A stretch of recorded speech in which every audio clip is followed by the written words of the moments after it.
In Stilton, they picked up 470.6 tons. In Pembroke, 195.58 tons. In Paxtang, 26.55 tons. Recycling totals in Harrisburg were 6.01 tons. Pembroke, 22.48 tons. Paxtang, 26.55 tons. And cardboard total was 211 tons. Our highway department handled illegal dumping in this quarter at a rate of 250.68 tons. Bulk pickup handled by highway department was 133.71 tons. Our highway department also filled 127 potholes. We picked up 93.20 tons of leaves and yard waste.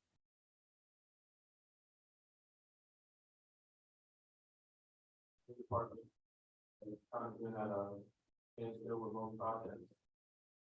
do have good news on the in-house engineers who will be starting on the 10th of this month.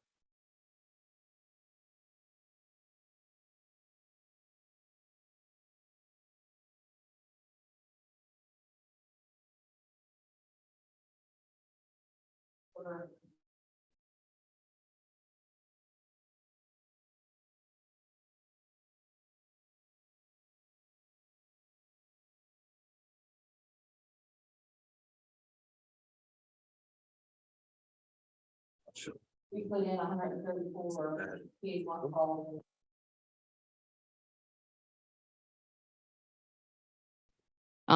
We did 134 installs of different cities or different signs throughout the city. We made 234 signs. We painted 78 curbs for no parking around intersections. I sent the guys for training on how to make signs and clean the machines and the PA1 calls. We marked the route out for the YMCA half marathon. We painted and installed 2 handicap spaces up for the courthouse. We picked up peds and barricades throughout the city for different events. We closed down McClay Street to help with the paving project. We also fixed service line, electric service line. We cleaned up the trees and helped with the repair throughout the city when the storm came through. And we disconnected the electric line for the billboard so that way Public Works could come and knock it down before it fell. And we fixed a couple electric lines that ran through the Greenbelt. I'd also like to add a small report from our VMC department. They serviced 29 sanitation trucks, 6 highway trucks, 26 police vehicles, and 4 from other departments. We have hired a new mechanic. His name is Aston Wood.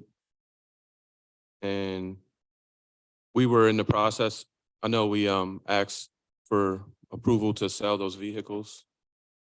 We have sold 40 vehicles with a total of $126,571 from the sale of those vehicles.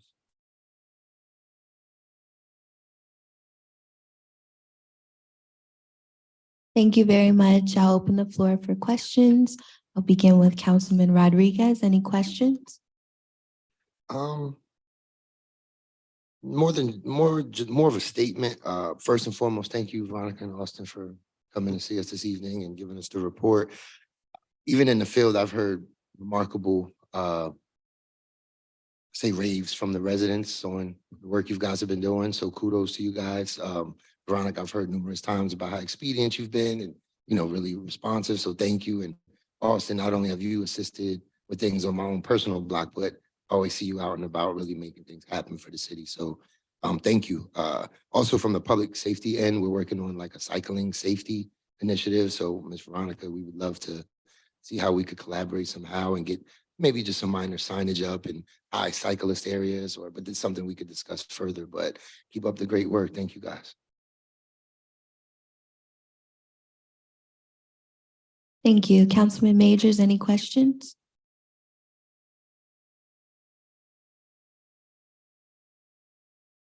Thank you.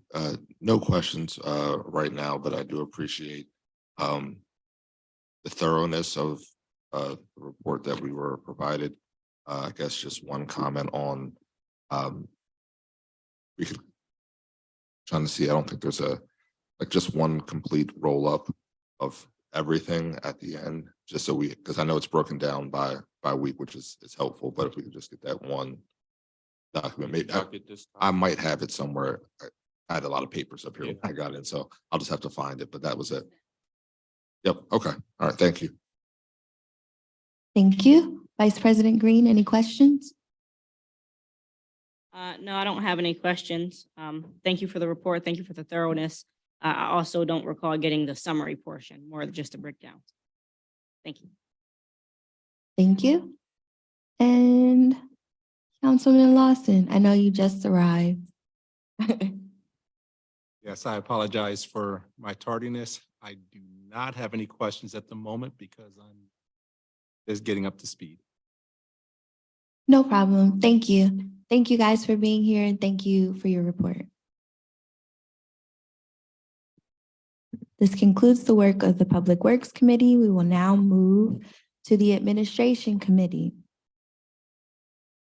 We have one resolution and 2 quarterly reports to receive this evening. First, we have Resolution 51 of 2023.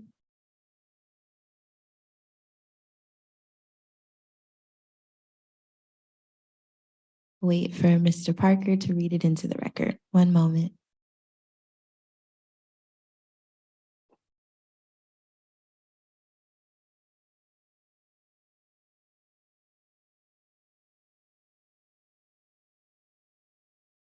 Thank you. If you could please read Resolution 51 of 2023 into the record. Certainly, I apologize. Resolution 51 of 2023, a resolution appointing Eric Haggerty to serve as a member of the board of the Harrisburg Housing Authority. Thank you. I believe Mr. Haggerty, excuse me, is joining us this evening. If you wouldn't mind.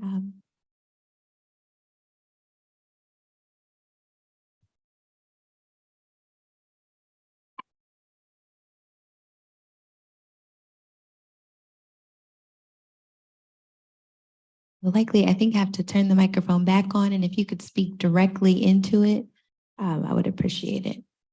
There's a gray button. There we go. Good evening. Okay. Can you hear me? Yes, thank you. Good evening. If you wouldn't mind taking a moment to introduce yourself. Good evening, everyone. Members of council, I'm honored to be here with you this evening. My name is Eric Haggerty. I'm a resident of the city of Harrisburg. Served all 8 years in Governor Wolf's administration, first as his chief of staff at the Department of Community and Economic Development, then as his deputy chief of staff overseeing healthcare, human services, education, and transportation policy. And then for the final year of his administration, serving as his Secretary of Education, really passionate about issues relating to housing stability and insecurity. I'm honored to be considered for this appointment today. So thank you. Happy to answer any questions folks might have. Thank you very much. I just have one. What impact do you believe that you will be able to make on the Harrisburg Housing Authority Board? Great question. I'm really excited about the opportunity, particularly my background having been Secretary of Education. I know firsthand that housing plays a huge role in someone's academic achievement. And it's really difficult to succeed in school if you're facing challenges around where you're going to stay that night. So I think my ability to help make connections in the educational world, help navigate state government, federal government with my experience in that sector will hopefully empower me to be a helpful advocate on the board for residents here in the city. Thank you very much. I will now open the floor to questions from my colleagues, and we have a few for you. I'd like to begin with Councilman Lawson. Any questions? Thank you, President Bowers. And I believe you touched on it briefly, but how do you see the role of affordable housing and you have your history and education. How do you see the two of them coming together? Yeah, well, I think I'll try to be brief. I know you have a pressing agenda. You know, the Commonwealth Court has just issued a pretty landmark ruling outlining how our education system currently has vast inequities in it, in the way that we fund public schools.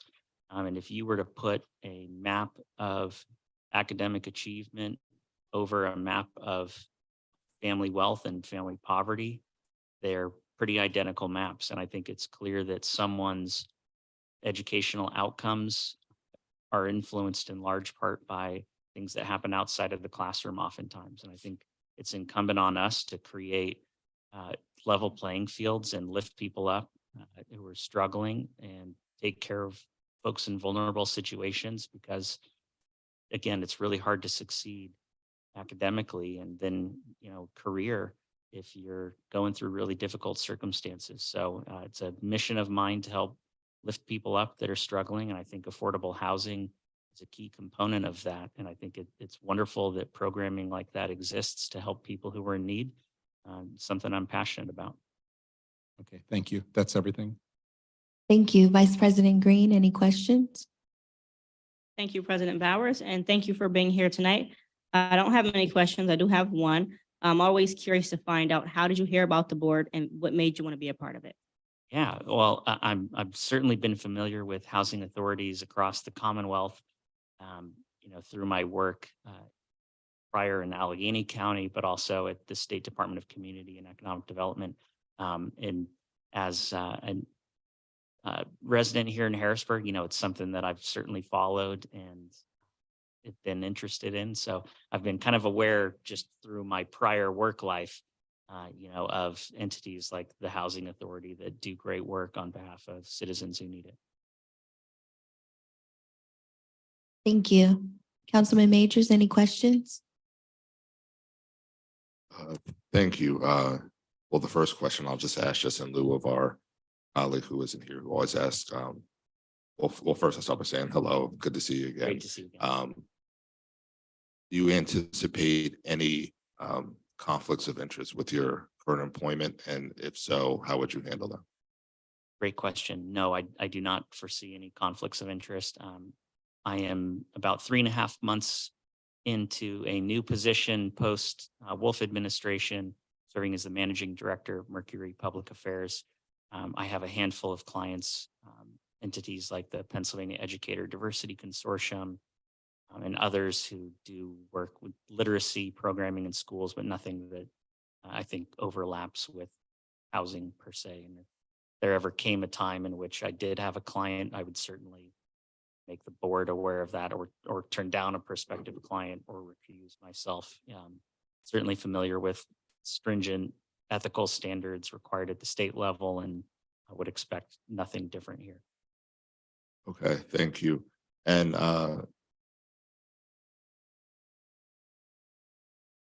that's it for now. Thank you. Okay, thanks. Councilwoman Daniels, any questions?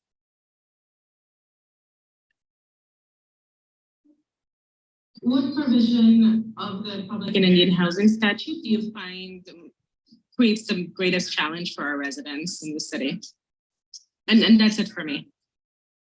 I am certainly been following much of the discussion at the federal level around Supreme Court case that was recently issued. I'm not going to pretend to be an expert on that statute, but I would welcome the opportunity to meet with you and discuss further, you know, your visions and interpretations of the statute and areas we might be able to improve interpretation or implementation. Thank you. Councilman Rodriguez, any questions? Thank you, Madam President. Mr. Haggerty, thank you for joining us this evening. Seem very poised, experienced. Thank you for your willingness to serve this capacity. It means a lot. In your time as the former PA Secretary of Education, what did you feel was your most difficult challenges to overcome? Great question.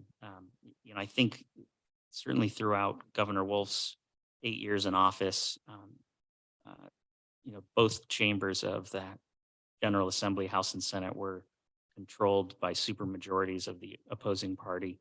And it's always challenging in divided government to get things done.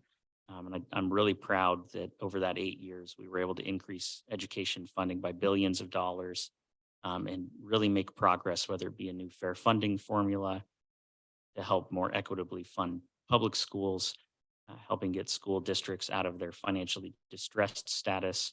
Last year, we released an iPhone and Android and web app to help students experiencing homelessness that have been utilized tens of thousands of times across the Commonwealth by folks who need to get plugged into resources. And I'm really proud that not only we got those things done, but got them done in a divided government type of environment where you really have to work across the aisle and compromise and sort of figure out what the art of the possible is, because it's in politics and government, it's not always enough to be right. You have to also sort of understand how to get things done and which levers to pull. And I'm proud that we were able to do that. Very important. Thank you for that answer. How long have you been in the city of Harrisburg? We bought our house in December of 2019, right before the pandemic. Yeah. Thank you for that. We were really excited. My wife who's here also works for the state. And we were really excited to walk to the Capitol building every morning together. And then of course, a month later, everyone started working from home. But so we didn't quite get to do that for a few years, but we love the city. We love our house here, and we're about a 10-minute walk. Thank you for that. That's important to say it proud. I love this city. Thank you for the initiatives you worked on. As someone that works in early child care, PBIS, SAP, it means a lot to be able to give these students and their families programming that they can utilize and really is effective. So thank you for that. And I just appreciate you being here in front of us this evening. Thank you. No further questions, Madam President. Thank you very much. I'd just like to review the work of the authorities. So the Housing Authorities Law was enacted in 1937, providing, among other things, the right for third-class cities to create local housing authorities. The City of Harrisburg formed the Harrisburg Housing Authority, or HHA, in 1938 in accordance with the Housing Authorities Law. The Housing Authorities Law, as amended, provides for a 5-member board made up of residents of the city who shall serve staggered 5-year terms. And under the statutory framework provided through the Housing Authorities Law, the current staggered terms of board seats should expire in 2023, 2024, 2025, 2026, and 2027.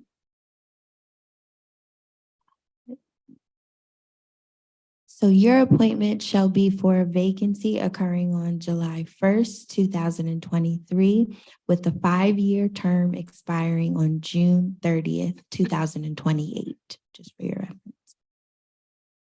I don't have any other questions. Thank you very much for your willingness to serve, your interest, and I'd like to move to add Resolution 51 of 2023 to our legislative session agenda. Thank you. Thank you so much. Next, we have a quarterly report, which will be delivered by Mr. Maisel, Bureau of Communications.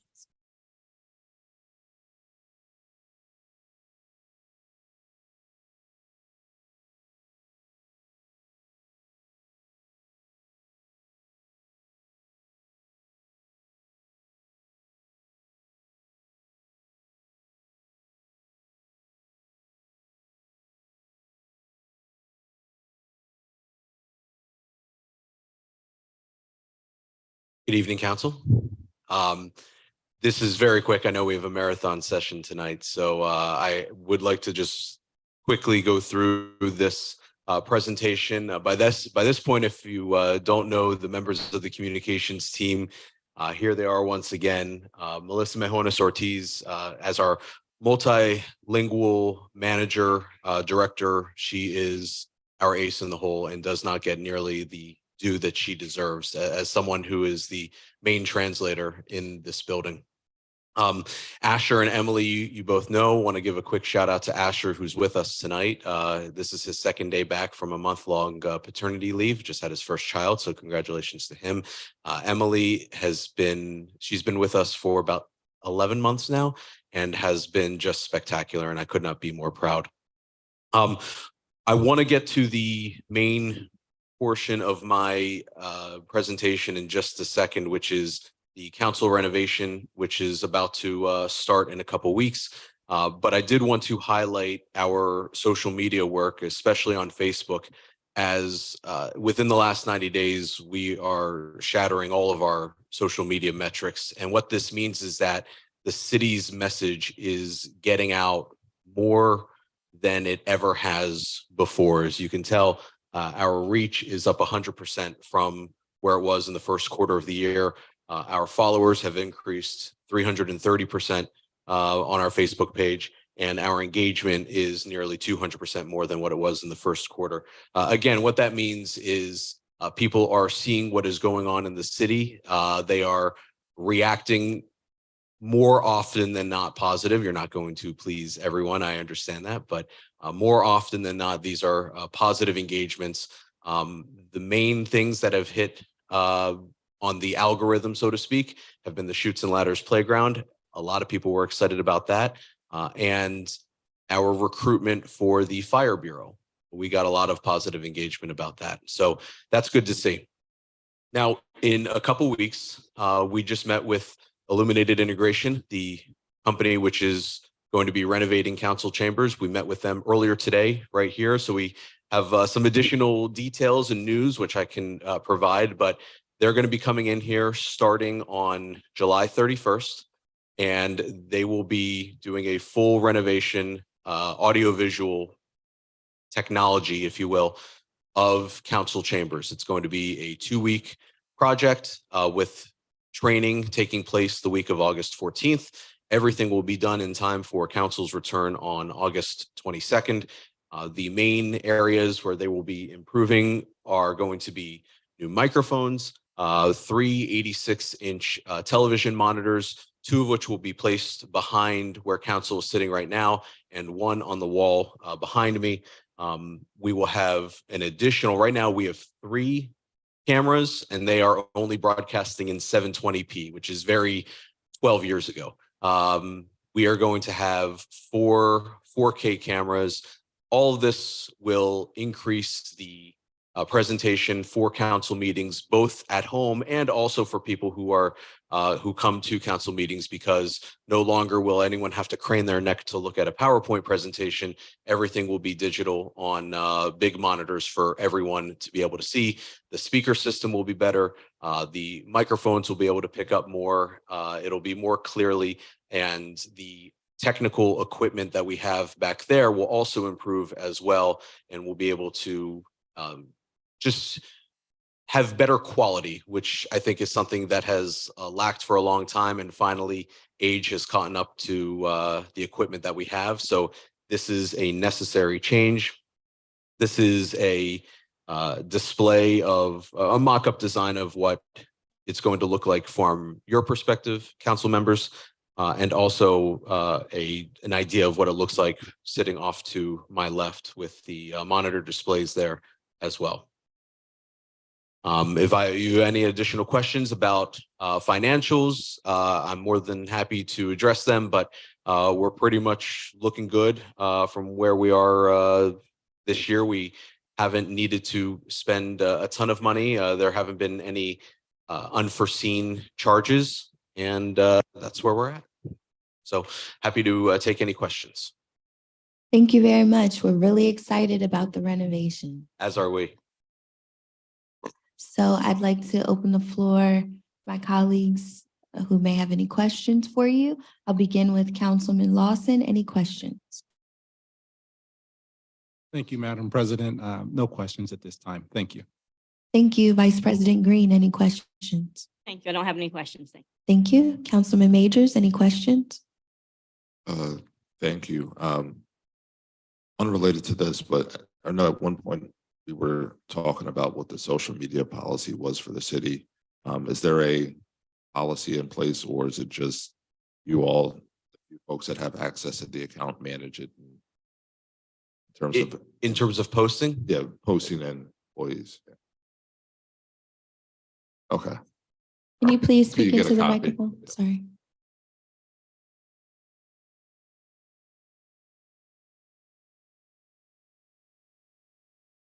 Okay. Well, I'll work with Law Bureau to get copies. Thank you. Thank you. In case no one heard the response, Solicitor Grover said there are 3 social media policies. They're separate. Councilwoman Daniels, any questions?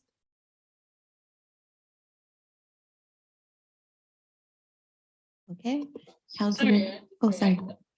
Too long to click on mute. Well, if you have the numbers, how much has been spent so far on language line or whoever we're contracting with at the moment?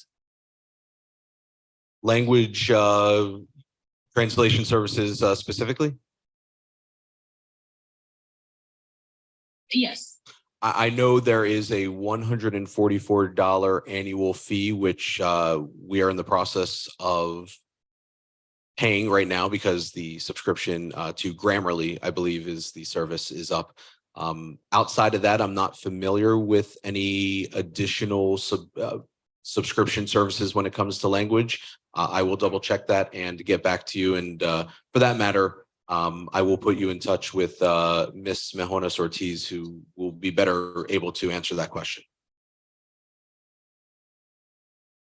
That's it for me. Thank you. Thank you. Councilman Rodriguez, any questions? Thank you, Madam President. Mr. Mazel, thank you for joining us this evening. Just a quick question in regards to the current equipment. Does that get liquidated, or what do we do with the actual units we have now? So the equipment that's currently in this room, that is something that I need to have a discussion with our IT director, Steve Bortner, in terms of what we want to do with the equipment that we have in here. I can tell you right now, and I mean, this is for all council, if there is a piece of equipment that is in here, a piece of tech, any type of technology that is in here right now, with the exception of the microphones in front of you, which are good. I've been told they are good microphones. They're just changing them up on the inside and they will be improved. But that is a top of the line quality microphone that just needs a tweak here and there. It's these microphones, which are up here in front of me, which are going to be replaced. So besides the 8 microphones up there, every other piece of technical equipment is basically coming out. That includes anything that you see back there, the projector screen. There is vintage audio equipment that is next to Mr. Parker in that closet. That is coming out. If there's anything that you wish to keep in here, please let me know immediately because once July 31st rolls around, they're going to start taking stuff out. What happens after that? Long way to answer your question is I'm not entirely sure yet, but I will get with Mr. Bortner and get an answer to you as soon as possible. Thank you for that. No further questions. And for that matter, I know Mr. Bortner is presenting. If he does know, he can provide that information now. But if not, I will get with him and we'll figure out exactly what's going to happen next. Thank you. Thank you very much. Thanks for being here. Thanks for your report. Thank you very much. Next, we will receive a quarterly report from Mr. Bortner in the Bureau of Information Technology.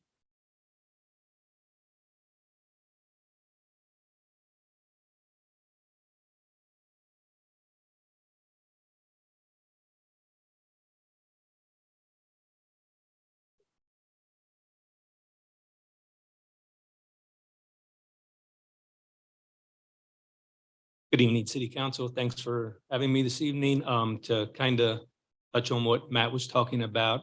We have not talked about it, but more than likely with the age of the equipment, the usefulness of it throughout Another area in the city probably is not high on the list, but we will take a look at it at some.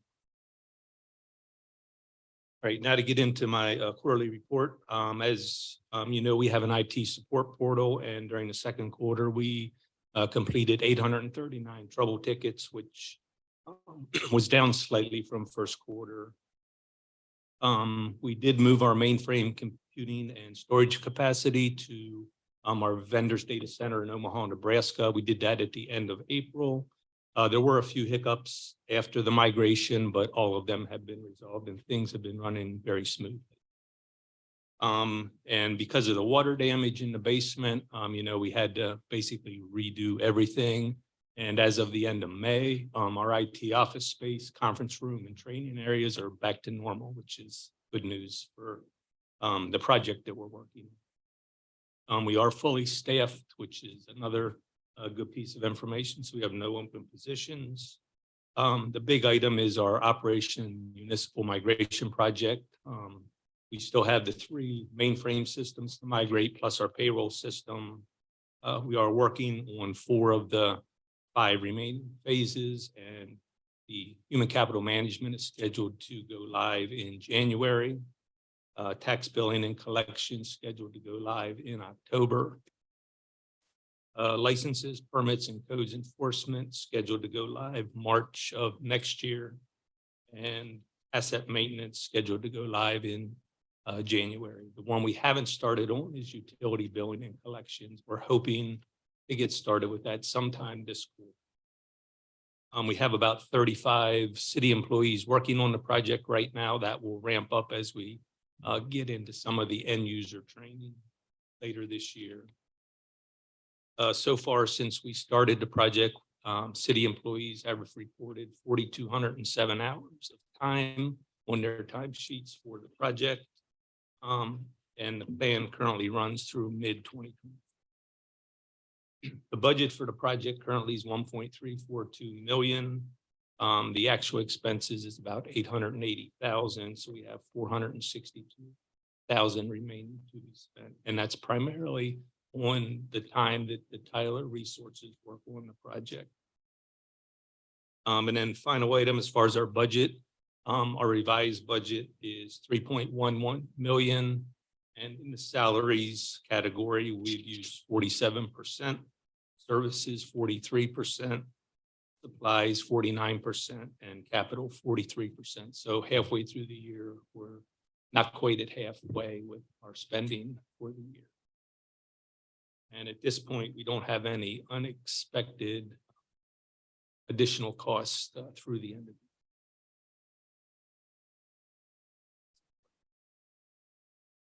Thank you very much. I'll begin with Councilman Rodriguez. Any questions? Thank you, Madam President. Thank you, Steve, for joining us this evening as usual. I could have missed it, but was there any updates in regards to the hard drives that were damaged during the flood? Yes, that was all part of our mainframe migration. Okay. Everything out of here to a data center and Everything was recovered everything. safe? Yep. Okay, And we awesome. did not lose any data. That's amazing. That's amazing. No further questions. I just want to thank you for your diligence assisting us. I know the technical world could be challenging sometimes, but we're at its mercy nonetheless. So thank you for all your work. No further questions. Thank you. Councilwoman Daniels, any questions? Thank you. Councilman Majors, any questions?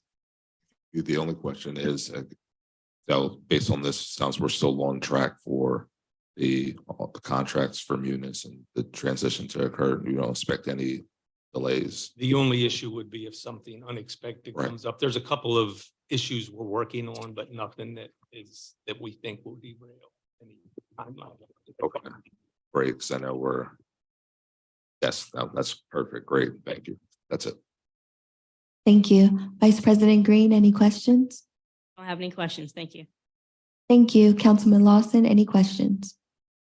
No questions, but as a resident who's had to work with the city, we thank you for bringing this up to the 2000s or the 2020s. The idea of being able to have everything digitized is a great, it's great that you're doing this. So we applaud the work that you're doing and so thank you. Thank you very much. Thank you for your report. Thanks for being here this evening. At this time, I'd like to entertain a motion to recess our work session. Is there a second?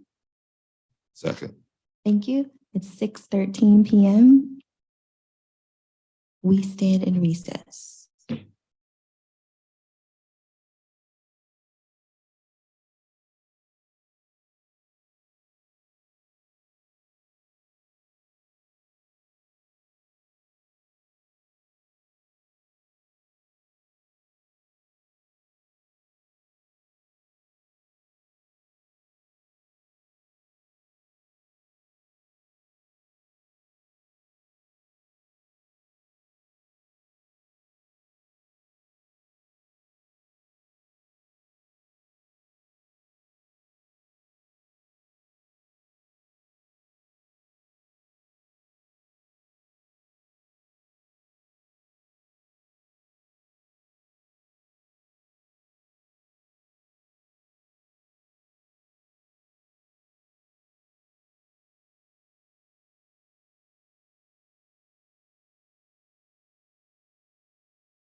Six 17 p.m. I'd like to pivot to our public hearing.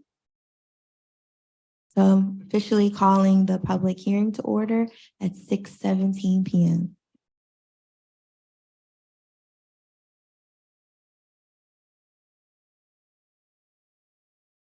Mr. Parker, could you please call the roll? Yes. Resolution, I'm sorry. Let's see here. Have the proper order in front of me. So, Council, Ms. Green, Present.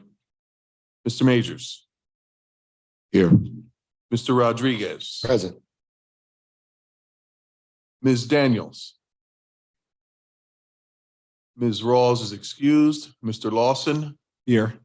and Ms. Bowers. Present, yes, that is correct. Councilwoman Rawls is excused this evening. We will move to committee business. The sole order of business is with the Community and Economic Development Committee. I will defer to our Community and Economic Development Committee Chair for discussion of Resolution 54 of 2023.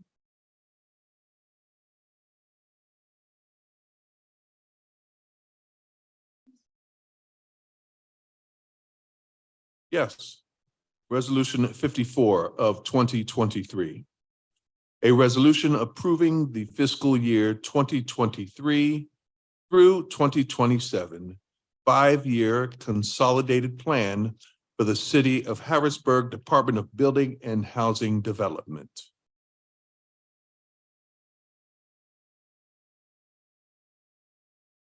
Thank you. Individuals from the administration come forward, articulate the history of the resolution, any unfinished business that needs to be concluded, et cetera, et cetera. Councilwoman Daniels, as this is a public hearing and we have a court reporter, we should actually swear in Ms. Hill as the witness. She looks panicked now. Could you repeat what you just said? Sure, I say, that was, the last part was a joke, but I said, because this is a public hearing required under HUD regulations, we should swear in Ms. Hill as the witness. And the court reporter can do that. Okay, thank you. Could the court reporter please swear in the witness? I do.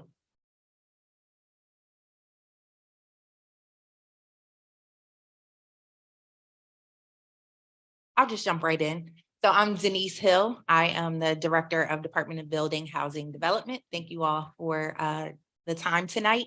So before you, you should all have the information that I'll be reading from regarding the 5-year consolidated plan and our annual action plan for DBHD. So just as some background information, this is what we do every single year once HUD identifies an allocation for the full amount of money that we will be receiving for 3 pots of funding. We have to submit an annual action plan, divvying up at a high level what the numbers are, and then we come back later, closer to October 1st, to specifically identify each project that will be under each CDBG, ESG, and home development. So just some program history and the primary objective. As you can see here, the Community Development Grant or Development Block Grant or CDBG. At the bottom here, you'll see that the principal uses of these funds are decent housing, suitable living environment, and expanded economic opportunities. And then just for the record, since I was unable to pull it up here tonight, I'll just mention that this was authorized under Title I of the Housing and Community Development Act of 1974.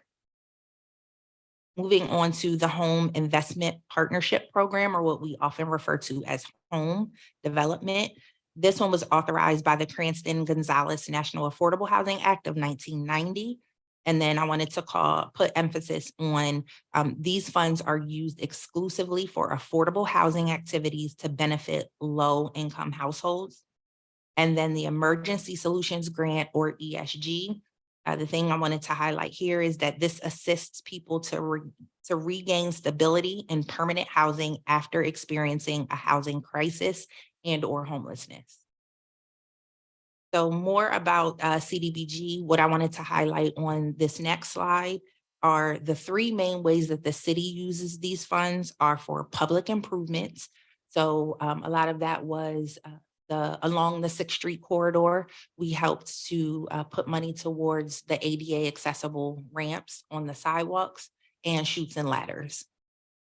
And then also public facilities. So these are for our nonprofit organizations that have a physical location in the city, but need upgrades to their buildings. And then the third way that we normally use them are public services.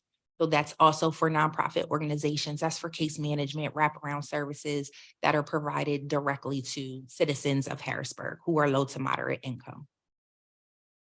For home investment partnership program or home, this slide shows the ways that they are eligible to be used.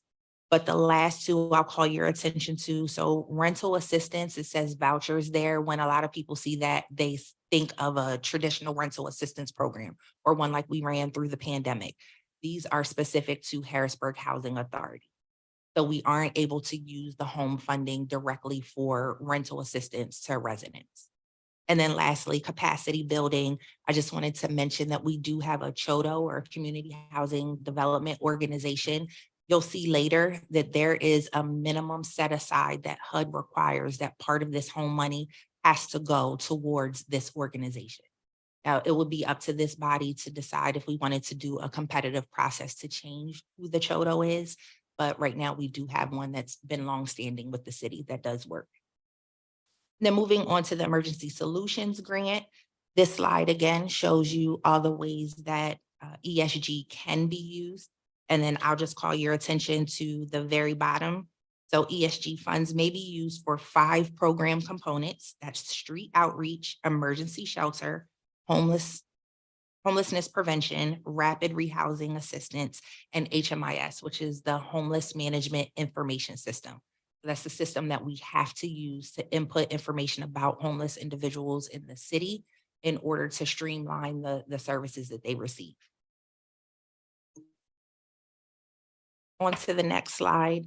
This is more about the difference between the consolidated plan and the annual action plan. So that really large document that you all received, the 200 and some pages, it actually has both.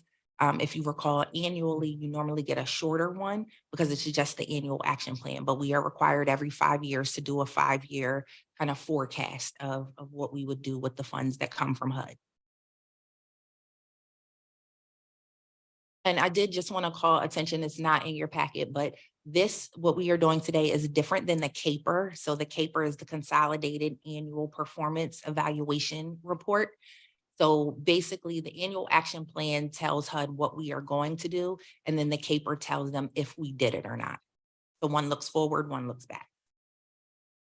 On the next slide, you'll see the comp plan, the major components and the allocation. On one side here, you see the 5 components of what makes up a comp plan. So we have a needs assessment, a housing market analysis, the 5-year strategic plan, the annual action plan, and then citizen participation. And then on the right, you'll see our 2023 HUD allocations, which we just received a couple of months ago. So CDBG, we got a total of $1,882,270. Home development, we got $527,547. And ESG of $168,164.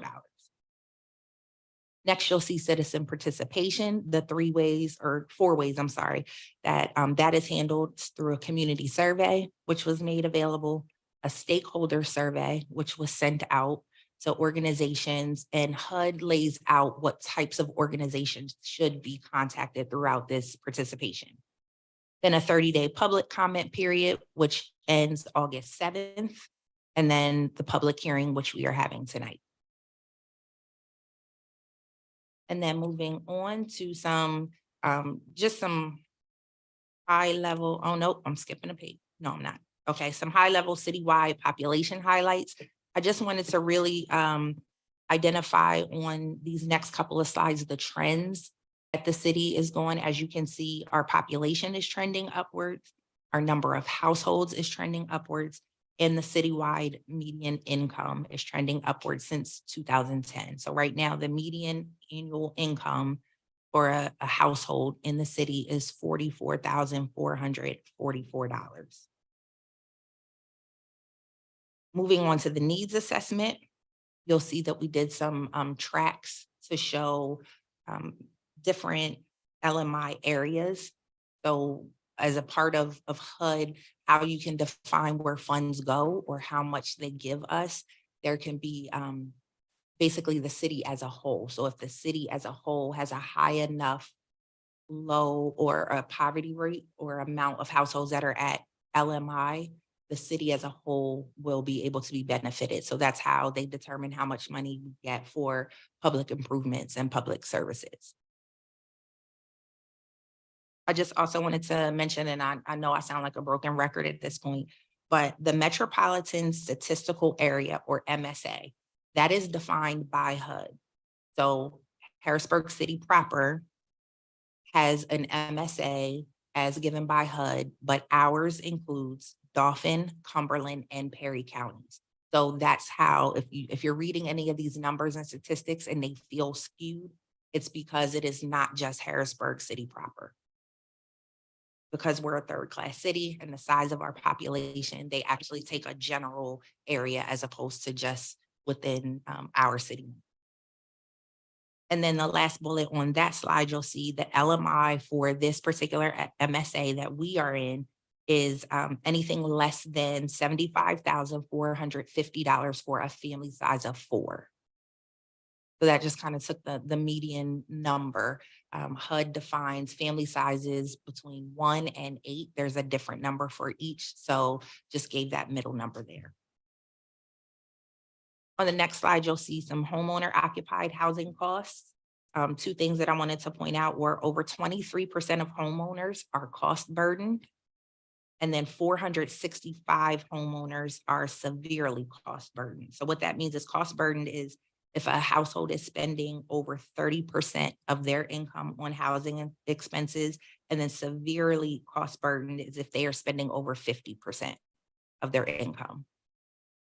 And then the breakdown on the next slide is for renting costs.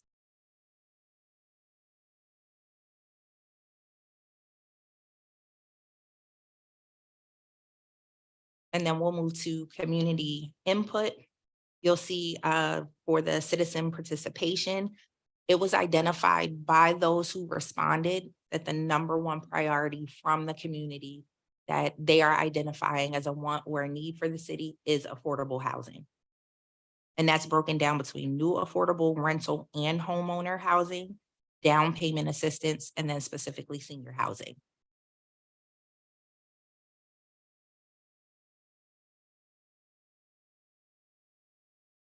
And no, just a couple more slides. I'm flying. No problem. I'll fly on through.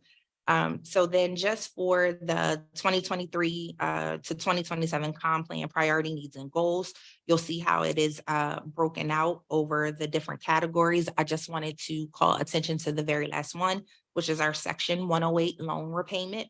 And just to remind, our last payment is August of 2026.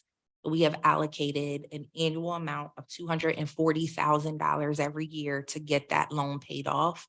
After 2026, we would then have an additional $240,000 to put back into CDBG that will go directly to organizations because that will be paid off. Now for the annual action plan, I'll go through this pretty quickly. For CDBG, you'll see the breakdown between administration, public services, that is directly to the nonprofits. I do want to say that this is for new and expanding services to the city. CDBG is not intended for organizations to apply every single year and keep getting the money. You have to be showing that this is a new program that you didn't offer before, or is it an expansion of services? So you have to be able to show, were you serving 15 people, now you're serving 50. Public facilities and infrastructure, as I stated earlier, that's the ADA ramps and chutes and ladders, just as an example. Housing programs is the housing rehabilitation program for homeowners in the city that I run every year. Emergency demolition, we identified $224,000 goes directly to codes to assist with emergency demolition. And year upon year, that's what we typically propose to allocate. And then, of course, the Section 108 loan. And then moving to home, you'll see it's broken down just to 3 categories: administration, the Chodo set aside, that's what I was talking about earlier, that 15%, and then the non-Chodo housing development of $415,660. That goes directly to developers. So it's typically a drop in the bucket on these major programs and projects, but it does help with gap funding. And then lastly, for ESG, as you can see, this is really straightforward. So there's about 7.5% that we're allowed to use for administration, and then the rest of that has to go directly to shelters. Our next steps, we are in the public comment period right now, council approval, which will be coming back for later in the summer to handle. And then the HUD submission date has to go into HUD no later than August 15th. If that does not go in by that date, then the city will not receive these funds. And then just wanted to highlight that the program year, the fiscal year that DBHD runs on is October 1 to September 30. So these funds would be available to be used October 1 of 2023 to September of 2024.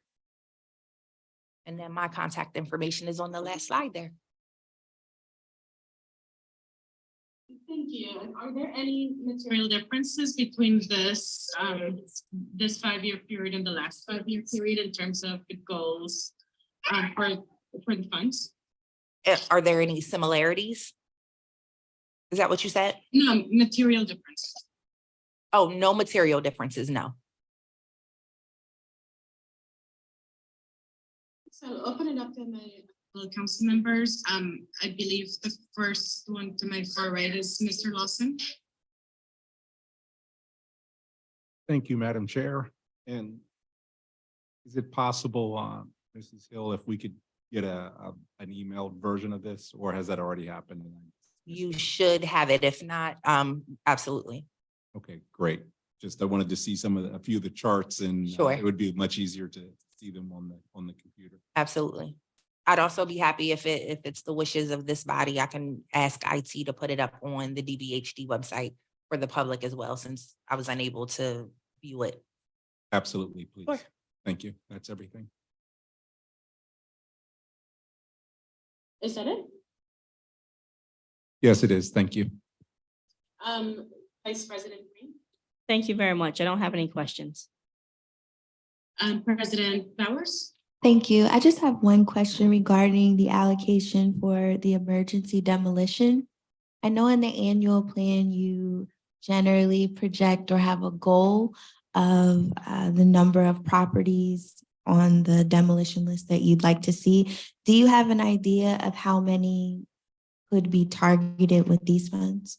So the hard part about that number is because that's strictly based on what type of house is being taken down.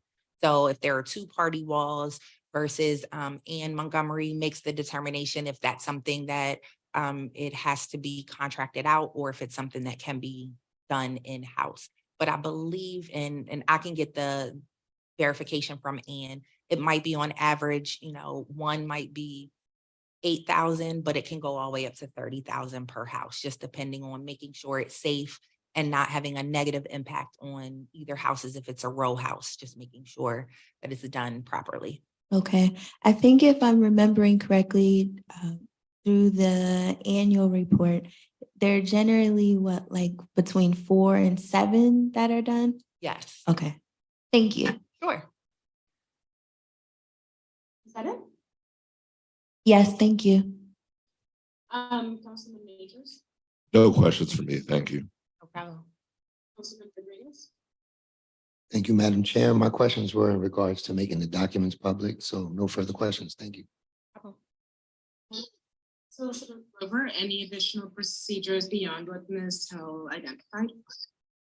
No, other than announcing that I think the advertised closing date for comments that went out with this is August the 7th. That's correct. And I think the tentative date for the follow-up hearing of council is August the 8th, although it just struck me that we won't have any microphones that day. We can all yell. We might be in a different room at that time, so. I said, Two people spoke at the same time. it just struck me that there may be no microphones in this room come August 8th, the date of that meeting, so we might have to relocate the meeting. Well, this room will be under renovation by then, so. Oh, okay. Great. Okay, beyond renovations, does anyone else have any last minute questions? No, thank you. So, is there anything else you need from me, Neil? Can we just conclude the hearing and recommend for a vote? You can conclude the hearing and you have to wait for the public comment period to close. Because in theory, that could change some piece of the plan. So we do have to wait for that to happen. Well, let's go ahead and conclude the hearing for today, and then once public comment closes, we will revisit the legislation. And that's it for me. Thank you. Okay, thank you. The time is 6:39 p.m. Our public hearing is officially adjourned. Thank you. You need a public comment. That's what I thought, but here we are. We'll open the floor for public comment. Yes, thank you. I thought that was the conversation that was happening, but it's okay. I will open the floor for public comment. If there's anyone present that would like to offer public comment on Resolution 54 of 2023, please state your name and your address for the meeting record. If you don't feel comfortable sharing your address, please share the vicinity in which you live. You'll have 2 minutes to share your comment. Anyone? Seeing and hearing no one, at 6:40 p.m., we will adjourn our public hearing. Thank you.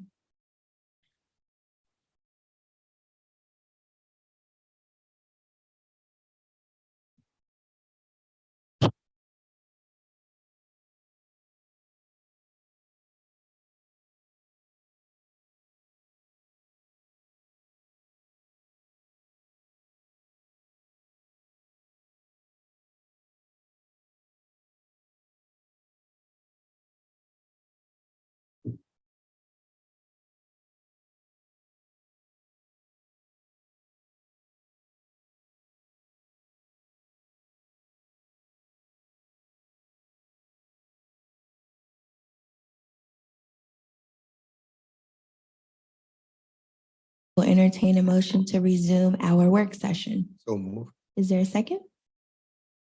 Second. Thank you. We left off with work from the Budget and Finance Committee. I will defer to our Budget and Finance Committee Chair, Vice President Green. Thank you, President Bowers. I believe the first item is the quarterly reports from the Budget and Finance Department.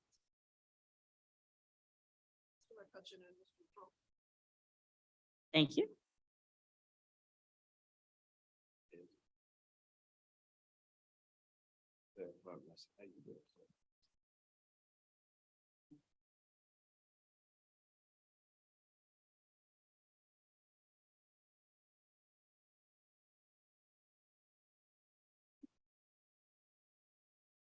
Good evening, and thank you for joining us tonight. Whenever you're ready, you can start with your quarterly report.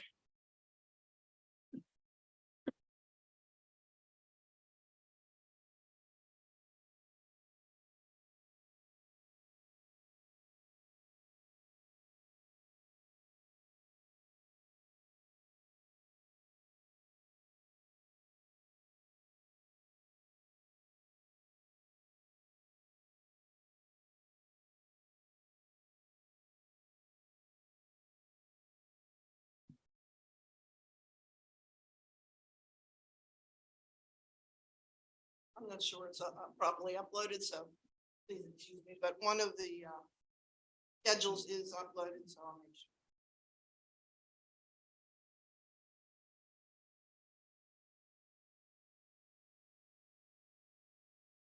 I do believe everyone may have a copy because I can forward it to Mr. Truesdale this afternoon. If you wouldn't mind using the microphone. Oh, sir. Thank you. Sorry about that. I'm Marita Kelly. I'm the Director of Budget and Finance, and I have Mr. McCutcheon, who's the accounting manager, and Mr. Brooks, who's the budget manager, joining me today. We are proud to say that we were able to add a employee who's an auditor too, to our staff. And so we're just about at full complement. The only position that's left vacant is the assistant to the grant writer. So we're in the process of interviewing for that position, and we hope to have that filled very soon because she can use all the help she can get. We do have the mid-year financial position report. Brian did try to get it to me earlier. He did get it to me this afternoon. Thank you, Brian. And it takes a lot of details that he has to review. I'm pretty sure he was in all day yesterday working. So thank you for your patience. But he is going to now provide a summary of the mid-year, not the full mid-year review. We'll be doing that later in the summer. But this is kind of a bird's eye view as to where we stood at June 30. Thank you, Brian. Thank you, Marita. Good evening, everyone. What's up on the screen? This is just a very preliminary introduction to what's going to be coming later on next month on the mid-year report. And on the top of the schedule for the 6 months period, you can see total actual revenues versus expenditures are essentially break even. And it's not as simple as that because we break things down a little bit more. If I go to, and this is all about the general fund, the total actual revenue, which is the same, the 38.5 million, to try to get some equivalency, for where we are in the 6 month period. Is we have ups and downs throughout the year with our revenues because they don't come in, prorated evenly. So the biggest one of those outliers would be the discount real estate tax revenue that comes in the early part of the year. So to streamline that down, if I looked at that and an excess piece, that's the 6 million. Brings us down to 32.5 million for a subtotal. And then how does that compare when you look at our budget and the total current budget, the 82.3, as we know and you're aware, part of that is not really revenue. It's an appropriation of beginning of year cash fund balance. So I'm pulling that out to get down to what we expect our true revenues to be during the year. So that's a good barometer to use in this analysis. So if you simply take the 32.5 divided by, I don't want that. I'm not talking fast enough. 46.74%, through June. And to me, that's a reasonable reflection of where we are. So I do the same thing on expenditures, which is a little more involved, but again, it's all about using the cash fund balance. So when you take out our expenditures, which include those payments that we will use, we've already used a significant amount of cash fund balance, the AMBAG payment, so far 200,000 on the incinerator litigation matter, the Bear Consulting hosting of the mainframe because of what happened with the water damage. And then of course, recently we requested and you approved the last reallocation on our prior year encumbrances coming into this year,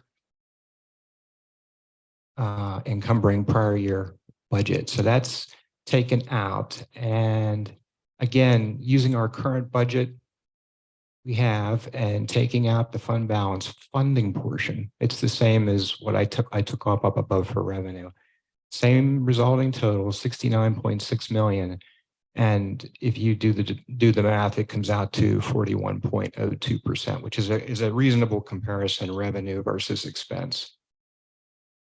And part of what goes into why that 41 is a bit lower, of course, would relate back to personnel costs, where some positions haven't been totally fulfilled during the year. Last piece for the general fund, just to update you where we are in cash, the end of June, 22.9 million, which is a healthy cash position.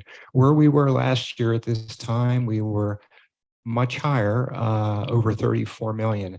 But we need to remember that we did a lot of debt reduction last year when we did the $12 million in late December for the AMBAC. And then, of course, we finished it off in March of this year. So that's a big reason for why you're seeing a lower cash position, but it's still a good, it is a good position going into the beginning of the second half.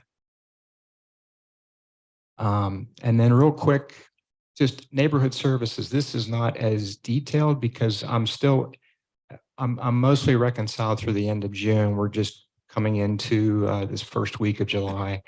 But cash position in the neighborhood services fund, the end of last year, 6.9, where we are right now, approximately 7.37 million. So there's a notable increase. And I think what I show here, as you know, the main source of revenue in that fund is our utility revenue trash billings, and the collections June 30, 22 versus June 30, 23 are up there. And there is a somewhat of an increase where we are right now, 8.2 million this year versus 8.1 last year. That concludes that schedule. Any comments or questions?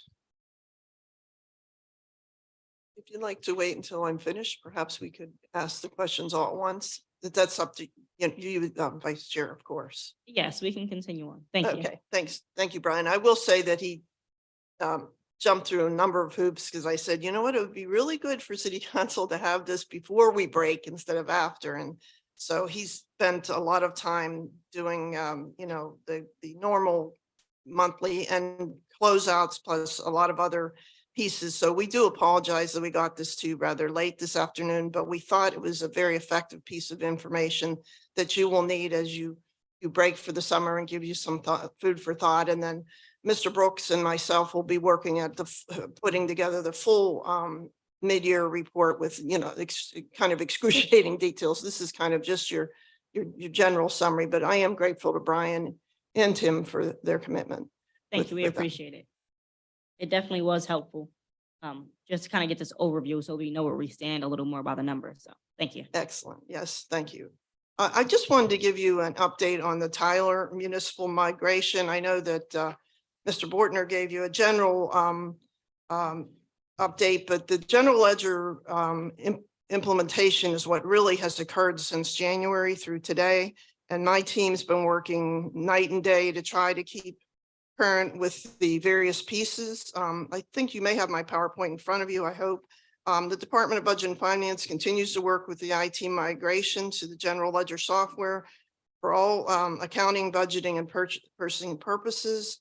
First 3 months were crucial in training and retraining, and we continue to train throughout the coming months.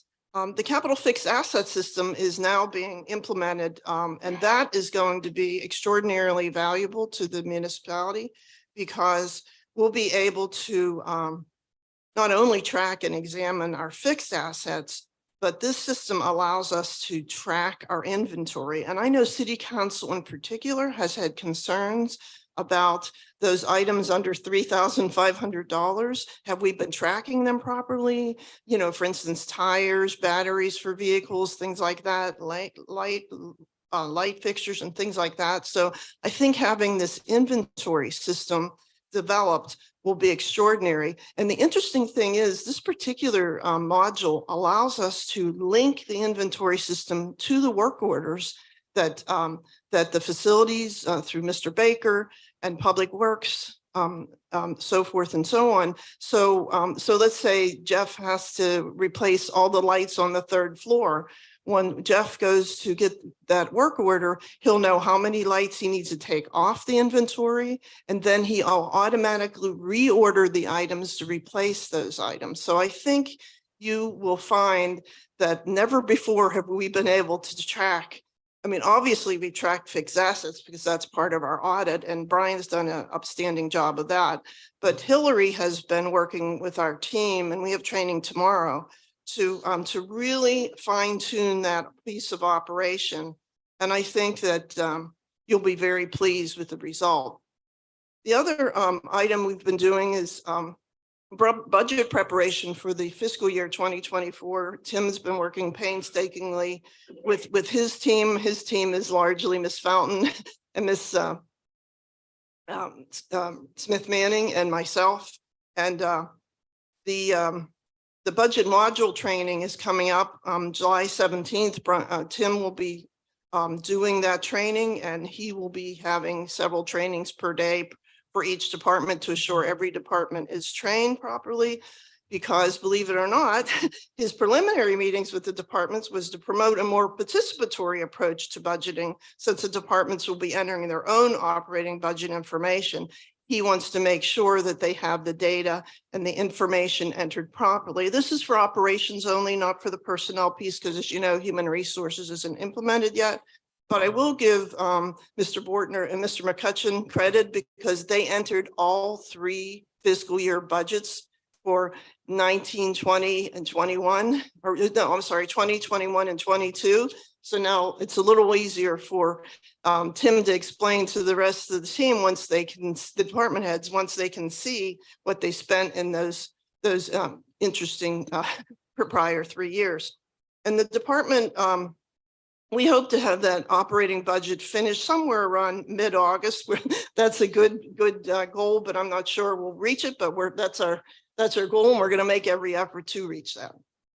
The other piece that we've added is that you've heard me talk many times about our capital improvement program. We do currently have a request for proposal going out for a capital improvement program to be developed.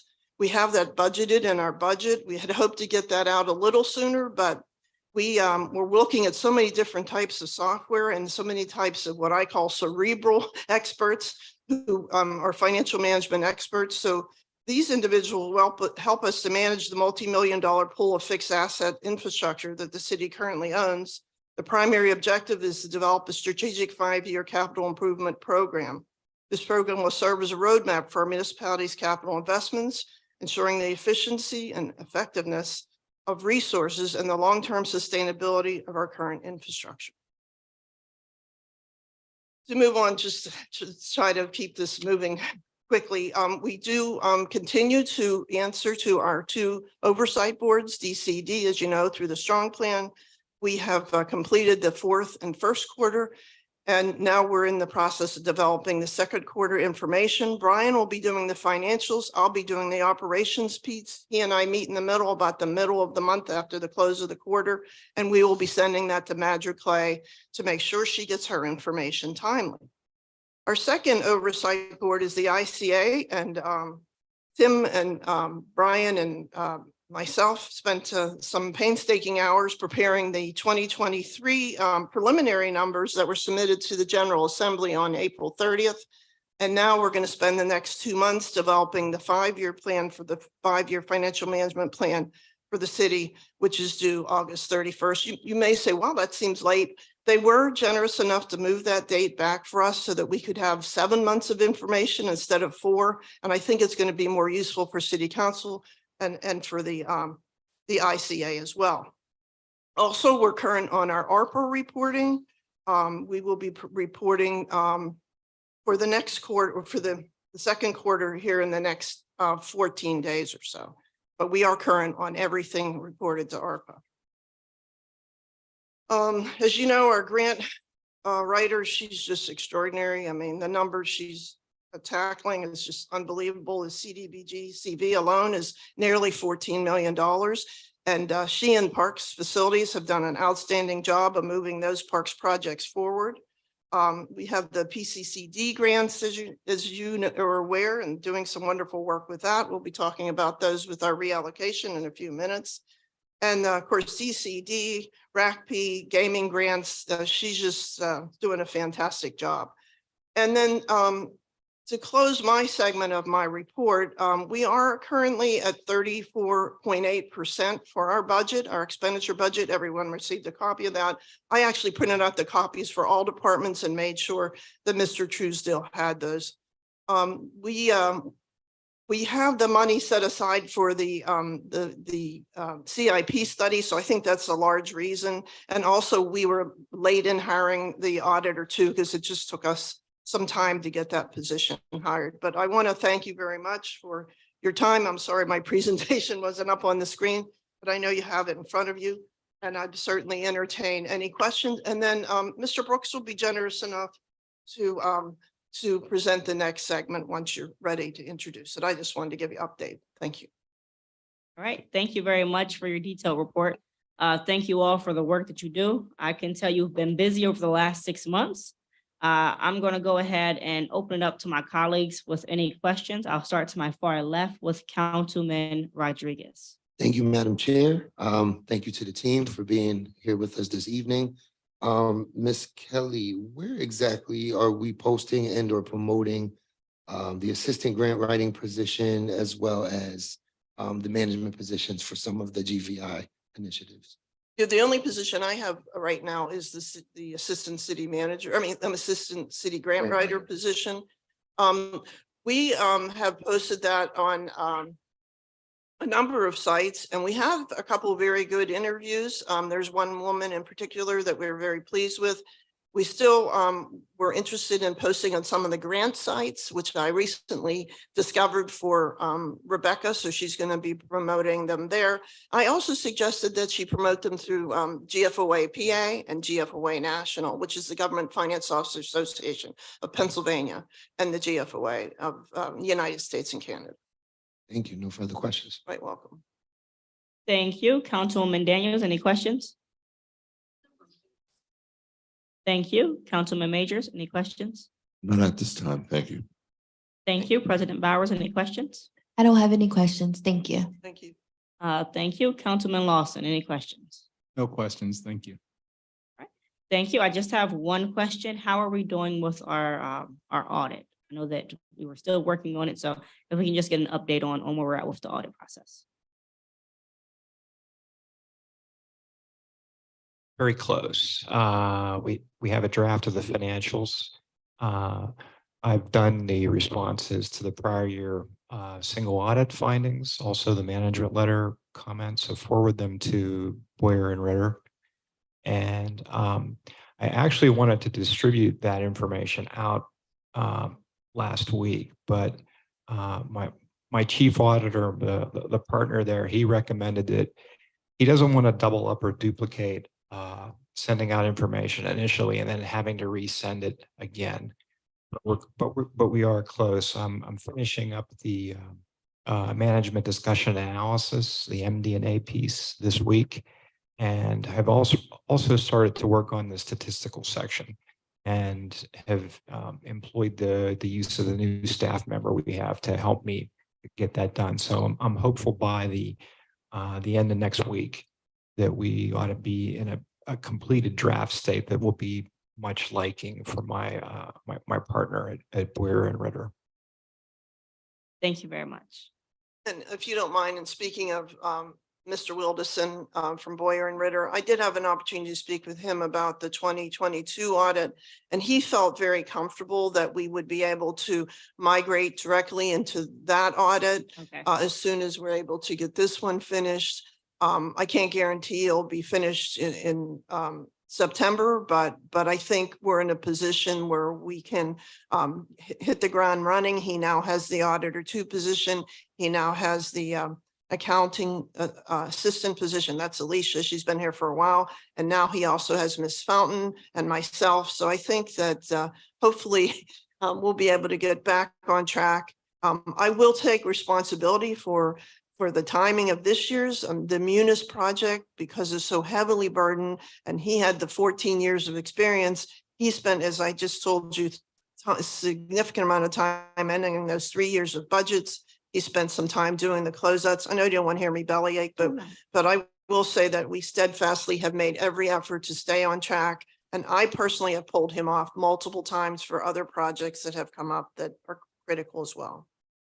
Thank you. I appreciate that. I'm glad to know that we're in the kind of towards that final week or so, and we'll be able to get that finished and then go ahead and move on to the next one. So I appreciate that update. Are there any other questions on the quarterly reports? Seeing none, I suppose we can move on to the next piece of business for the Budget and Finance Committee, which would be Resolution 52 of 2023. Mr. Parker, would you read that into the record, please? Yes. Resolution 52 of 2023.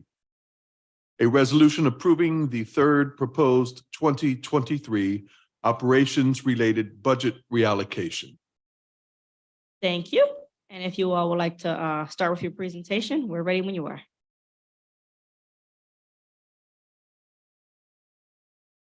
Good evening, Council. Before you is the third proposed budget reallocation for 2023. And on this reallocation, there's just 3 items. The first is an adjustment to accommodate the increased needs for summer staff for the multiple city events and for the youth summer programming. How we plan to do things or to move money, we've looked at unused or excess money in unused salaries and wages to be able to accommodate the need of $290,500 from Parks and Recreation salaries and wages, police salaries and wages, mayor's office salaries and wages. And then we're also gonna have a transfer from the neighborhood services funds in which we're gonna utilize $26,000 from neighborhood services parks maintenance temporary line and their overtime line. That will bring us to the need of $290,500 for the increased need for summer staff. The next item on this reallocation is going to be the 12 crossing guards. We're adding the police department is adding 12 crossing guards, I believe, for the Harrisburg School District, in which we'll be paying them around $20 an hour for 4 hours a day for 77 days. That'll give you the amount of, I believe it was $73,000 down below, in which we'll be utilizing from the salaries and wages for police. And then we have one other item on here, which is the gun violence interruption grant, in which we'll be able to fund 2 positions, one of which is a program manager with an annual salary of $65,000 and a part-time support person with an annual salary of $32,500. Both of which will only be working for 10 weeks of the 2023 fiscal year. And that number is represented in the $37,500 that you see below here in footnote C. And those are the 3 items.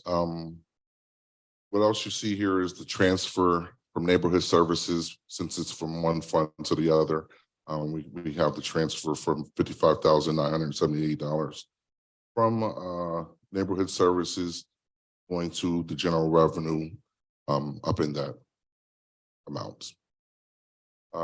That's everything. Thank you very much. I'm going to start by opening it up to my colleagues with questions. I'll start to my far right this time, not very far, but with Councilman Lawson. Thank you, Madam Chair. I don't have any questions at the moment. I may have some as we're here, but I don't right now. Thank you. President Bowers. Thank you. I have a few questions. First, with the increased summer staff, how many employees are currently working? 141 currently, but I've And how many were budgeted for initially? We typically budget for upwards of 80 staff. And they would qualify, I guess, as seasonal staffers? Is that how they're generally? Yeah, they'd be part-time seasonal staff. Okay. And 141 staffers are currently working? Yep, we Is that employ correct? 141 individuals now. Okay. And those are all part-time seasonal staff, or are there any full-time employees in that mix? No, those would all be classified as part-time seasonal staff. That would encompass any individuals we have for our after-school program and the pools as well. Okay.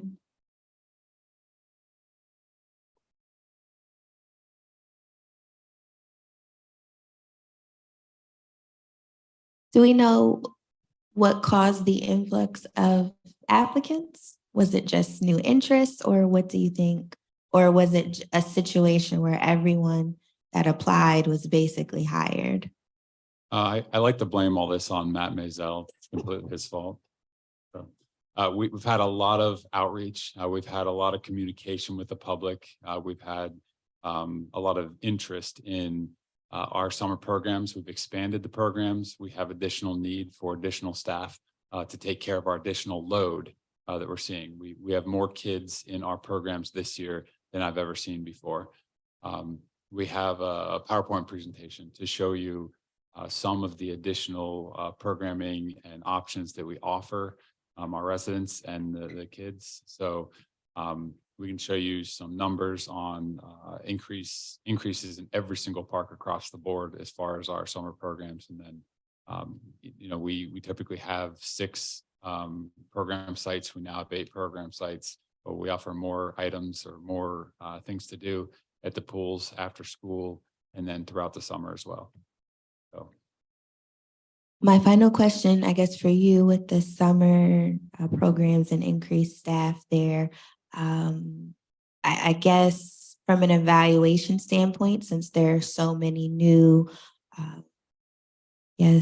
summer campers maybe, or summer participants, how are the programs being evaluated? I think this year, as far as evaluation goes, we have more interest. We have more repeat staff members. So evaluation wise, I think we're able to at least better evaluate ourselves and what we're doing and what we're supplying than we ever have been in past years. So hopefully I'm answering the question well enough, but like self-evaluation within our programs, this year I can say I think we're more confident that we are serving more efficiently and full spectrum than ever before. Okay, thank you. My next question is regarding the crossing guards. Now, it's my understanding this is a partnership with the Harrisburg School District. Is that correct? That's correct. The commissioner will provide some insight. Thank you. Thank you. Yes, Madam President. A partnership that we're partnering with Harrisburg School District. Can you please speak in, the microphone? Yes, ma'am. Forgive me for Thank that. you. It's a partnership that we partner with Harrisburg District, the school district, because of the amount of young kids we have walking daily, going back and forth to school. And it's very dangerous out there. And so there's been conversations had where Public Chair Rodriguez, he's been president of those conversations. And we came out with the idea of sponsoring crossing guards for the district. Okay. And there's 70-something days left in this calendar year. Mhm. So I believe that the budget will be like $70-something thousand. These are part-time people, 4 hours daily. And the city's gonna pay part of that, and the district's gonna give us money back. That was my next question. What was Reimbursement. the split? I do have the Is it split. 50-50 or The what? split is is it? 60-40. Okay, thank you. Thank you. And my final question is regarding the GVI manager and support staff. I'm sure who can help me with that one. As far as that position, ma'am, there's been a lot of problems for us finding somebody to take that position on, because the insurance that that the grant calls for is so much to be not a pocket expense for the person, and the salary that they're offering just doesn't cover everything. So So have we identified a potential candidate, or because I'm just wondering how this will impact the remainder of the year for the grant, because it still has to be spent by December 31st of 2023. Is that correct?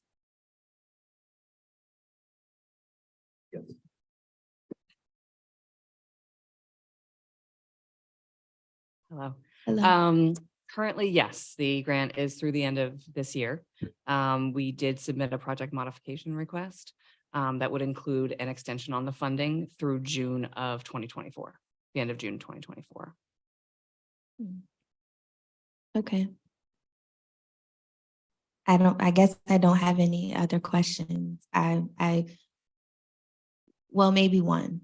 With the extension that was requested, did you receive any type of feedback as to when you would hear if the request had been granted or? From PCCD? Mhm. No, ma'am. The project manager and the fiscal manager of that grant have both approved the project modification request. So right now it is with their legal team for the final signatures. Okay, thank you. I don't have any other questions. Thank you, Madam President. Councilman Majors? Thank you.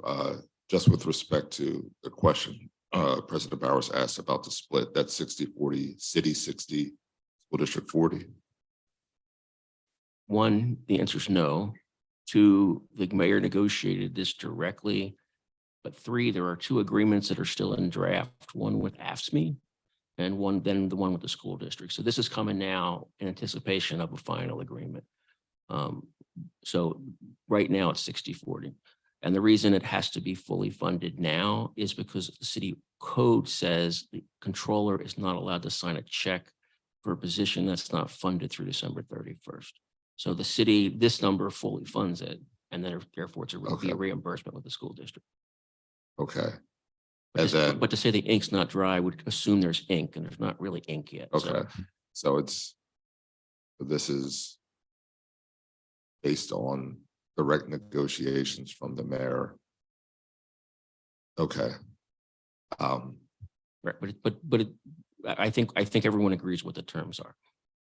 We've been in emails back and forth with them, so. Okay. All right.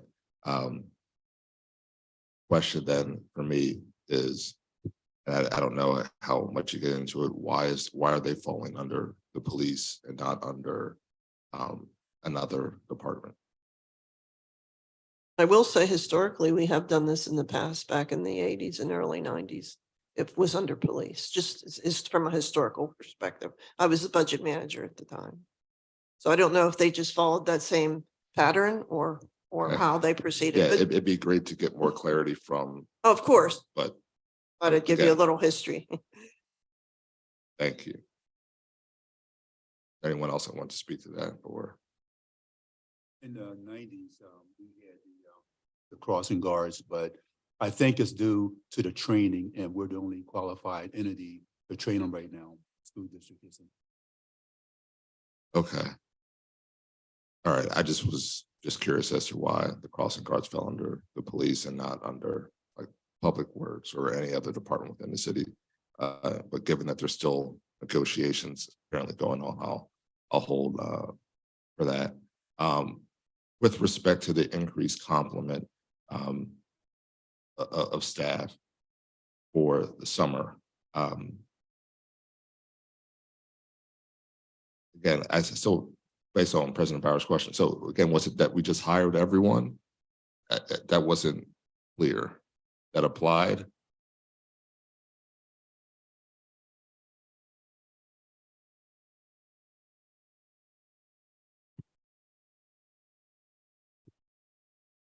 So no, we did not hire everyone that applied, but we do have to overhire due to the way our hiring process works. We do it every single year. We typically don't have this amount of rehires. Lots and lots of the kids from previous years reapplied. And since that happened, we had a lot of additional success rates as far as the background checks go. So when we do our hiring process, we go through the interview process. We will let the individuals know if they're going to go to the next step as far as background, and we're going to try and hire them. And it's a very fast process. You can have HR come in, they can speak to it more to really give you the details, but it puts an immense load on both Parks and Rec staff and HR for weeks and weeks at a time. We have stacks and stacks of PAFs to sign, to circulate, and numerous amounts of interviews to do day after day after day. So when we go through this process, we typically see, I'm just pulling numbers out of the air, but let's say 50% of the individuals, and it's not that high, but 50% of the individuals won't pass backgrounds. So we need to overshoot for the number we're looking for. We need to increase this year compared to previous years due to the load as far as the kids and the programs we're putting out, but not necessarily quite as high as what we got. The kids were offered the jobs. And then the majority of them made it through backgrounds, which doesn't normally happen. So we ended up with a slightly higher number than what we were expecting to have. Because these are part-time summer staff positions, we don't keep the full complement throughout the year. These are our young people, first jobs. Some of them don't stay the whole year. Some of them find different positions.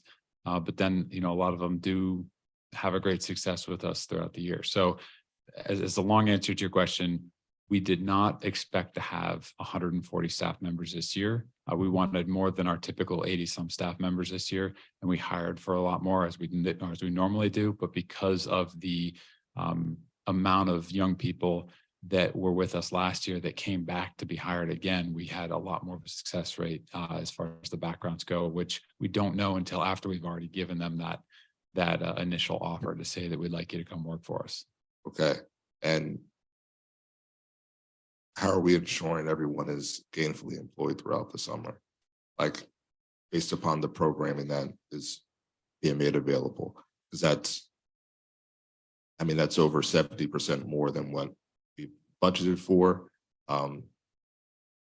Is everyone actually working in all of these spaces? That just seems like a huge depth, a drastic increase, and to ensure that there's actually work for everyone that's has been hired. Right. So, I mean, you can correct me if I'm wrong over in finance. I think we had 88 staff members last year, and we were just barely, we were at the legal amount for our pools to be open, our pool to be open as far as lifeguards and our pool monitors. We had enough staff members to oversee our children at the parks, and we had enough after school. We had enough.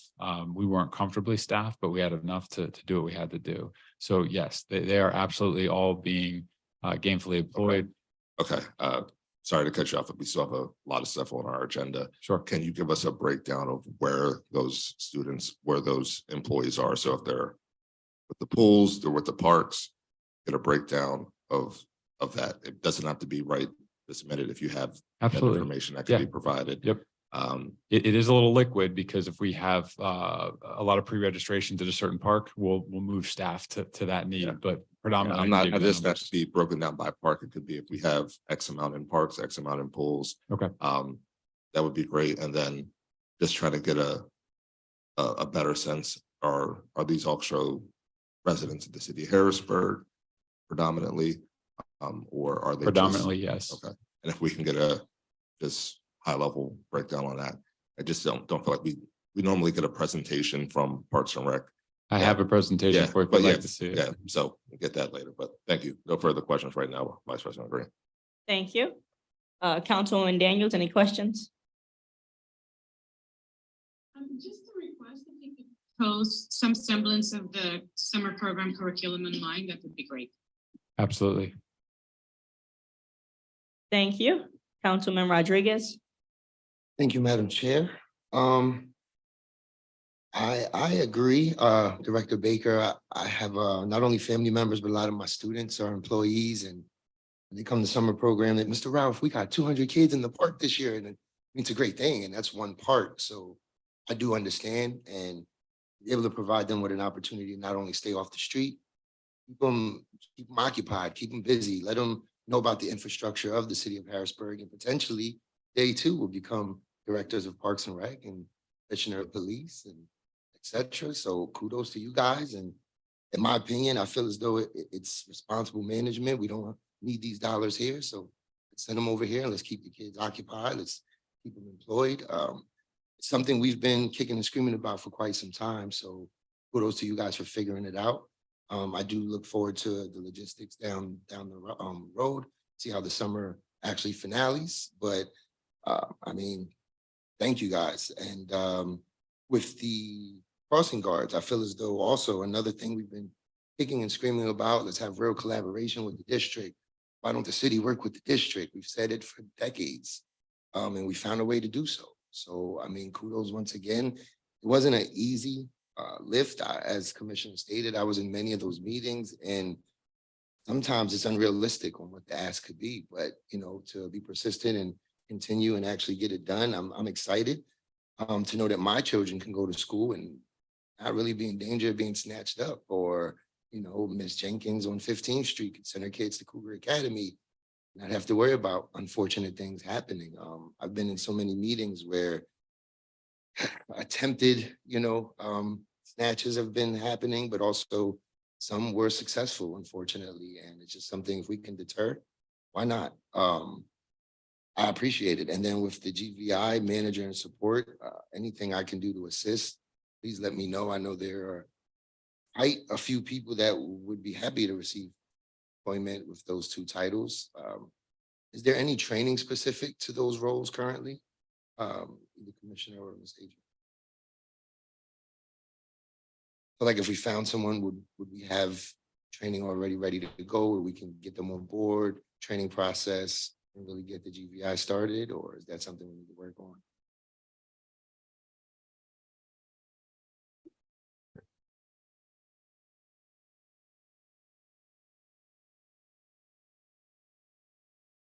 Yes, absolutely. In regards to the project manager, that'll be a really easy lift to get them trained and up and running pretty quickly. Okay. The support and outreach coordinator, we'll sneak preview of what we're going to be talking about in our quarterly report, but we're working on drafting that that position description so that we can get that posted as well if the reallocation is approved. Thank you for that. And also I appreciate you having the, I would say, oversight to see we needed a bit more time and, you know, put in for that extension. It's something we need. And, you know, there's so many great things that that GVI grant can provide for the city. So I look forward to it. And, you know, I kick and scream about gunshot detection. So Commissioner, can't wait. But I appreciate you guys and keep up the great work. No further comments or questions. Thank you. Thank you all for being here. I don't really have many questions. Most of mine were asked and answered. I do have one for Mr. Baker. I feel like we're playing musical microphone here.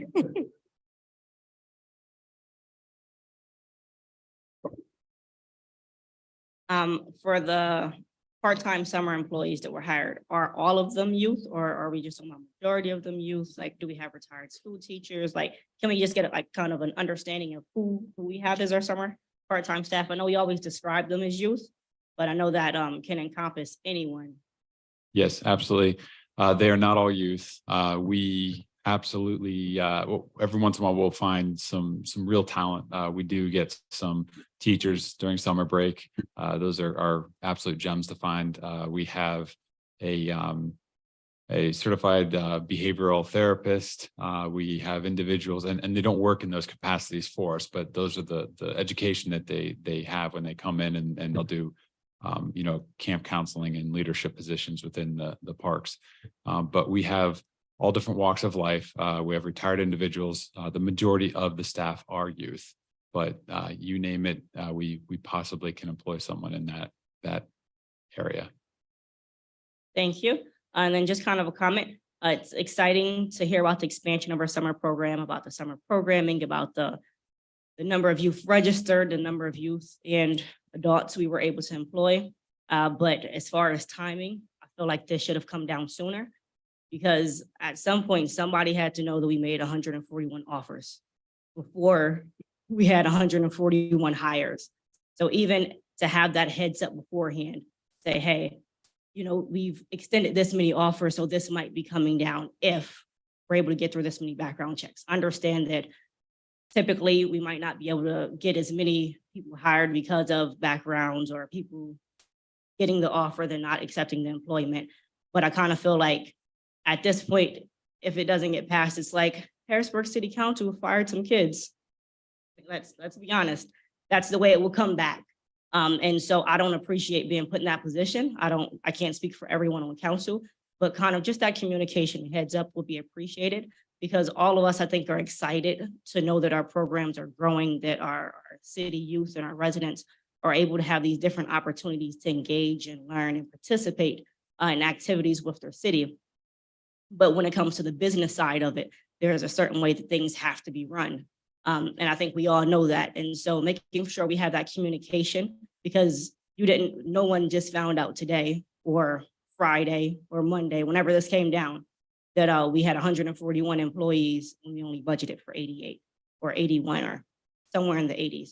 That's a large number. And so at some point, we knew that we had extended way more offers than we budgeted for. And so just assuming that this is going to be passed is an irresponsible management decision. So that's kind of just my comments on that. But I'm excited to hear about the expansion. Kudos to your team for being able to get that interest drummed up and get our youth and our residents involved. And I look forward to a successful summer program. I've definitely been promoting it. I know a lot of people that are talking about the different things going on, about the movie nights, about the arts in the park. So it's exciting to hear, and it's a good thing to hear. From the management side, just wish it was more communication, so we didn't find ourselves on the back end of pass it or someone doesn't get a check. Any other questions or comments? Yes, thank you. Out of the 141 employees, how many are City of Harrisburg residents? I could find that out. I do not know offhand. I can tell you there's a healthy majority that are, but I'm not sure the exact number. Well, I would like to know. I think it is nice and it is exciting, but if we're not employing our residents, what's the point? I think we're pretty adamant about ensuring that our residents, including our youth, are employed and can learn and begin to budget and all the things that come with the first job. So I would be very curious to know if you could please let us know how many of the 141, whether that's youth or educators or more seasoned employees. Yep, that's one of my notes on here. Thank you very much. Thank you. Thank you. Any other questions or comments? I'll just note, and I'm not saying, I'm saying this from a place of care. We need it tonight. We're supposed to vote on this reallocation. If someone can get us that information rather quickly, like this, again, we care. One of my first jobs ever was a park employee for the city of Harrisburg. These questions aren't coming from a malicious place. It's when you, as Vice President Green and President Bowers noted, it's just, you get something of an increase of that size, sort of last minute. We're supposed to take a vote on it tonight. It's just good information for us to have. I mean, it's a good news story. We just want some information. So again, we still have a healthy agenda left. So if someone can get us that information prior to a vote, if that's possible, that'd be greatly appreciated. Thank you. Thank you. Any other questions or comments? Seeing none, thank you again for being here tonight.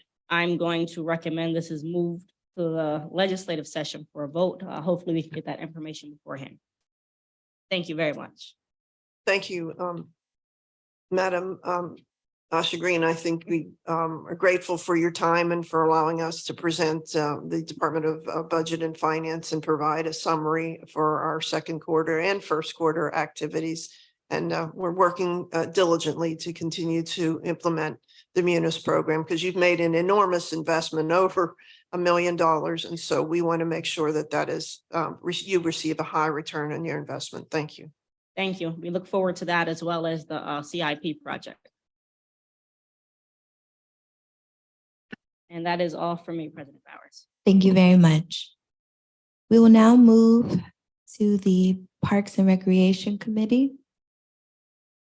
So we will invite Director Baker back to share a quarterly report on behalf of the Bureau of Parks, Recreation, and Enrichment.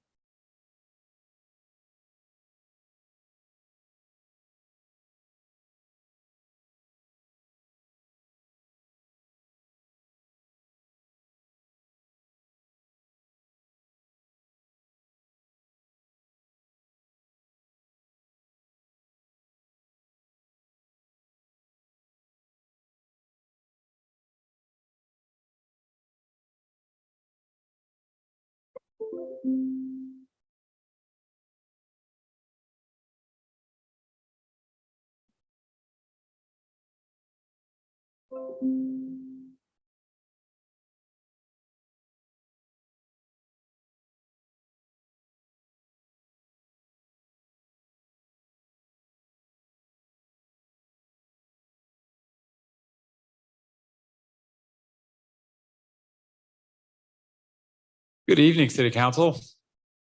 Good evening. I have a short PowerPoint. What was just circulated to you was, probably for sake of time, is another PowerPoint that you can look over whenever you'd like to for the programming expansion. This PowerPoint will be for the second quarter review. So without further ado, I'll get it started.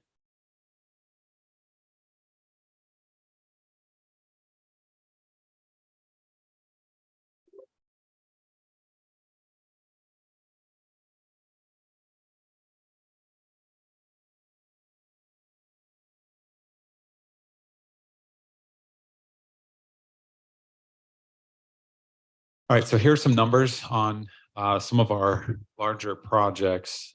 We have Chutes and Ladders, which we reported on our last quarter.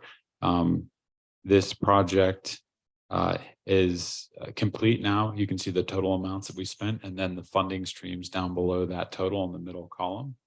We will be starting with our phase 2, which will be the ADA accessible playgrounds, which will be our toddler play areas. We'll also have an adult workout facility, which would be connected to the toddler area in the same vicinity, along with our parking lot expansion.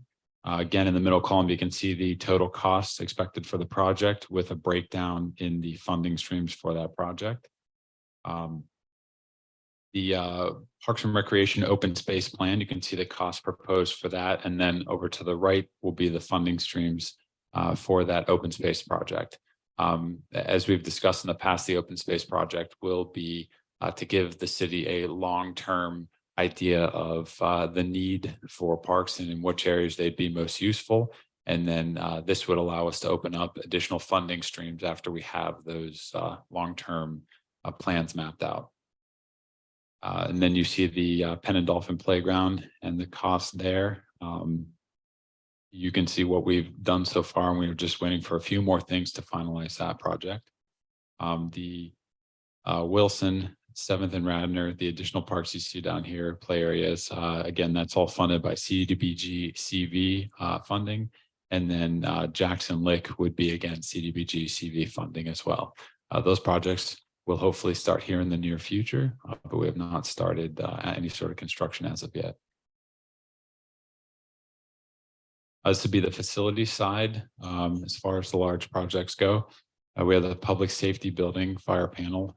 As you see, that has been completed. It is a nice and much needed upgrade for the public safety building. We now have an addressable fire system. So if there is any sort of fire or smoke in the building, a pull station's pulled, the system can now notify the fire department and tell them in which area of the building that has been that's taken place, so they know then where to go as far as first, second, third, basement floors. They know which wing of the building, so they don't have to search everywhere. The MLK fire pump, this is a much needed upgrade. Again, we're working on, you can see the cost there. Flooring, again, everything here. For sake of time, any questions we can go over here in the future. On June 3rd from 10 a.m. to noon, the Parks and Rec Department invited the community out to clean up the parks with us. We cleaned at Cloverly Heights, 15th and Vernon, 7th and Radnor, and 4th and Emerald. Community groups such as Capital Blue Cross and the Girl Scouts came out to help. I helped out at Reservoir Park It was amazing to see all the little girls from the Girl Scouts cleaning up the park. I didn't hear one single complaint, and they actually had a good time. I think it's important for everyone to know that these parks are everyone's to play at and enjoy, and it's important that we keep them clean. I can't wait to do it again.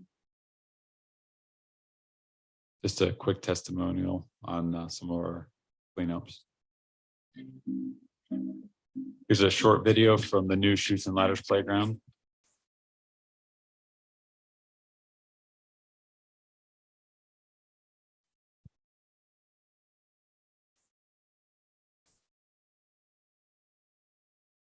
But again, even last night you headed out there, it was packed with people.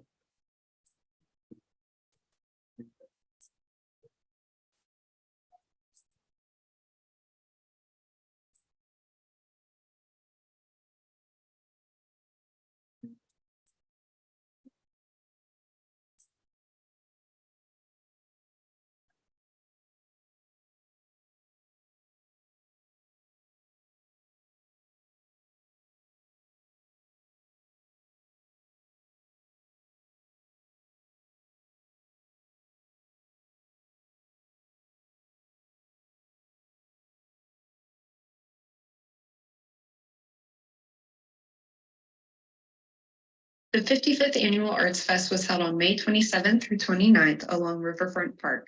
This festival is a true celebration of the arts, featuring over 145 juried artisans from across the country and an additional 50+ local up-and-coming artisans in the HVG flea portion of the event. We also enjoyed performances by more than 35 local musicians and dance groups throughout the weekend and offered free vendor space for any city-based art-centric business, such as Open Stage and Midtown Cinema, to promote their offerings to keep visitors coming back to the city for more fun. We were very excited to host our second community art project during the event, where over 1,000 attendees created a free ceramic tile that will be used as part of a larger permanent mosaic at the new Chutes and Ladders playground in Reservoir Park. This mosaic will feature the name of the playground along with play and nature-themed images. The community art project is an activity we will prioritize to make happen each year. It's very cool to give both attendees and visitors the opportunity to create something that will become a permanent piece of our city while helping to beautify the area it's installed at. We received overwhelmingly positive feedback from both vendors and attendees. One vendor said this was their best Harrisburg show in 25 years. An attendee said, "Arts Fest seems to have really grown this year. Happy to see it thriving. I love this festival and our charming capital city." We look forward to continuing to grow this festival next year on May 25th through 27th, 2024.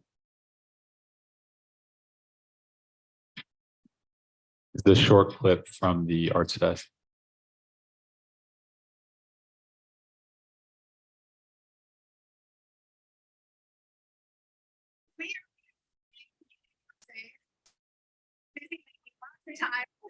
We've already made a few hundred for this mosaic, and they're going to be installed permanently into a new playground at Reservoir Park. It's the Chutes and Ladders playground. And by the end of the summer, it should be in. Experience for people to get an opportunity to make something with clay. Some people don't have that chance very often.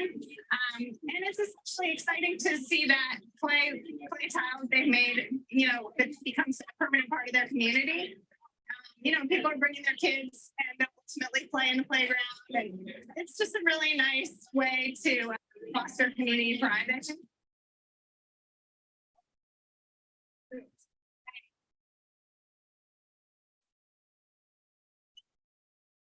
% growing. So it's really important that we have this, not a lot of cities have it. So I think it's important for our community to come together. And it's really cool that we have this many people that are coming out. My name is John Kerr, and I have oil paints here.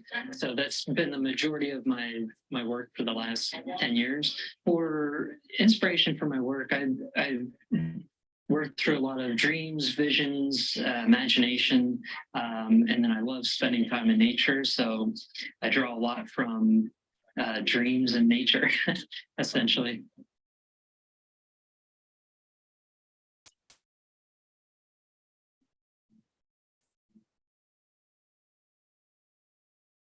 it's so much fun. Just seeing all of the animals and everyone having a great time, seeing all the different artists. Harrisburg is such a vibrant community with so many amazing people and things that they do. And it's just nice seeing everyone have a great time.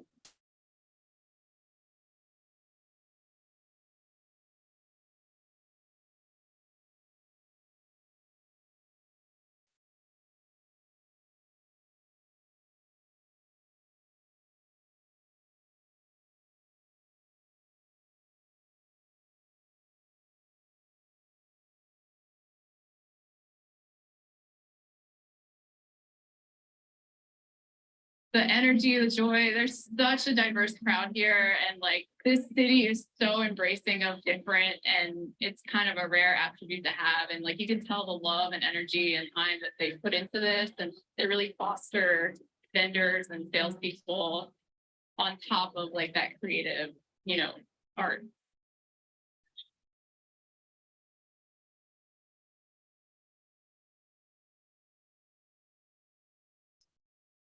We are halfway through 2023, and thanks to our low-income assistance and senior assistance programs for shade trees, we've been able to help almost 50 residents so far this year with assistance towards removal or prunings of dead, dying, or hazardous trees. In addition to the removal of those trees, our spring planting happened in April. Volunteers from all over the city assisted in planting 74 trees at nearly 43 properties from McClay to Division Street, from 2nd to 7th. In addition to the trees, an additional unsightly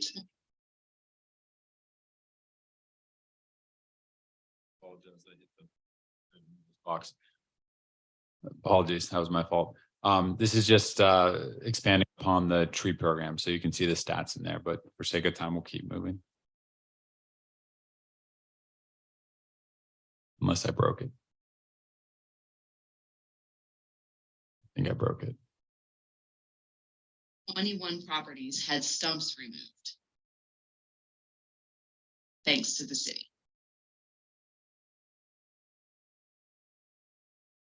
I'm gonna stop touching it. Maybe it'll. On this slide, we have our community volunteer spotlight. The springtime is usually when we have the most volunteers come out to assist the parks maintenance team with maintaining the parks around the city.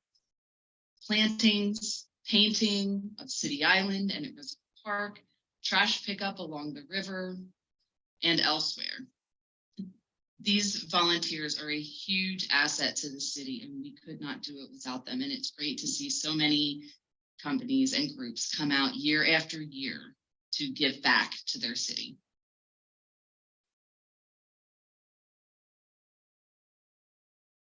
All right, that concludes my presentation. I'd like to say again, thank you very much to Matt Maisel and his team for all the wonderful footage you're able to provide us with. If you have any questions, just let me know. Thank you. I'll open the floor now to questions from my colleagues. I'll begin with Councilman Lawson. Any questions? Thank you, President Bowers. So I guess this is probably information that's coming as well, just because we've seen this expansion with the youth that are out there. Who would you describe as the average person who's taking advantage of these new jobs? And then what are you seeing as far as the youth who are showing up to work, not to work, but to take advantage of the programs? Like what are we seeing out there?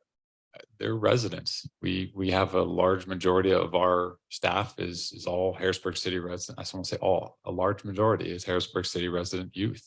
A large majority, if not most all of our participants within our summer camps and programs are Harrisburg City youth. And then the kids that are taking advantage, not so much of the jobs, but of the opportunities to come to the park. Like what are you seeing them finding? Like what are they mainly going towards? What are they doing? So if we have our new parks, our brand new parks, you see kids from all over the place. I mean, they come, I think last time I was at council, we were speaking about Reservoir Park. We were there for grand opening. We saw families from over an hour and a half away. So they come from all over for the new parks. But some of the parks that aren't as grandiose, it's all residents, all local. Most of our foot traffic, depending on the park, or most of the traffic, depending on the park, is typically foot traffic. If you look at Jackson Lake Pool, the majority of that is all foot traffic. And we do have obviously some that come in vehicles, but a lot of our parks are similar. We do have parks where we see more vehicles, but again, the majority, I think, for a lot of these parks are, for young people at least, they're walking to the park. And then are there plans to expand to other parks possibly next year for getting this type of response? Yeah, so we have been very fortunate as a city to receive copious amounts of federal, state, local funding for park programs. We're hoping to long-term connect a lot of our parks with green spaces and the green belt itself. We want to promote lots of foot traffic, alternative forms of traffic, so a lot of our young people can get from park to park. I think long answer to that question is absolutely, that is our goal. Okay, and then the last question for me is, I heard something about doing something more year-round. Like what do you envision there? As far as year-round goes, I guess maybe give me more specifics on that. I thought I heard you say something about having people available throughout the year. That's all. I wasn't sure how that matched up with what we do with the parks. It's predominantly summertime is whenever we staff. Whenever school's back in session, we'll do after school. But that's, for the time being, that's kind of where it's limited to. It's just after school during the school year. Okay. Thank you, Vice President Green. Any questions? Thank you. I don't have any questions at this time. Thank you. Councilman Majors, any questions? No questions at this time. Thank you for the report. Thank you. Councilwoman Daniels, any questions? Thank you. Councilman Rodriguez, any questions? No questions, Madam President. Thank you. Okay, thank you. Thank you very much. Sure. Thank you. Our final committee quarterly reports this evening will come from the Public Safety Committee. I will defer to our Public Safety Committee Chair, Councilman Rodriguez. Thank you, Madam President. We will begin with the Police Bureau quarterly report. We have Commissioner Carter here with us. Commissioner, feel free to begin whenever you are set and ready. Thank you, Public Safety Chair. It's going to be my pleasure. It is my pleasure to introduce to you Captain Russell Weiner. He's in charge. Speak directly into the mic, Commissioner. Thank you. It's my pleasure to introduce to you Captain Russell Weiner. He's going to be presenting to you today. He's the the young man that took Captain Hooper's place. Awesome. Well, welcome. Thank you. Pleasure.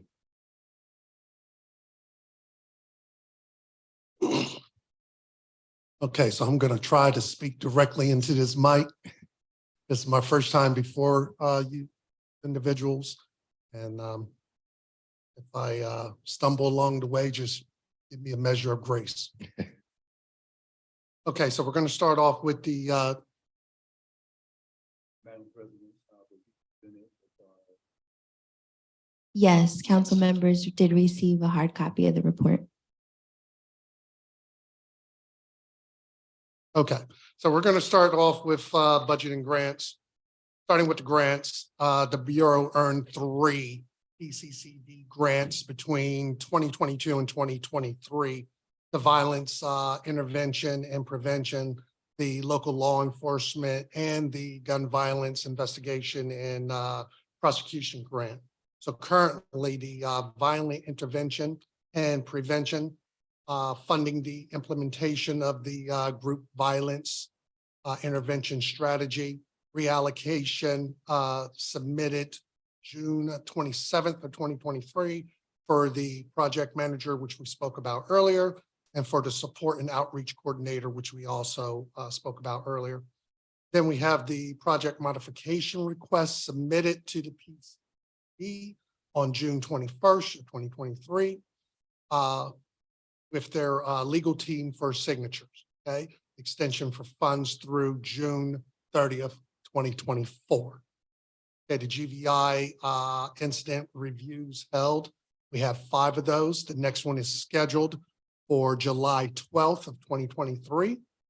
Held 2 interventions for the project manager, held 2 interviews for the project manager position, continuing to schedule interviews for the project manager position and crafting the job description for the support and outreach coordinator. Okay, continue observation of the GVI strategy and action through York City Police Department with their quarterly call-in and Philadelphia's custom notification meeting. During the second quarter, there were 24 meetings held with community members, partners, and stakeholders. Moving on to the gun violence intervention and prosecution grant. Grant includes the Celebrate technology, forensic cell phone downloads, and training, which is ready to order. Spot shotter technology, okay?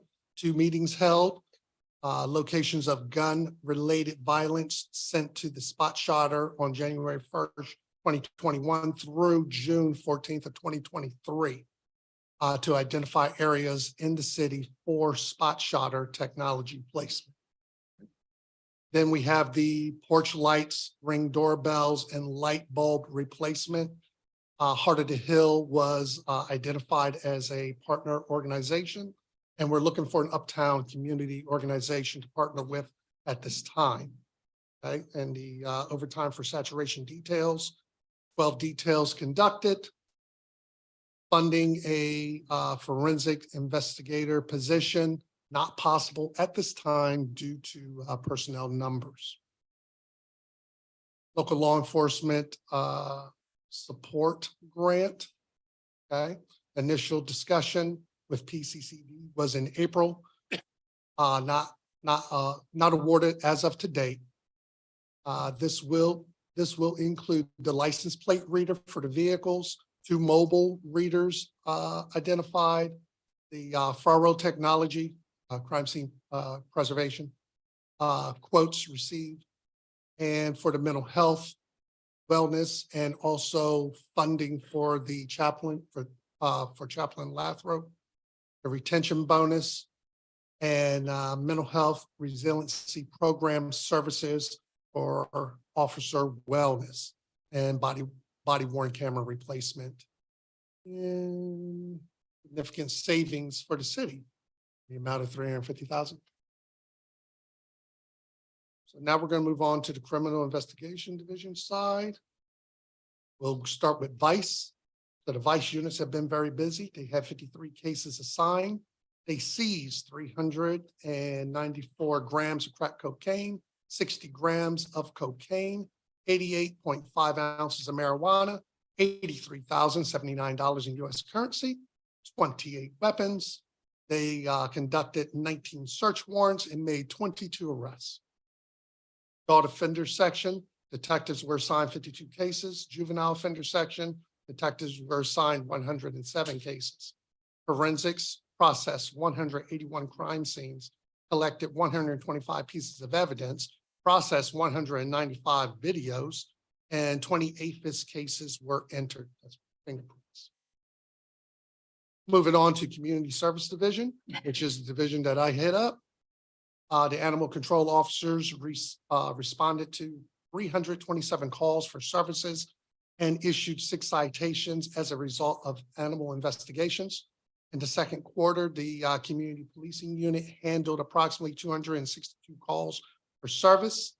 The community service aides handled approximately 104 calls for service. And the HUD officers, HUD unit, handled 230 calls for service. Director Houston has begun implementing her plan for this year's National Night Out scheduled for Tuesday, August 1st, 2023, from 17:30 to 2000 hours on City Island. She has moved from the initial planning and is currently in the middle of mapping, registration, partnering with vendors, et cetera, and stages with more details to follow. Interviews are being held for the new candidates to fill the CSA's position. So we're actively conducting interviews on that front as well. Moving on to technical services. Training unit, Bureau-wide training, day 2, March and April. Defense tactics refresher, a continuation of defensive tactics and handcuffing taught last year as a refresher. This is a MOPEC required training, okay? And use of force training, which is also MOPEC required and supply training. Cody, Nimbus, towed vehicle below 100 and emergency response. So in January of 2023, the Bureau switched from UCR to Nimbus for crime reporting. Okay, the training was an explanation of what is needed in reports to meet the Nimbus standards to eliminate corrections and familiarization of the Nimbus report. Also covered was the switch from Metro towed vehicles to Cody towed vehicles. Additionally covered was response to calls, wearing vests, and slowing down to avoid police-involved crashes. Recruitment testing process, April of 2023 test, 97 applicants, 58 scheduled. Completed final paperwork to participate in the physical fitness on April 15th of 2023. At 15 no-shows, 18 failed the physical fitness tests or withdrew from the process. 25 moved to written exam, 25 passed written exam, 15 backgrounds conducted, 5 hired with conditional offers as of 6/28/23, and 8 additional backgrounds being conducted as of June 28, 2023. Next recruiting cycle is started testing the 5th and 6th of August of 2023. Then we move on to coders and doors, which as of year to date, the total reports second quarter was 526. Hours saved was 789 hours. Total savings, $21,040. Estimated hours for report if taken by an officer was 1.5. And the estimated cost per report if taken by an officer was $40. So that's the Cody door system, self-reporting system. Parking enforcement, year to date, treasurer for tickets, or parking tickets deposited, $98,543. Tickets issued, $5,129. Boot fee, which is at $75 a pop, has gone to a total of $525. Bags and signs brought in $30,352. Permits brought in $29,890. Total income, $158,310. In the second quarter of 2023, parking enforcement officers were added to bring the total number of parking enforcement officers to 4. Both were hired late in the second quarter and are currently still in training.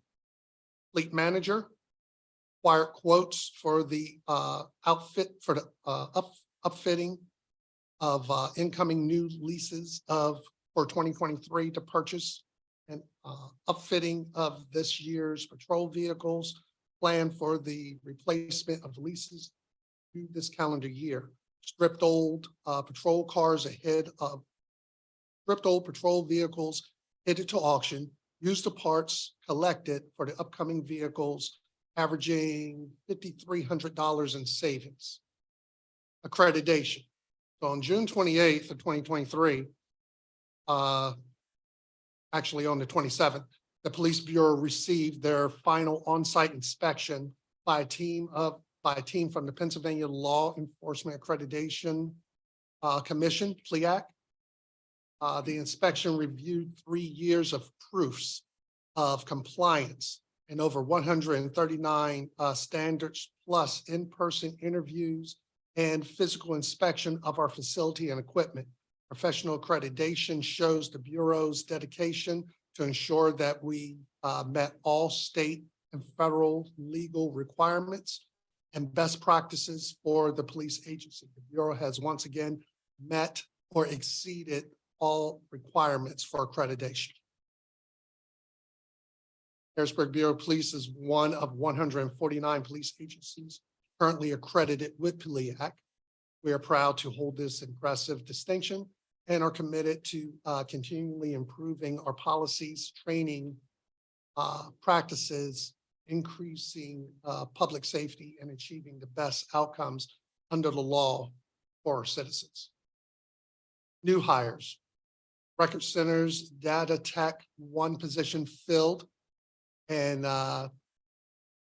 candidate Sonia Rodriguez, formerly with Lebanon City PD, start July 10th. And the evidence custodian position was filled. That candidate is Laura Still, and she will start July 10th as well. Moving on to uniform patrol. Incidents logged by patrol officers in Cody for the second quarter, 19,997. Highlights: the gun violence investigation and prosecution grant saturation detail began with weekly details. The mission of the detail is to combat the ongoing gun violence within the city of Harrisburg while increasing the quality of life for the citizens of this community and its visitors. Homicides remain low for the year, and one could argue the GVIP detail has a direct impact on those numbers. In May of 2023, Lieutenant Galkowski and Captain Hooper retired after 27 years with the Harrisburg Bureau of Police, and currently we currently have 9 cadets at the Hack Academy. Narcan usage. During the second quarter of 2023, the Harrisburg police officers encountered 12 victims of suspected opioid overdose. Narcan was administered to each victim, and 9 of the victims showed signs of recovery at the scene. 3 of the victims did not show signs of recovery at the scene and were transported to the hospital for further treatment. Their final status was not known. Harrisburg co-responders. Our 3 co-responders have fielded 140 calls in the second quarter. Street crimes units. Our street crimes have seized the following: $3,940 in marijuana, synthetic marijuana, $6,210 in cocaine or crack cocaine, excuse me, $290 in fentanyl / heroin, $1,200 in methamphetamines, $500 in PCP, $200 in ecstasy, $1,436 in pills, $5,864 in US currency, 30 firearms. The street crime units K9s have seized $40,820 in marijuana, $447,614 in cocaine and crack cocaine, $398,546 in methamphetamines, and $9,852 in US currency. Does that complete the quarterly report for you, gentlemen? That completes it. Commissioner, anything you'd like to add before we open it up? No. All right. With just in regards to CLEAC, maybe this is an administration question. Would we be close to an appointment that you're aware of so we can begin that body? We just need the one appointment for the administration's end, for the CLEAC board, Citizens Law Enforcement. That's something that administration can Yep. Mr. Hartman, would you have, thank you.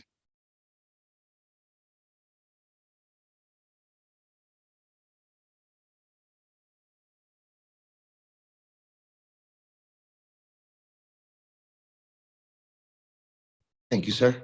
Hey, so the CLEAC board, mayor's ready to meet whenever you are to discuss the last two remaining seats. Yep. I know there's been difficulty. She has spent significant time trying to get two individuals because they're south side areas, getting Specific, people interested. So anybody who would be interested in those neighborhoods, please feel free to come forward with them. Absolutely. Thank you. All right. Yes, sir. Also, CSA positions open were mentioned. How many currently are open? We currently have 2 positions open at this time. Okay. Would it be okay? I know you were mentioning, Captain, you were mentioning you needed a partnership uptown. Would it be okay for council to make possible recommendations or maybe perhaps work with you guys to get that going? Absolutely. Okay, awesome. The next question, 15 no-shows for the applicants. Do we know why? And then the follow-up to that is, can we possibly develop a mechanism that maybe reach back out for the next round? That's a mystery to us too, because when they register to take the test, there's a fee. And for some reason, they decide at the last minute not to show up. But we have been reaching out to people to try to find out, why they changed their minds or just backed out. But we're still experiencing the same thing that our fire department is experiencing, EMS, military, and everyone. Yep. So the consortium test that we used to participate in, we left that because we would always, because of our civil service standards, we were getting the last pick of the litter. And so then Harrisburg decided to give our own test, and we're making out a whole lot better now.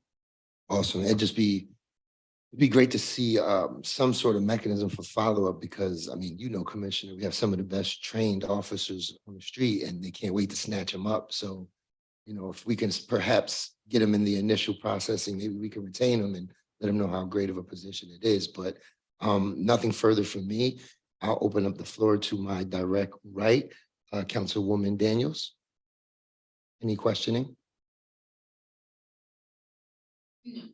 Thank you. Councilman Majors? Thank you. Just going through the report here, notes of some of the vacancies within the patrol officer division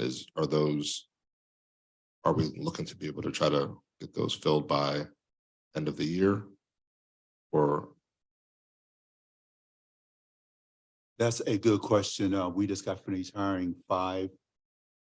We offered the positions to like 5 different people. One person dropped out, so we hired 4. We have some graduating from HAC on the 14th of this month, and we have another test going in August. And so we are looking to fill those slots, sir. okay. And that's gonna weigh out given, the attrition that often, that occurs through retirements. That'll get us to where in terms of our complement. I believe that we're at 140 something. I will be able to give you the exact figures probably later on. Right now. Okay, and then is there any impact due to the proposed budget reallocation, which is moving funds away from salary and wages and police, that gonna have any impact on your ability to hire? No, sir. Okay.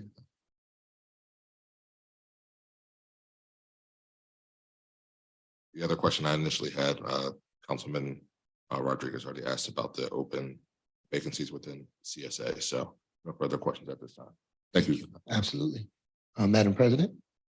Thank you. I don't have any other questions. I've already asked them regarding the GBI grant, and the question I had was asked as well regarding the CSA complement. Thank you. Thank you. Vice President Green? Thank you. I don't have any questions, but thank you for being here tonight and congratulations on your new position. You. Councilman Lawson. Thank you, Chair Rodriguez. And first, I want to congratulate our brand new captain. Thank you very much for sticking with us and rising to this rank. The only real question I had is maybe just for clarification. Commissioner Carter, you said that the program manager for GVI would have to pay an insurance that would be close to their actual salary. Is that the case? No, I didn't quite say that, but Captain So, Wyden. yeah, if you could just help me just so I can wrap my head around that. Yeah, I got you. The issue with the insurance is because when I first took over the unit, I started right into that aspect of it to figure out why we're having the difficulties that we're having. So when I actually did, or when we did find a candidate that we liked, and it was proposed to them about these insurances that they had to have, they got back to us talking about the price tag for those insurances is upward of $5,000. So I was like, all right, I'm hearing it from you. Let me reach out to some people. Let me see. So I reached out to my own personal insurance, which is USAA.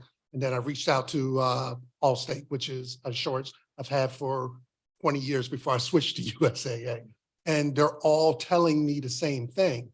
Unfortunately, the climate that we're currently in, anything that gets associated with the police department, they're either doing away with the insurance altogether because of what they had to pay out, or it's just this really, really astronomical fee. So when they were looking at the project manager, of course, that being a grant funded position, and not knowing how long, the grant was going to be or anything like that, that gave a lot of people pause. A lot of them pause. So that's why we had to shift gears. And that's why we had to, look to make this come through the city so that we can get that hire done. So we're looking at, are we looking through the city to figure out a way to help mitigate like their costs then, or do we have a solution on the table? Yes, what we're doing, Mr. Lawson, is that we're copying the program that York City has put out there. They had the same problem we did. So then they hired the program manager and the assistant to the city. Okay, so then they would be a direct hire for the city, and then that's how we can help mitigate some of this. Yes. Okay, thank you. That helped me. Right, thank you for that. Commissioner Captain, is there any last sentiments you'd like to leave? Yes, I want to thank City Council for your work that you've done so far this year. I know that you're all looking forward to the vacation that you're going to take, and I can say that you earned it. This year nationwide has been a trying time with all of the mass shootings and different things like that. But I think that with the connection that we have with City Council, and City Council has out there a community connection that Harrisburg has been, I wouldn't say lucky, but I would say blessed so far that we really haven't had the other problems. It's not that other agencies, they're not good, other police agencies, because they are good. I look at Philadelphia, what they're going through right now. Miss Outlaw, Commissioner Outlaw, I look at Baltimore, and those are tragedies. So, my thing is, I just hope and pray that we can continue along the same path and just work together, to show people, that, hey, we all care, we are trying, and we don't need this here. Thank you. And as far as I go, like I said, this was my first time up the bat in front of you guys. I look forward to doing it many, many more times. And listen, anything that you have, any ideals, I'm open to it. Bring it to me. Thank you. Before you guys are dismissed, does anyone on council have any follow-up? All right, you guys are free to go. Thank you for your time. We'll follow up with the Bureau of Fire. I believe we have Chief Enterline here joining us this evening. Thank you once again, gentlemen. Thank you.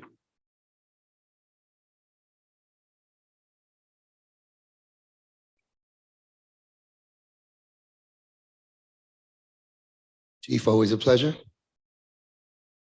Good evening, same here. Good evening. Whenever you're set, you're free to go with the quarterly report. So he turned my mic off. I was set up. So I did email over late this afternoon report. I did neglect to put the financials in there, but I can email those over tomorrow. They just didn't attach to my PDF.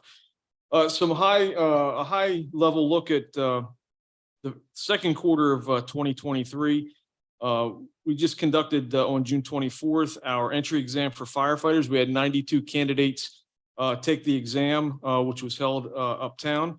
HR is in the process of finalizing all those scores, so I can't tell you the number that passed and failed at this particular time.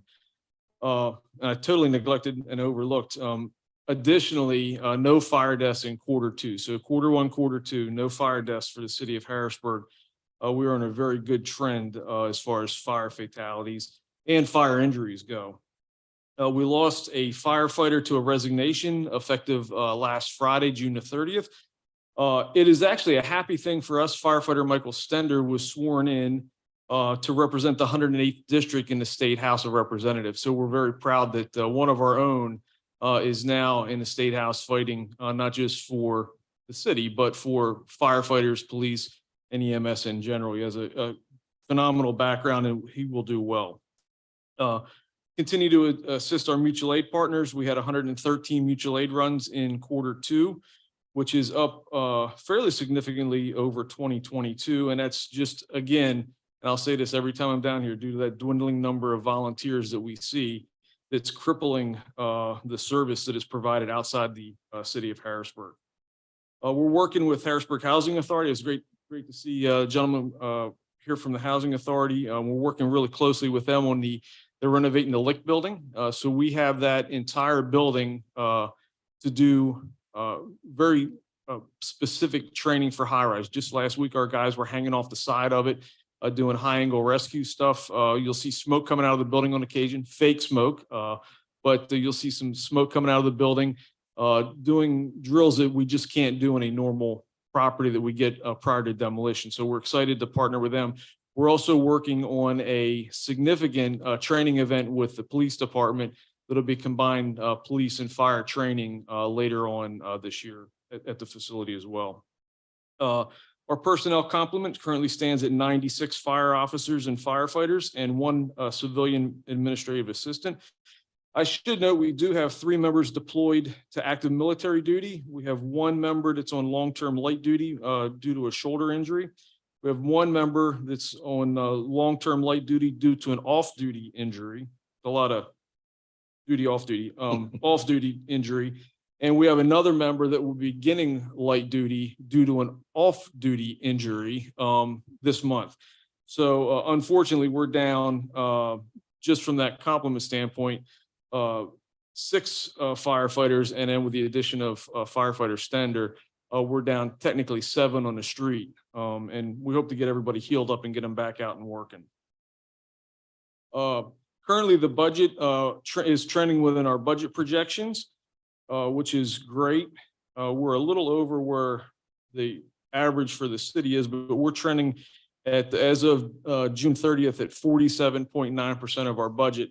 One area of concern, as it always is, it's such a target to try and hit, is our overtime budget.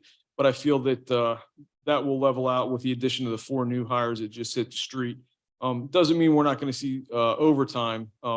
As I said, we have 6 that are out off the street, so we have to make up for those nearly daily on the street, especially over the summertime vacation period. We will have a reimbursement. Law Bureau and City of Philadelphia got our contract signed with the City of Philadelphia for Pennsylvania Task Force 1 deployments. We have a little bit of a backlog of money that'll be coming in for reimbursement for that, hopefully hitting city coffers within the next 30 to 60 days. A look ahead, some things that I will touch on. One emergency management exercise we just conducted with Dauphin County Department of Public Safety. We participated in an exercise that simulated the breach of Raystown Lake Dam up in Huntington County. So you think of that as being pretty far away. It actually raises the water level here about 22 feet in the Susquehanna River. So it was a significant event for us to look at forecast and participate in with many other counties and agencies through the Army Corps of Engineers. We just completed a pre-construction meeting last week for the new Squad 8 and Squad 8 and Wagon 3, which was already paid for in 2021. And we expect to take delivery of those hopefully March or April of 2024. We did take delivery of Tower 1. It's currently getting ladders mounted, and equipment mounting will commence here very shortly. We hope to have that in service end of August, beginning of September. And we're going to begin specifications to replace the ladder truck uptown, because that is a 36-month build time. So whatever we're looking at, it's time plus 3 years for receipt of that. We are, and I know Director Montgomery will talk about it, continue to work closely with Bureau of Codes on numerous issues of illegal boarding houses, condemned properties, and demolition. We're excited for the 1.5 million in the ARPA funding. It will make a significant public safety impact, not only for the residents, but for the firefighters too. It's going to eliminate those buildings that are so dangerous to our community and to our firefighters. Real quick highlight on call volume. We had 922 incidents for the quarter. Our response time, and this is due to that staffing that we have, due to the great work of the firefighters on a daily basis, that response time hangs at about 4.48 minutes, which is just under the national consensus standard average of 5 minutes, 90% of the time. So we're well within those parameters, which we're proud of.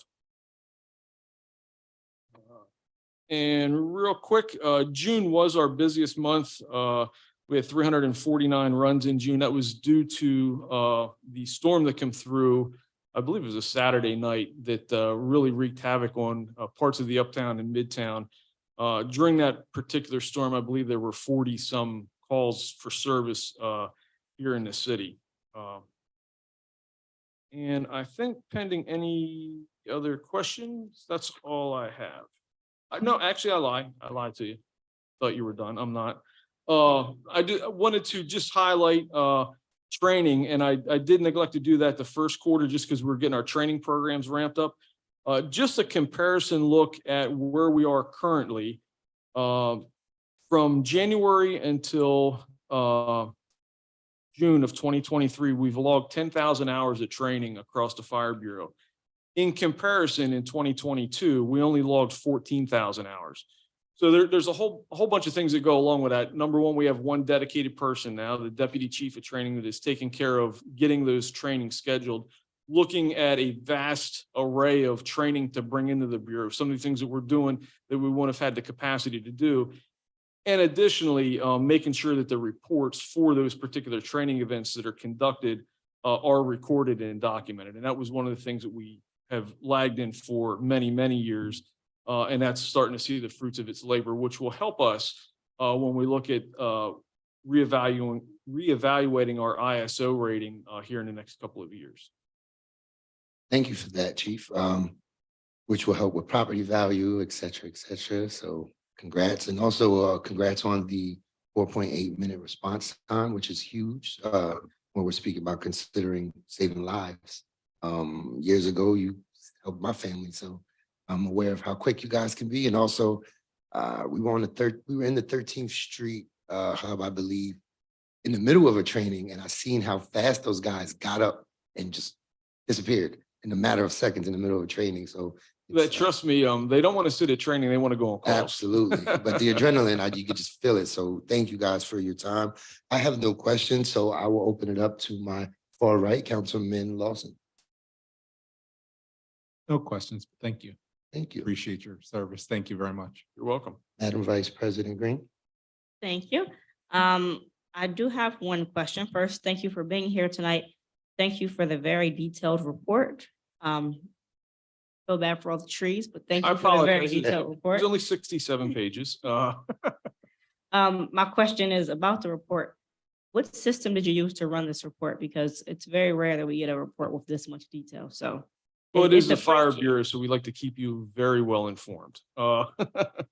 No, we have, this is our records management system and it is built-in reports that we're able to pull right from that system. So we run these on a sometimes weekly basis, depending what we want to track, but mostly on a bi-weekly or monthly basis, just to see where we are in the grand scheme of where we'd historically been.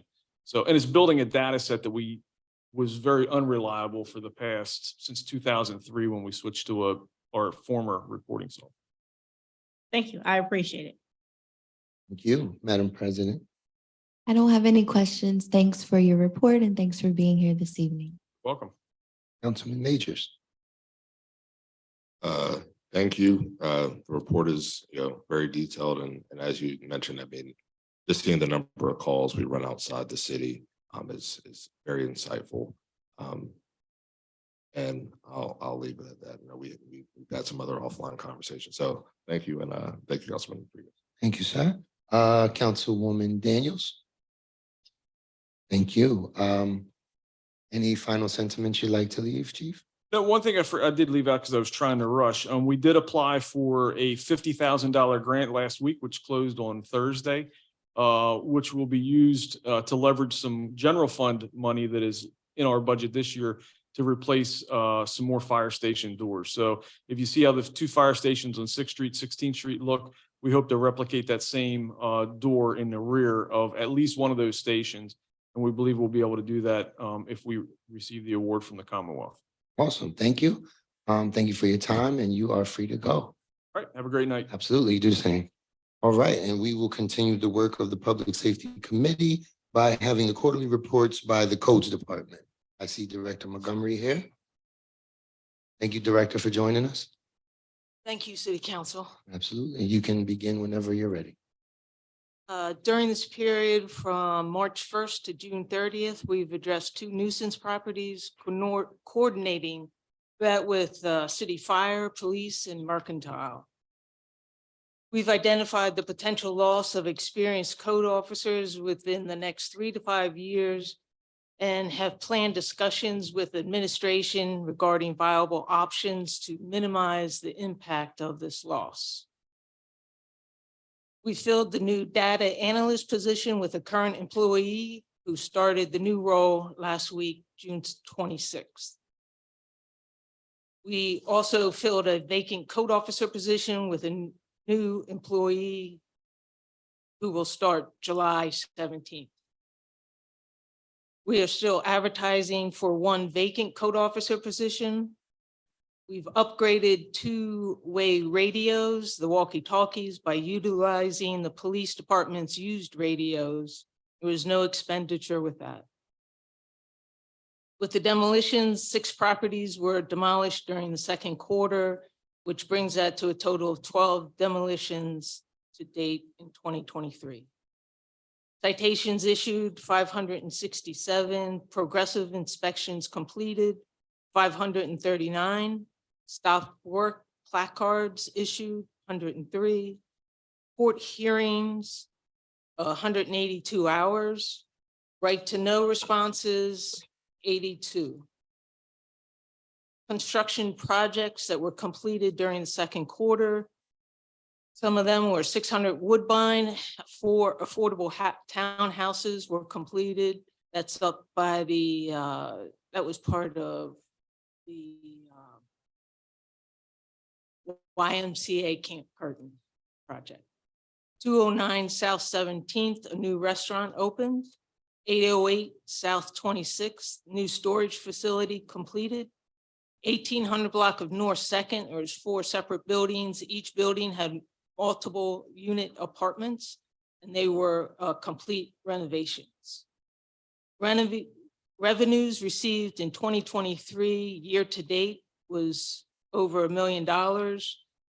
In 2022, the same amount of time, that might be misleading. It's not just the second quarter. It's the first and second quarter. Last year in 2022 was $825,710.88. That is everything I have.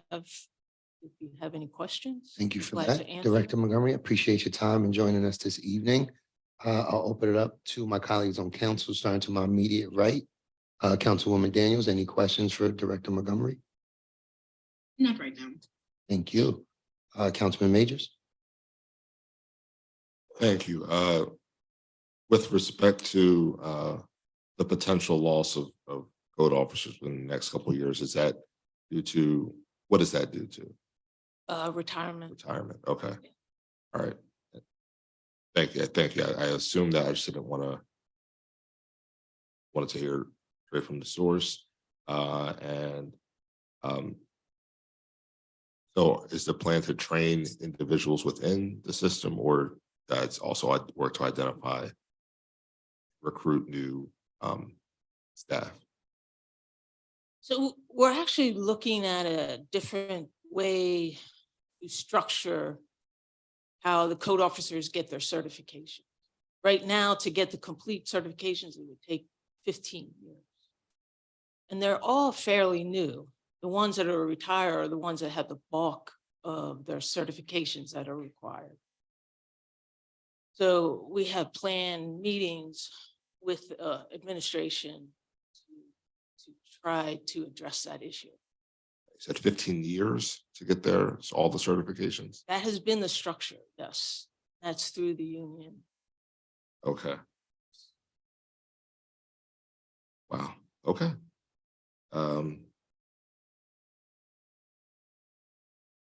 Yeah, no further questions at this time. Yeah, Thank you, that's- Councilman. That just seems, yeah, that's a long time. Years, yeah. Madam President? Just a follow-up question on the 15-year requirement for all of the certifications. How long are the pending retirees? How long have they been here?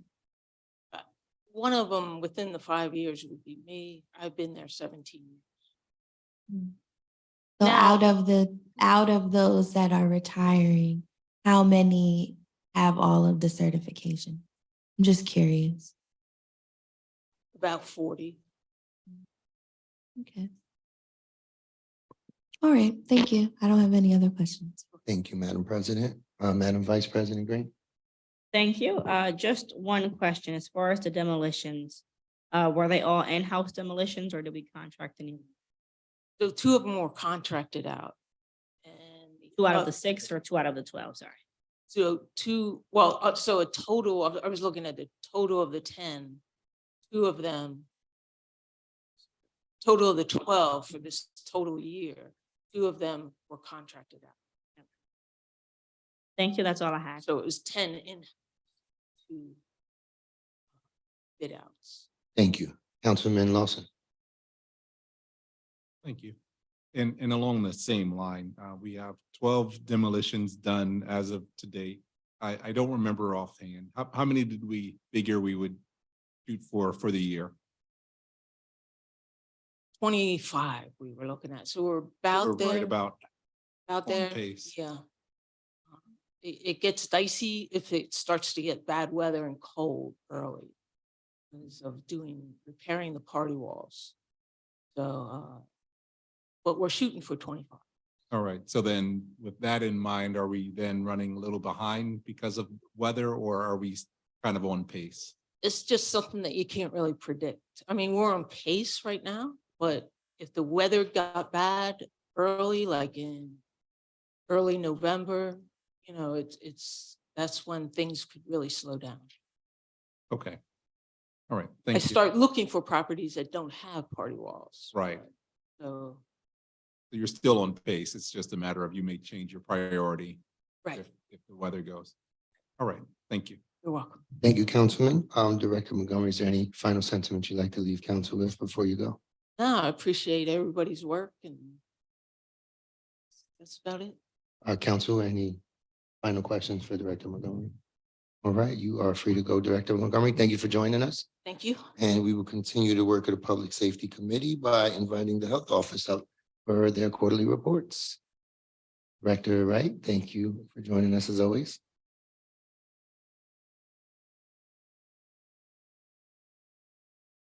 Good evening, Council. Thank you so much for having me. Basically, I believe that you have received the hot off the press newsletter from the Harrisburg Health Office.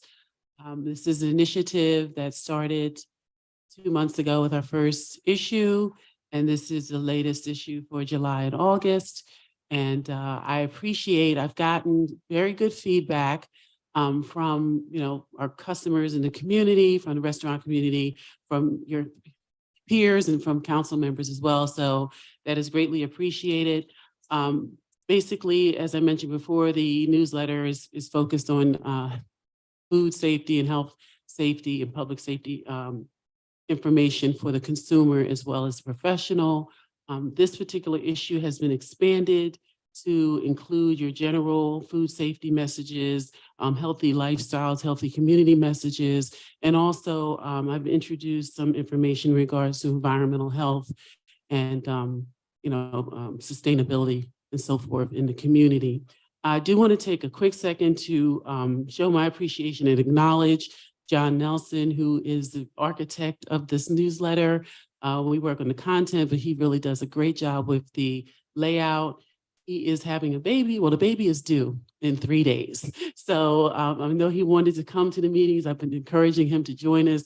You might have met him off and on one-offs, but hopefully once everything is happening with the baby, that he will join me at one of these meetings and just get to know you all face to face. Only if you bring some of that tilapia. Oh, right. Well, it's been really interesting. Some of the comments with the recipe seems to be a favorite. Okay, so I'm glad that we were able to include that. Yes, so with John, and also I want to acknowledge Al Russo, who is the contract inspector that's been on board now for a few months now.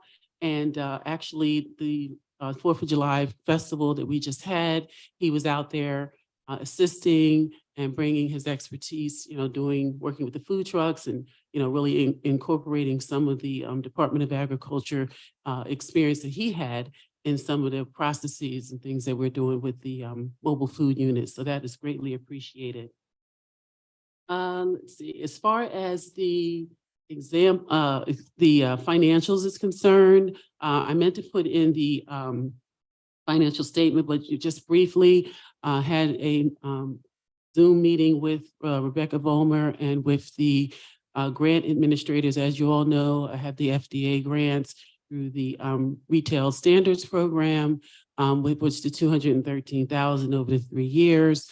We closed out for 2022, and we actually used 80% of that grant for the allocation of approximately $70,000 for that year.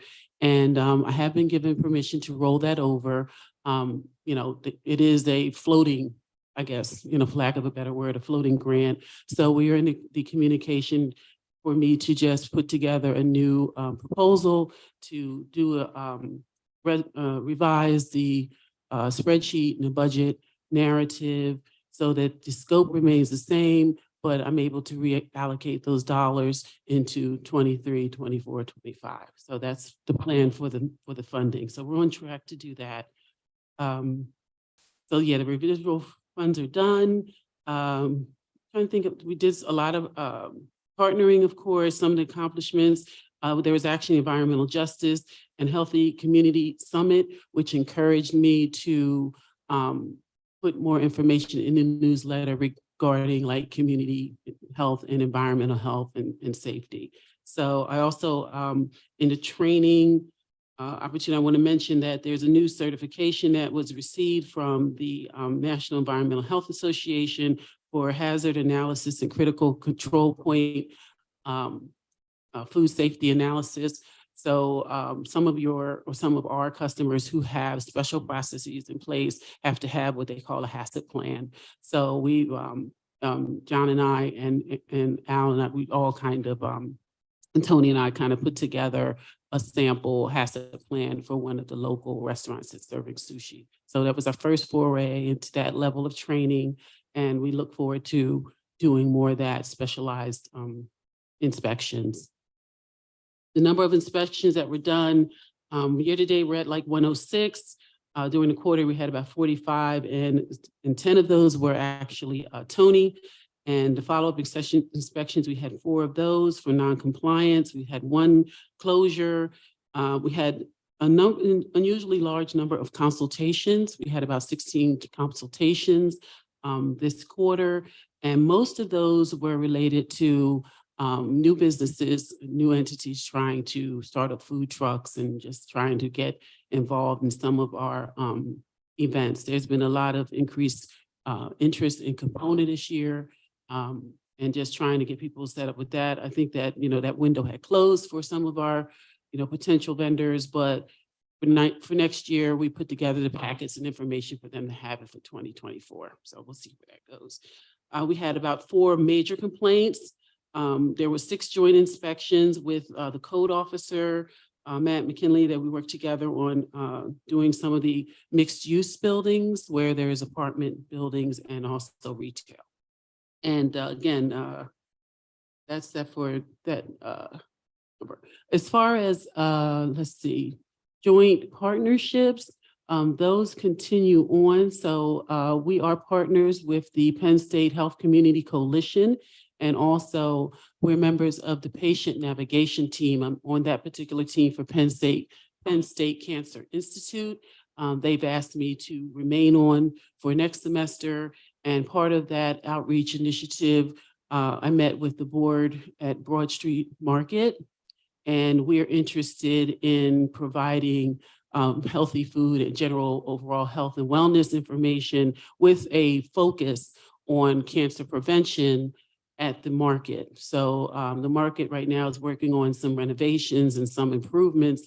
I believe we had conversations about them. I think they're going to be looking for some funding and different things to kind of do some of the cosmetic work and some of the reconstruction at the market. And once those things are in place, we've asked for a section to conduct, public information sessions and joint activities. Another partnership, with Matt Maisel, our communications department. I will mention that John Nelson's been working with them, and we'll continue to try to look at some of those metrics.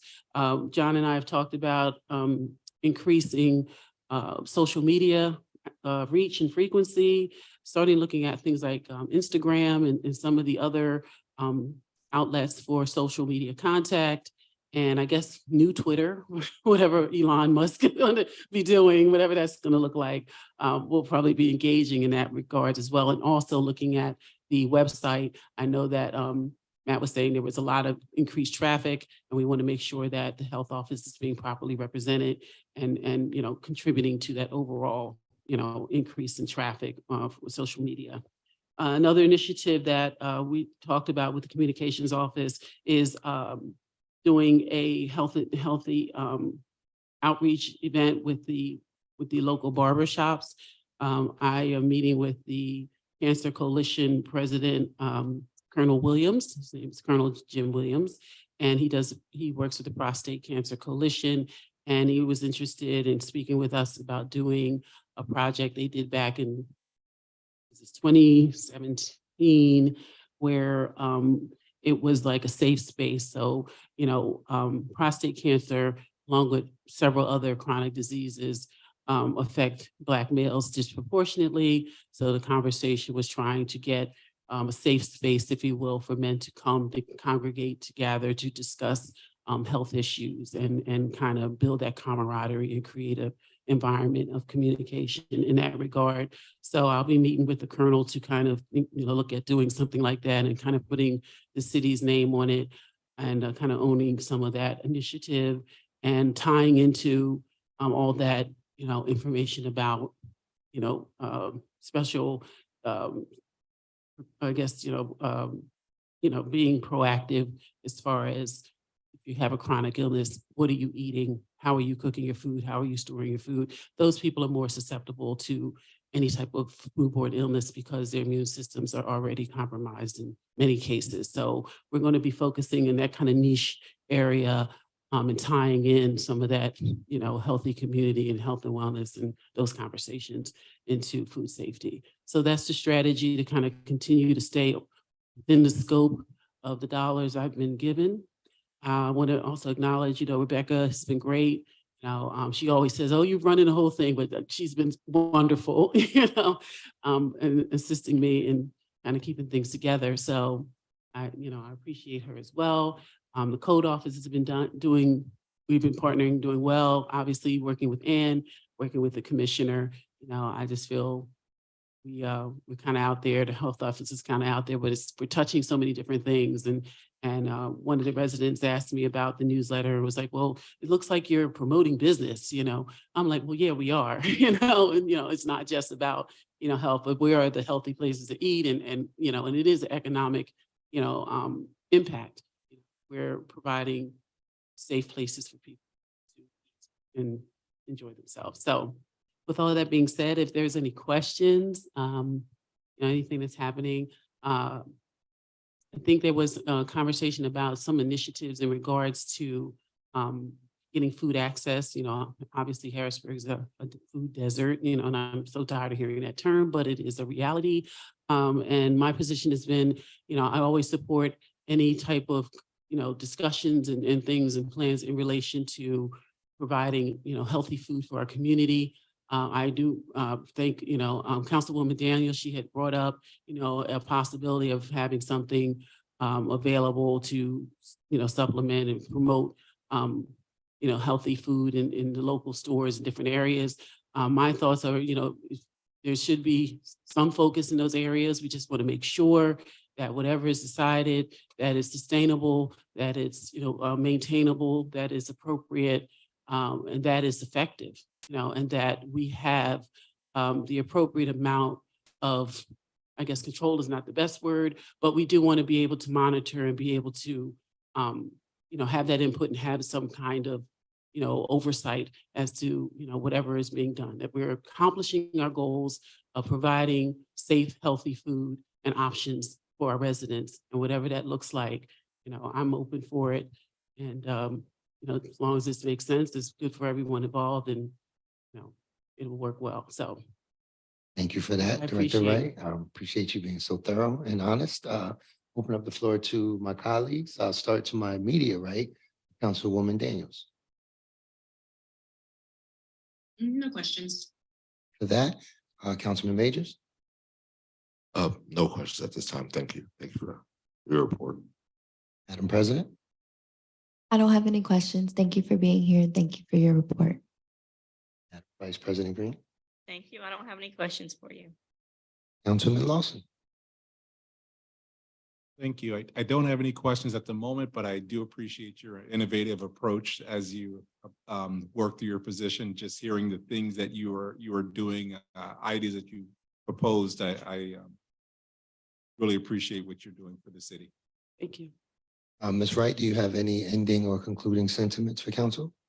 No, I just want to, again, show my appreciation to everyone that's, been a part of this continuing mission to do, provide safe, healthy food for our community. And I welcome any input, any ideas sharing. Absolutely. I'm open for it. So please continue the hard work that you guys are doing and let me know how I can support you. Yeah, thank you for that. Council, anything to end? No? All right, you're free to go, Ms. Wright. Thank you. And that concludes the business for the Public Safety Committee. Thank you, Madam President. Thank you very much. At this time, we will open the floor for public comment. Just a few housekeeping notes. Please state your name and your address for the meeting record. If you don't feel comfortable sharing your address, please share the vicinity in which you live. You'll have 2 minutes to share your comment. Mr. Parker will serve as our timekeeper. Begin to my right. I don't think anyone's over there, but I don't want to miss anyone. Is there anyone that would like to offer public comment? Seeing and hearing none. Anyone in the middle section?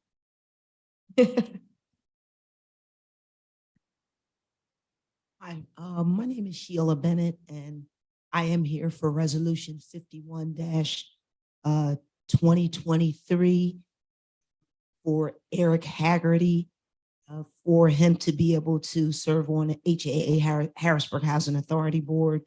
I'm currently the chairperson on HAA Harrisburg Housing Authority Board. Me and the rest of the commissioners believe that he will be a great asset to serve on the board.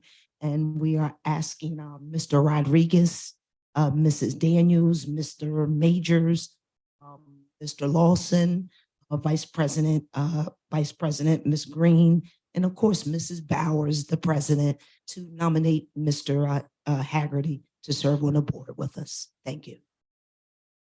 Thank you. Is there anyone else in the middle section?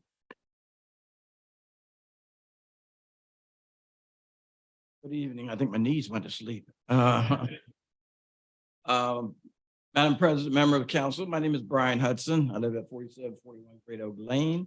I'm the former CEO of the Pennsylvania Housing Finance Agency at Front and Locust Street here in the city. It has 300 employees. I'm also here to support Eric Haggerty being appointed to the Harrisburg Housing Authority Board. I think, as the chair mentioned, it allowed the board to move forward.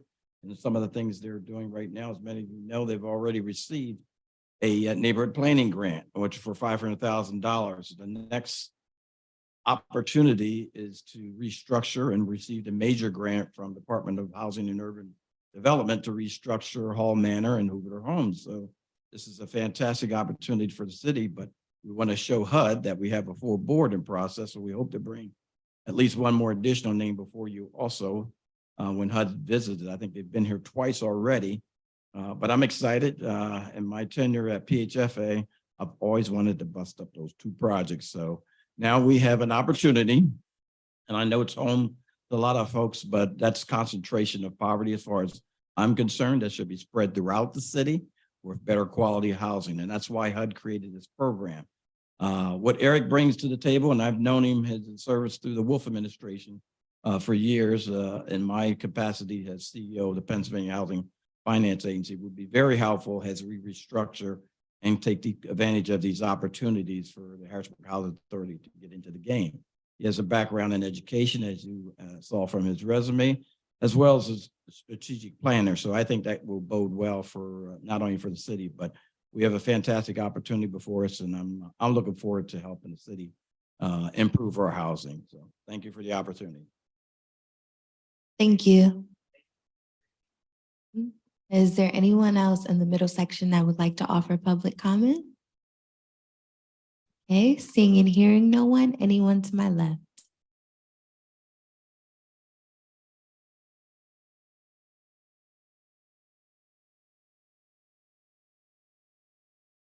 Hi, Amber Blaylock. I live in the New Fox Ridge neighborhood.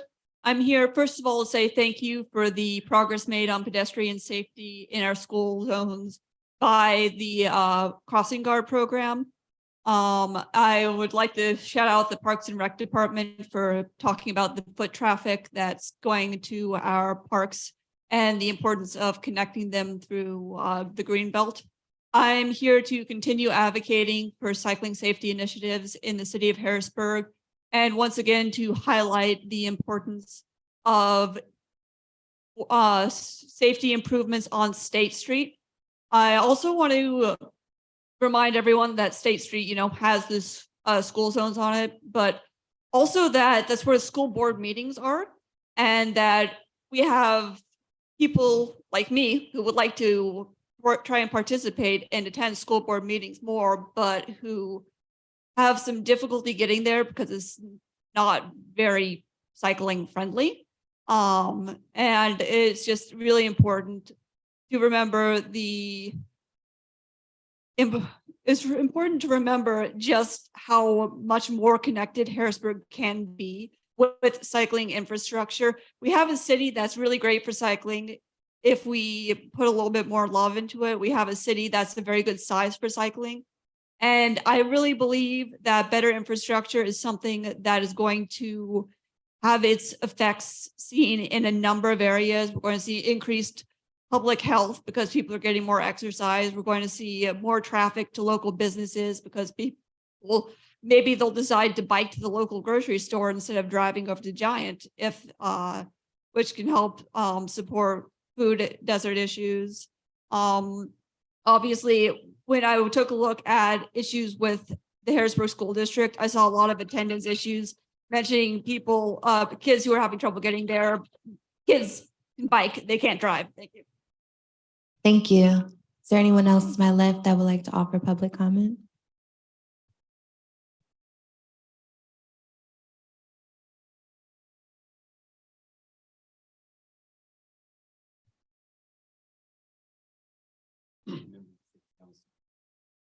Robert Williams, Capitol Heights resident.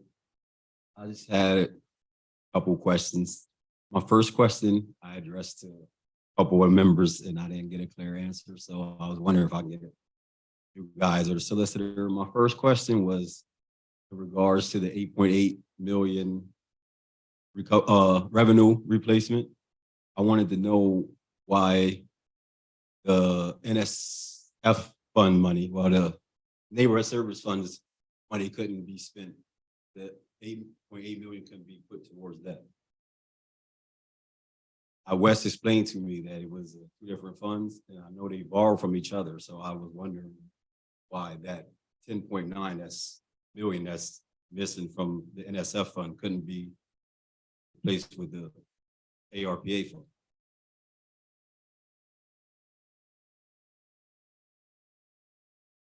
I don't know what 10.9 million is missing from the NFS fund, so. Yeah, from neighborhood, money missing from neighborhood services. I read that they were borrowing money for the 4 trash trucks because it was due to $10.9 million that they were expecting from delinquent trash bills. So they had to borrow money from the general fund in order to finance the 4 trash trucks. I can't answer you without looking exactly what you looked at. But part of this budget proposal that's in front of council tonight has money coming in from the ARPA money into delinquent trash accounts. 1 million, correct? Of that one, yeah, something like that. So. But my question was the 8.8 million of revenue that's being replaced. That was last year. It's last year's. Yeah, that was a June of 2022 vote. It's referenced in the current one as an explanation of where we started. And then there's another 31 million that's in front of council to vote on tonight, which is the remainder of the account. All right, thanks. Thank you. Is there anyone else that would like to offer public comment?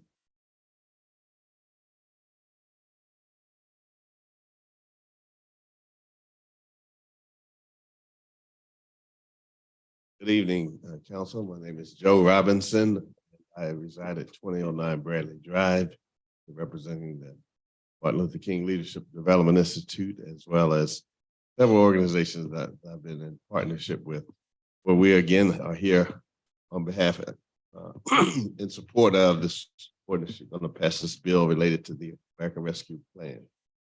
As you know, I've come to you before and talked about the fact that there's an opportunity help a lot of these Black and brown businesses and nonprofits who've been disproportionately affected by COVID. I said, a lot of these organizations, you know, we've been advocating for them. And, you know, for a lot of years, they've been, use a proverbial term, they've been making bricks without straw. And now we have an influx of funds coming to the city. So we're suggesting that the county maybe even borrow from the model that the city borrow from the model that the county used. And so set aside $2 million to help these organizations augment the work that they're doing. You've heard even the Les Ford and company were here several weeks ago and talking about the services that are provided by the Heinz Center. And there's so many other organizations, so many groups. I think we've given you a name of about 12 or 13 of those different groups that we certainly know have been doing some great work. And so there's a model. It worked at the county level. I think you could adopt a similar model at the city level. And so I'm just here very interested in seeing the outcome of the distribution of those American Rescue Plan dollars. But I do want to commend you for the very thoughtful way that you're going about it, because there's a lot of competing demands, and you all are being very thoughtful about this. And so I commend you for that. I hope that you will certainly give our proposal some consideration. Thank you for your time. Thank you. Is there anyone else that would like to offer public comment? Okay. Seeing and hearing no one, the time is 9:02 p.m. I will entertain a motion to adjourn. So moved. Is there a second? Second. Thank you. We stand adjourned. All right. So now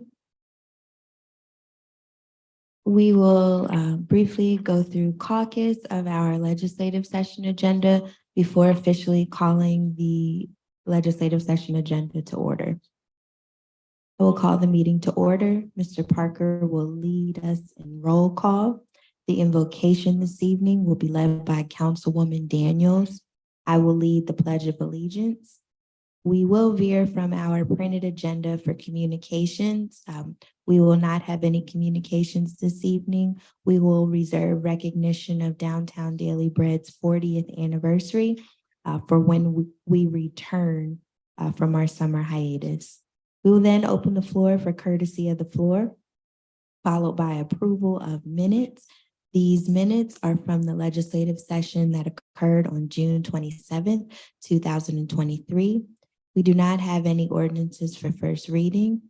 We have one ordinance for amendment, that's Bill 5 of 2023. We have one ordinance for final passage, that's Bill 5 of 2023. We will then move to resolutions. We have Resolution 51 of 2023, which we will vote upon. Resolution 52 of 2023, we do have an outstanding question. I don't know if we will receive the answer, but we are intending to vote on Resolution 52. Resolution 53 of 2023. Not sure if this is time sensitive, I'll return. Resolution 53 of 2023, is that time sensitive? I believe it is time sensitive. Okay, we will suspend the rules for a brief discussion and then vote upon. What I recommend, because there's two FMB related, 57 and that you do them together. Okay, thank you. Resolution 54 of 2023 will move to the Community and Economic Development Committee, although we've hosted a public hearing on it. Resolution 55 of 2023 will also move to the Community and Economic Development Committee. Is there a deemed approved date for Resolution 55? It is, it's August 18th right Okay. now. There is a request out for, to have it extended, but I don't have an answer at the moment. Okay, thank you. Resolution 56 of 2023, we will suspend the rules just for a very brief discussion and vote. Resolution 57 of 2023, we mentioned we will loop that into the discussion of Resolution 53 and then vote. Is there any old business, council members? I have one item just on a follow-up resolution and any new business. Just have a scheduling note there and then we will adjourn. So let's get started. It is 9:05 p.m. I would like to call our legislative session to order. Mr. Parker, could you please call the roll? Yes. Ms. Daniels, Here. Ms. Green, Present. Mr. Lawson. Here. Mr. Majors. Here. Ms. Rawls is excused. Mr. Rodriguez. Present. Ms. Bowers. Present. Yes, please note for the record that Councilwoman Rawls is excused this evening. The invocation will be led by Councilwoman Daniels.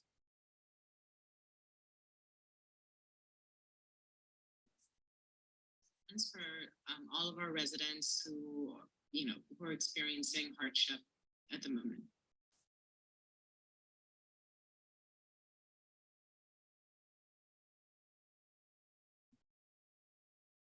Thank you. Thank you. I will lead the Pledge of Allegiance.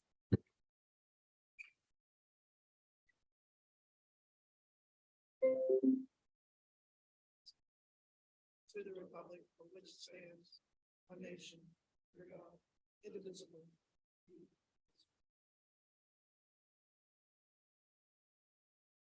Thank you, Councilwoman Daniels. As I mentioned during our caucus, we do not have any communications this evening. We will now move to courtesy of the floor. Same housekeeping notes for anyone that has joined us. Please state your name and your address for the meeting record. If you don't feel comfortable sharing your address, please share the vicinity in which you live. You'll have 2 minutes to share your comment. Mr. Parker will serve as our timekeeper. Begin to my right. Is there anyone that would like to offer public comment? Seeing and hearing none. Anyone in the middle? Okay, seeing and hearing none. Anyone to my left? Seeing and hearing none, we will move forward with our agenda. Next, we have approval of minutes for the legislative session that occurred on June 27th, 2023. Council members, are there any revisions to those minutes? Okay, seeing and hearing none, the minutes will stand approved. We do not have any ordinances for first reading. We have one ordinance for amendment. Bill 5 of 2023. Mr. Parker, could you please read it into the record? Yes, Bill 5 of 2023. An ordinance appropriating American Rescue Plan Act funding from the United States Department of Treasury and authorizing certain expenditure of such fund. Thank you. Solicitor Grover we are referencing for everyone's notice, Bill 5 of 2023 as amended. Now, these are the amendments that were voted on last week. And our office sent a version that says at the top, as amended with the date June 27th, 2023 on it. Okay. There's a red line in there, literally red, which was the technical amendment made last week for the skipped item. The other items that are in green are the amendments voted on by council, striking out one item and adding everything else. The blue color in this one is simply because it changed the totals. So where you can see the totals did vary from the original version of the bill. So that is, to the best of our office, could construct what it looks like after the votes last week as proposed right now.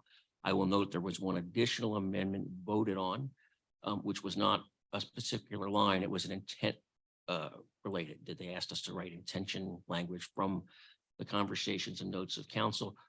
I forwarded you a much longer document in a draft form, which tried to capture those. After I sent it and we looked further, because we did not have the benefit of the tape at that time, we made a couple errors in that one in terms of things we thought were still in and things that we thought were voted on that weren't. So there's a couple of particular lines that aren't there. And for each of those, we would have had a intention section. So the ones that aren't in there, there's things for intention that would not go into the final version if that's what council wants to do. I'm not sure if that's too confusing, but we were simply trying to capture what council asked for, at the end of that, I think, meeting that everyone was pretty tired by the time we got there. So. Yes. Excuse me. Thank you for clarifying. So would you like to begin with, yes, the amendments in green? So none of those have to be voted on again. They're voted on. They're in the bill. So the question is, do you want to move on to talk about other amendments, which is what we've talked about in terms of intention? And there is a recommendation from my office, which I put in writing to a letter to council before the meeting started, which reflects the other amendments that I put into the bill. The primary one being that the entire bill move to revenue replacement so as not to risk losing the funds with this many programs. A number of reporting requirements we'd have with these programs would be enormous. And it's not just that they're reporting requirements, they have to be in the right order. It's what we already do with HUD in a subrecipient format. When we give out money, we have to have the application process. The notices have to be of the right date. They all have, for each file, they have to be in order. For each file, we have to report to HUD. So doing this many programs with that many potential subrecipients would be an enormous administrative undertaking if we have to do it as the straight up ARPA program as opposed to revenue replacement. So we crafted a revision of the bill that has both the revenue replacement and then what council would like to see as the program list in it. But them coming that way out of general funds as opposed to the ARPA funds. We would draw down the ARPA funds to the city of Harrisburg, and then that would become general fund money. and then we would have these programs. Most of these programs will require some type of agreement, regardless of how you do them, which should come back to the council. And what doesn't come back to councils are public bids, because that's the public process. Most of what was talked about is not something that gets bid out. Pool construction gets bid out, but pool design is a professional service contract. If there is some of the things that council proposed, such as the workforce provision, would most likely require the city to partner with someone who does that already, because by the time we trained enough people to create the program, we would have used a big chunk of the money ourselves just to get that far, and the clock would be running out for us to have the money encumbered and spent. So that recommendation is to do it that way, simply to make it manageable. It will require the cooperation of the council and the mayor's office, for all these issues. But frankly, that's what government's supposed to do in the first place, is to cooperate to get to programs for the public. As you know, this is a very unusual opportunity for everybody in terms of putting this money out into the community. So. Thank you. So I just have a question, because on the what I see online is the unamended legislation. Like, I have no access to, as of right now, to whatever it is you've given other council members. So I thought that Jared had sent it to council members, and I thought he had posted it online. What's online right now is the original. It's that initial legislation. Councilwoman Daniels just forwarded to your Gmail the other version. So. But you should have should have received received it it on from your your council council email. It would have been an email from Neil at 5:07, which includes 2 amended versions with edits and a legal opinion.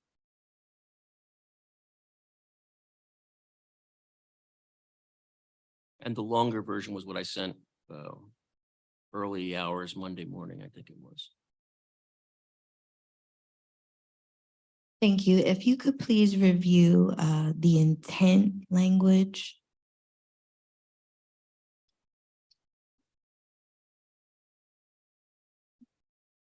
So as drafted, in order to capture what I think the conversations went, and also the recommendation about revenue replacement, starting on line 54. Whereas in the course of reviewing the proposed uses of ARPA funds in the initial legislation introduced at the legislative session of February 28th, 2023, the Council of the City of Harrisburg undertook a series of town hall meetings to obtain further public input to determine what amendments, if any, should be considered for adoption of the 2023 ARPA budget.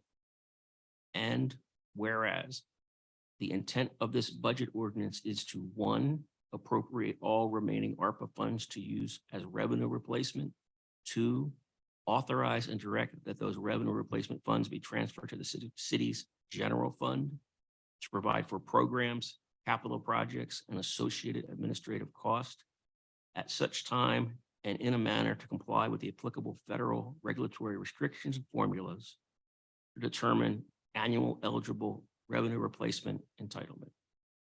3, authorize and direct those transfers occur over the course of the city's 2023, 2024, and 2025 budget years, the timing and details thereof to be included in the proposed budget or budget reallocations during that period. And 4, subject to prior approved general fund appropriations, authorize and direct that the programs and projects listed in the adopted final ARPA budget ordinance shall be recognized as intended uses of the city's replaced revenues. And if that is acceptable for council, I would ask for a motion, Council President, for so moved and call for a second. So moved. Is there a second? Second. Council members, are there any questions, comments, or concerns related to the intent? Okay, seeing and hearing none. Mr. Parker, could you please call the vote?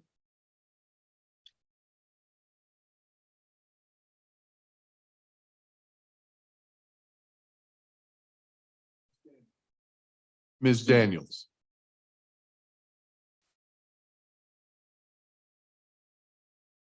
Ms. Daniels, Yes. Ms. Green, Yes. Mr. Lawson, Yes. Mr. Majors, Yes. Ms. Rawls is absent.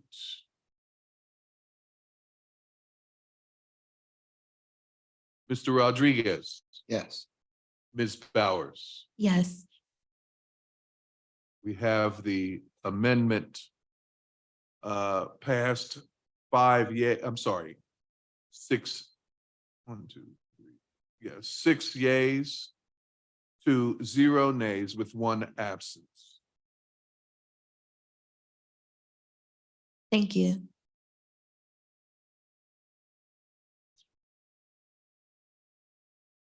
Okay. Now, if we could move to, Section 1 has 2 sentences amending section 1. 84, lines 84 through 89.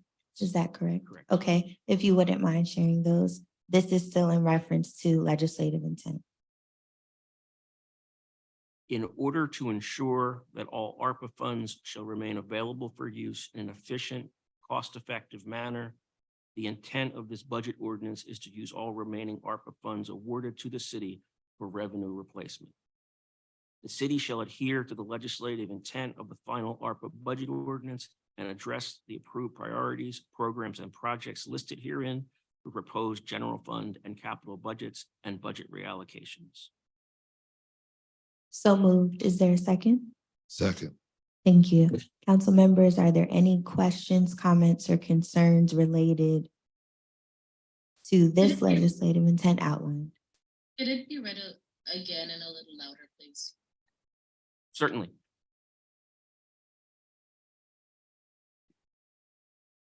And I apologize for my voice is sort of wearing out here, so.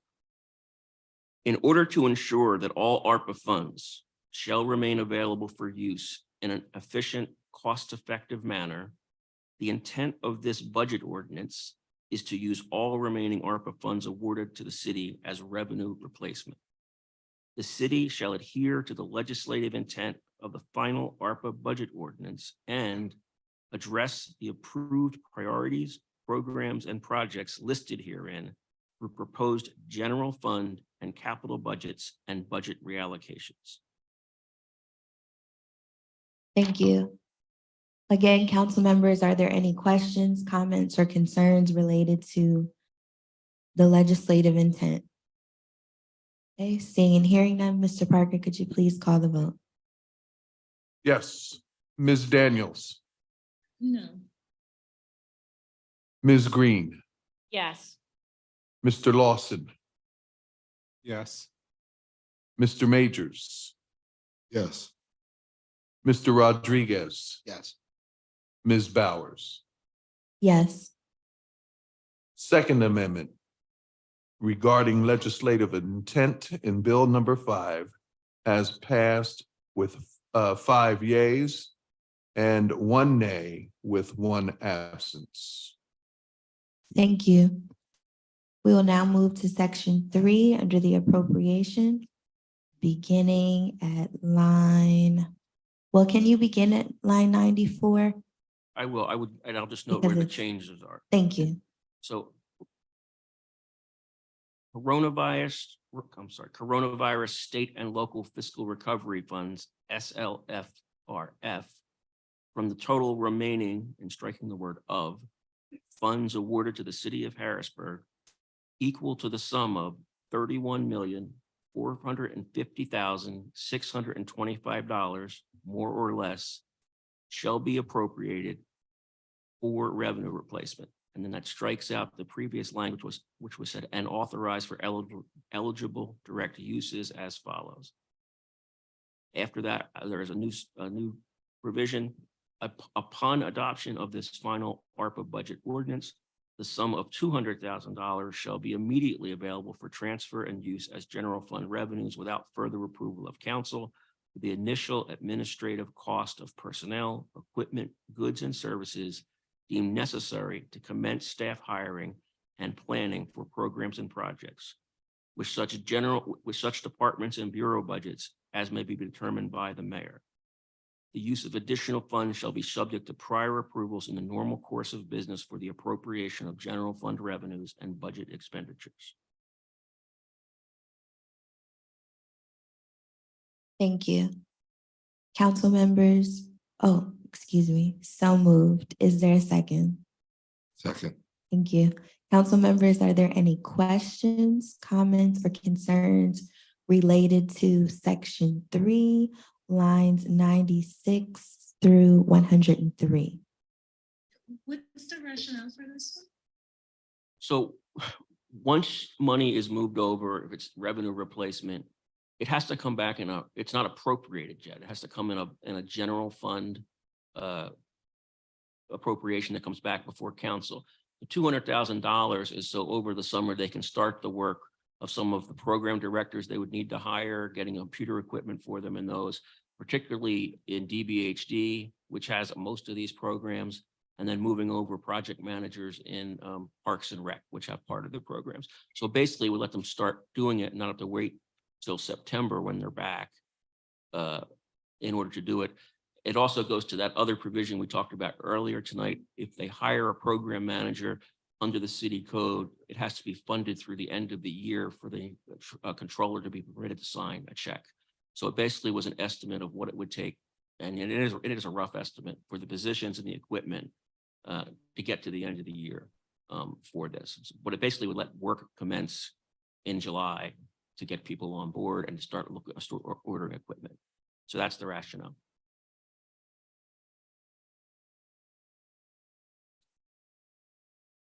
Thank you. Council members, are there any additional questions, comments, or concerns?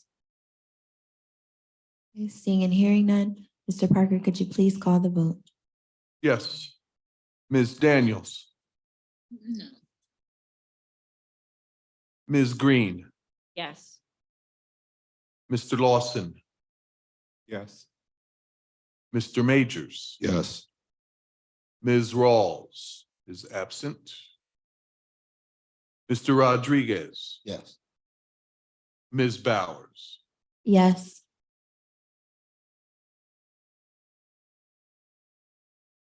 The third amendment of section 3, lines 96 to 103 has been passed, 5 yeas, 1 nay, and 1 absence. Thank you. We will now move to section 4, which is a new section. This is lines 105 through 109.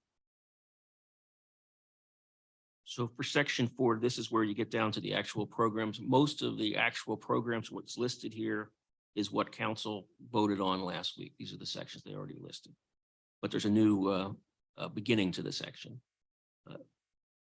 Section 4, approved list of 2023, 2024, and 2025 general fund projects, programs, and activities. Subject to the approval of any related general fund budget and/or budget reallocation, the following is the approved list of proposed activities and related allocations determined to be city general fund priorities for 2023, 2024, and 2025 budget years.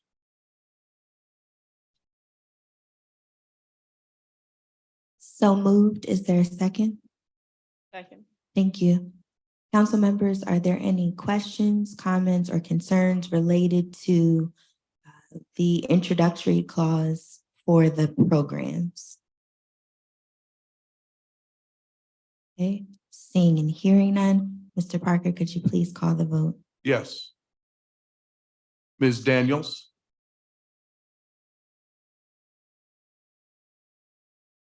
I'm sorry, can someone repeat what this is, because I'm kind of struggling to really figure out what's going on. I have the last document from Mr. Major sent, but I haven't received anything else. We haven't received anything else either. This is section 4. It's a new section. This would be lines 105 through 109.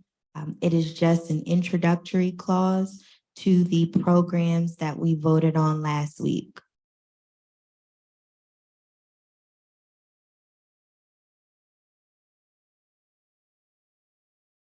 Would you like Solicitor Grover to read it again?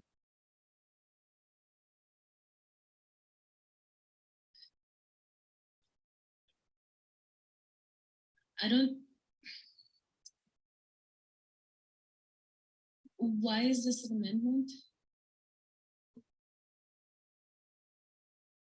So the rationale for the amendment was because if you're revenue replacing in the budget, the question was trying to satisfy both objectives, is capturing the money in revenue replacement and having programs that what's council voted on and discussed as the priorities of what's to come with this significant influx of money.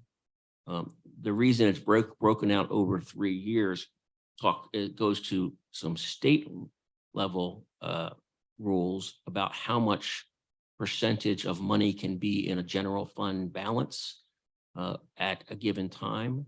And this number would knock that percentage out in terms of an operational revenue account line item. So that's why it's broken up over 3 years. And it basically lets them determine based on formulas in ARPA when they can draw down each of the money. So it basically lets us do that in the order that both ARPA allows and in compliance with the third class city code. I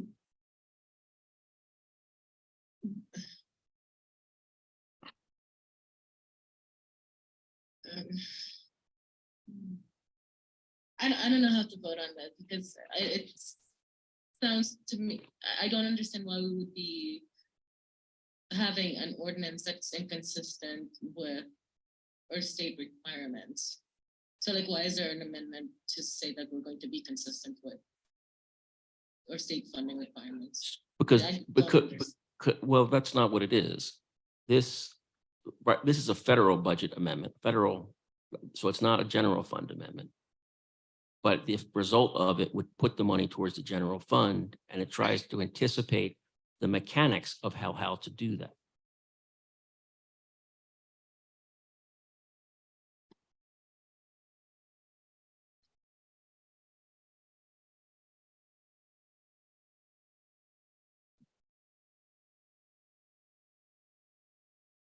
Are there any additional questions, comments, or concerns?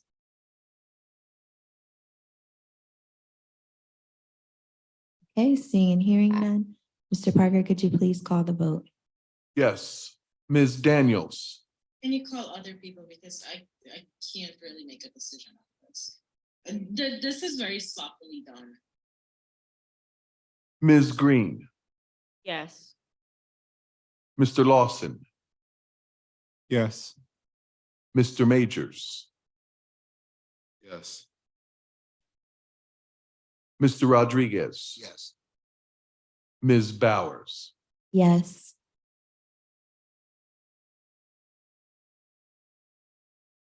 Ms. Daniels, have you made a decision? Yeah, I'll just say no, because like I said last week, some of the provisions in this ordinance are going to be thought back anyways, and I just don't want to be participating in that, so I'll just say no. Okay, thank you. We will now move to. Do we need to review activity one? Well, there's more some time? technical ones, but I wanted to point out 2 things. Okay, In the draft that I sent the early hours of Monday morning before we had the tape, we had not stricken out what is now line 116, the small business, but there was a motion to strike that out. And I didn't know whether before we're done this section, if council wanted to revisit that question or not. The second one is we had added the community. the Community Matters Grant Program. we had added that for the $1 million, but it turned out there was a motion and a second, but no vote. Right. So we had to strike, I took that back out. But I didn't know if you wanted those back in before we just read the changes on this document. And that's a council discussion, so. Okay, I guess I'll begin that discussion. I'm not interested in adding back in the $500,000 that was previously allocated for the Small Business Assistance Program. I would like to add back in the Community Matters Grant Program. And if our budget will allow, I would like to see that amount increase from $1 million to $2 million. But I guess it depends on if any other changes are made. Just, I will note that if it's $1 million for that and there's no other changes, you are just under I know. $50,000 over. I know. So just a note. Council members, I guess let's begin with the Small Business Assistance Program. Is there any interest in bringing that back? At this time, with the funds we have, I'm not interested in bringing it back. Thank you. Any other thoughts? Okay, seeing and hearing none. It seems like we would need to strike that. You said in your current document, that's line 116. In my current document, it's Okay. line 116. Thank you. 60. 16. 116.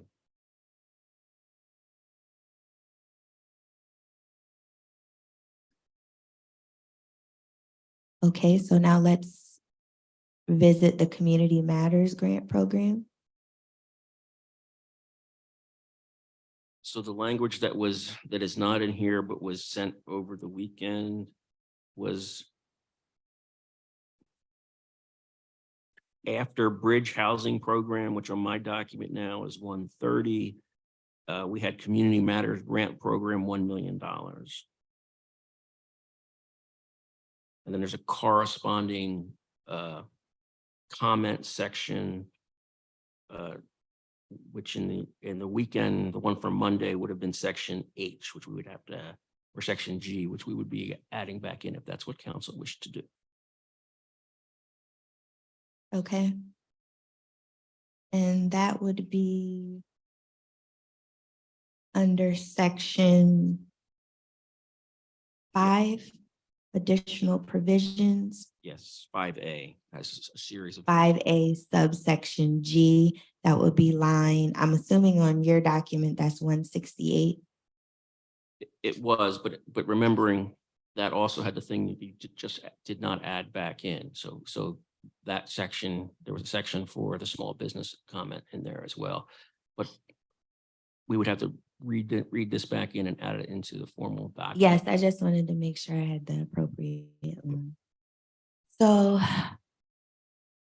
I move to add the Community Matters Grant Program back into the activity portion of this ordinance, line 131.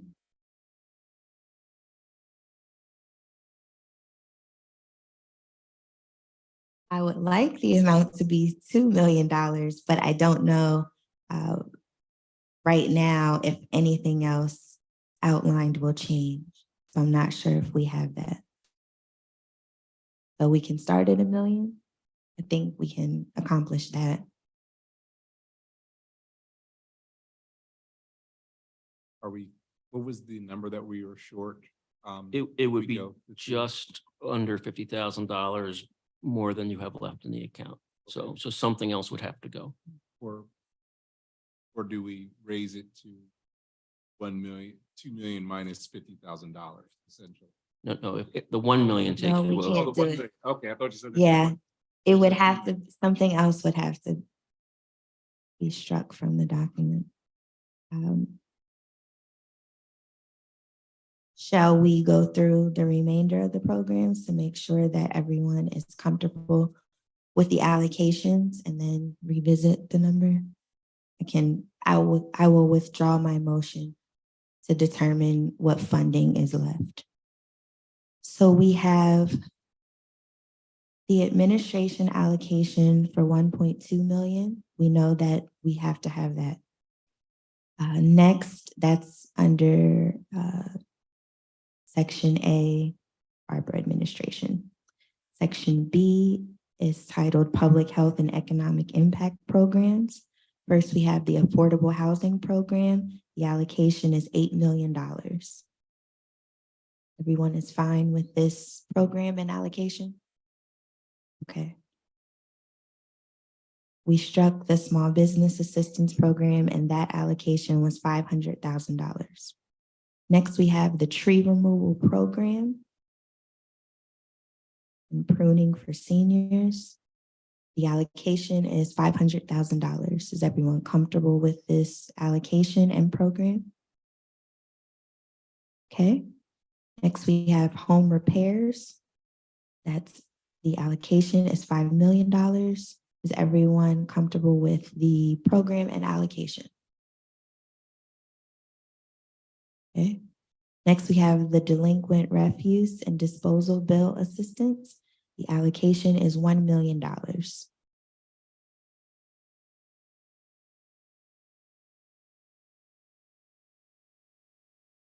Any questions, comments, or concerns there? I just have one question. Do we know how many homes would be impacted by this particular program? Mr. Hartman might have a sense of that.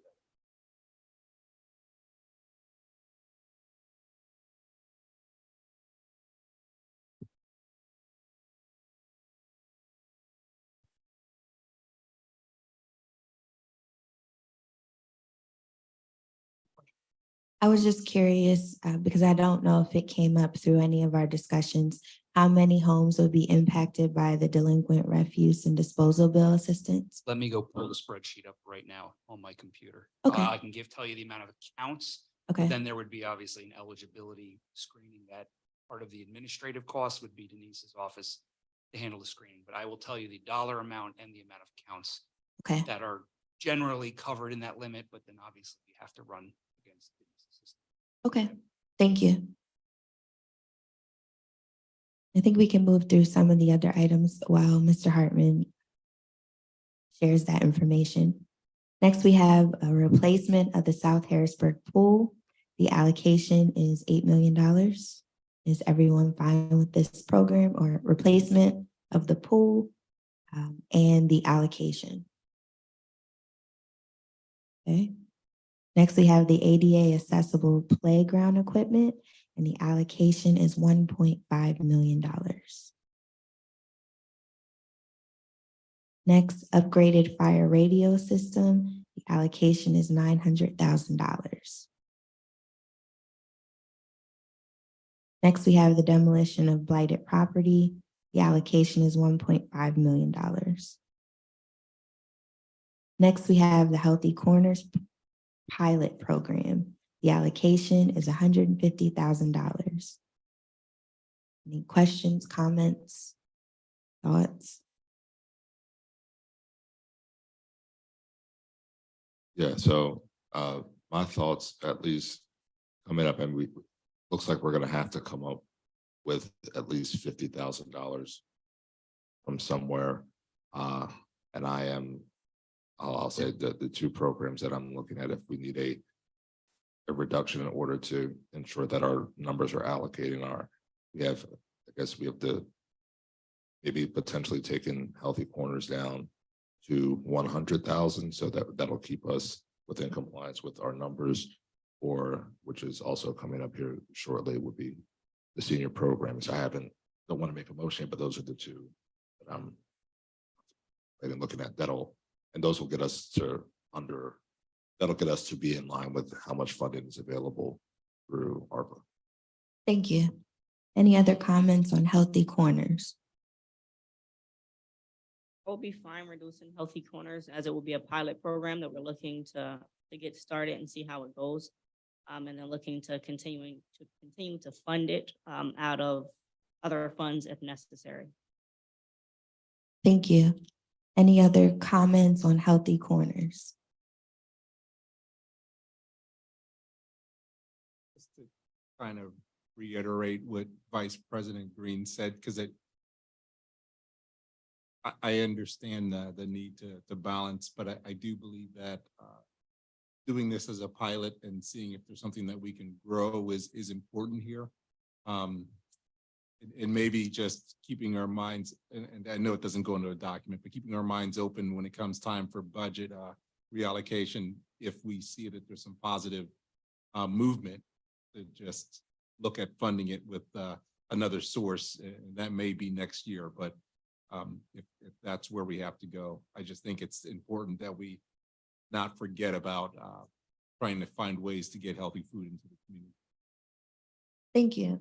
And I agree with you. I think it is a very noble effort. I know that it is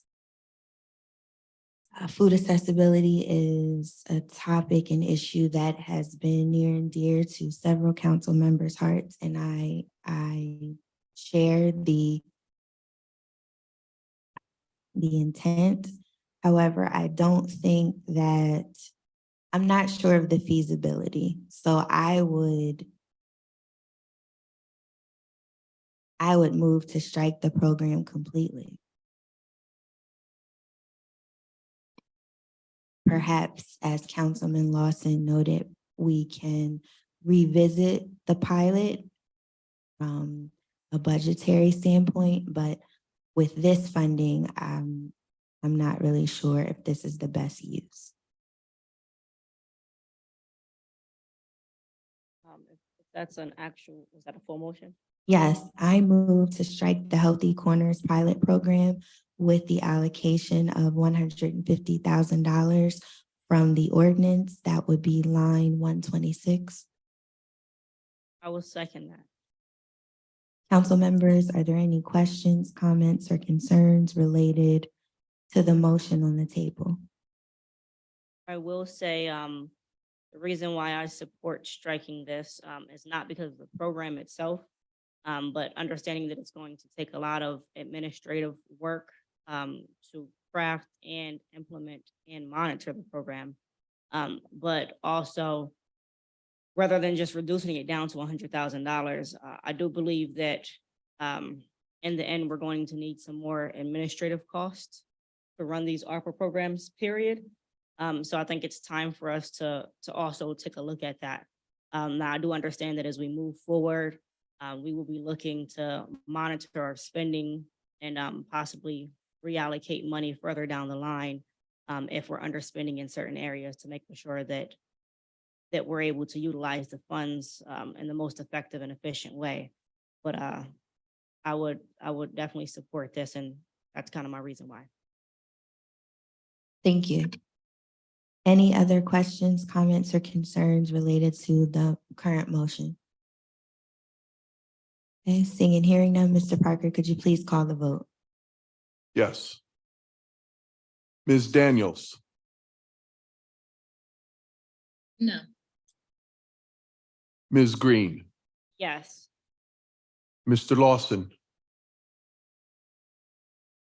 I'll vote yes, because with the current funding level, it's not feasible. Mr. Majors, Yes. Mr. Rodriguez, absent.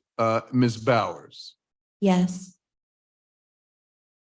So the Fifth Amendment, striking line 92, the Healthy Corners pilot program, striking it from Bill 5, has passed 4 yeas to 1 nay with 2 absences.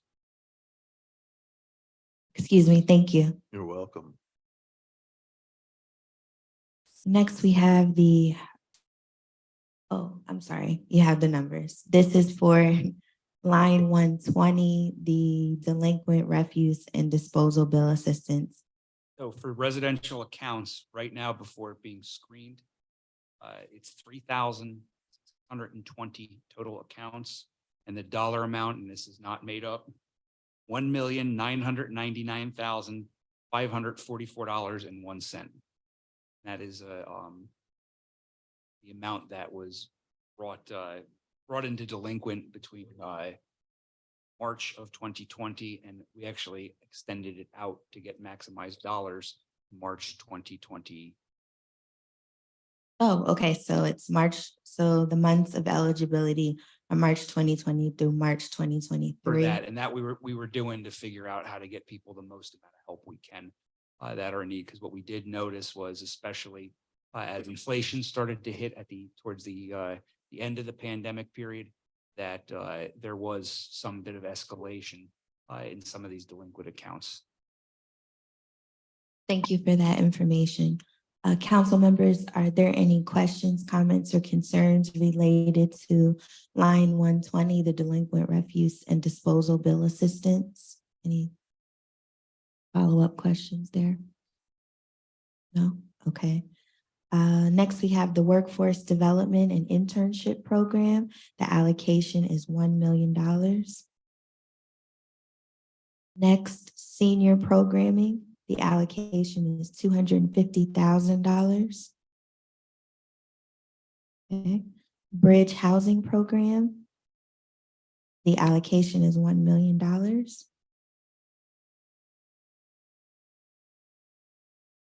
I'll revisit the community matters, but community connection hubs, the allocation is $500,000. And then, as we discussed earlier, the Community Matters Grant Program, the current allocation is $1 million.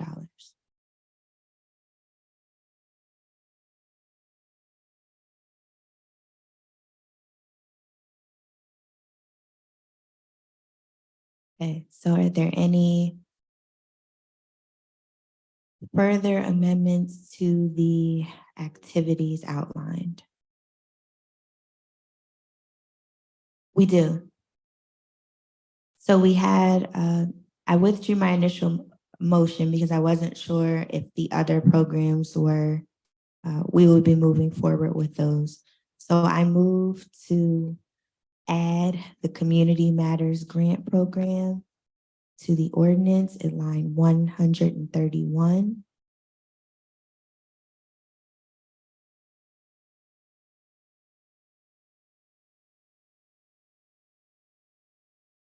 With the allocation of, I would love 2 million, but I know I don't want to push it.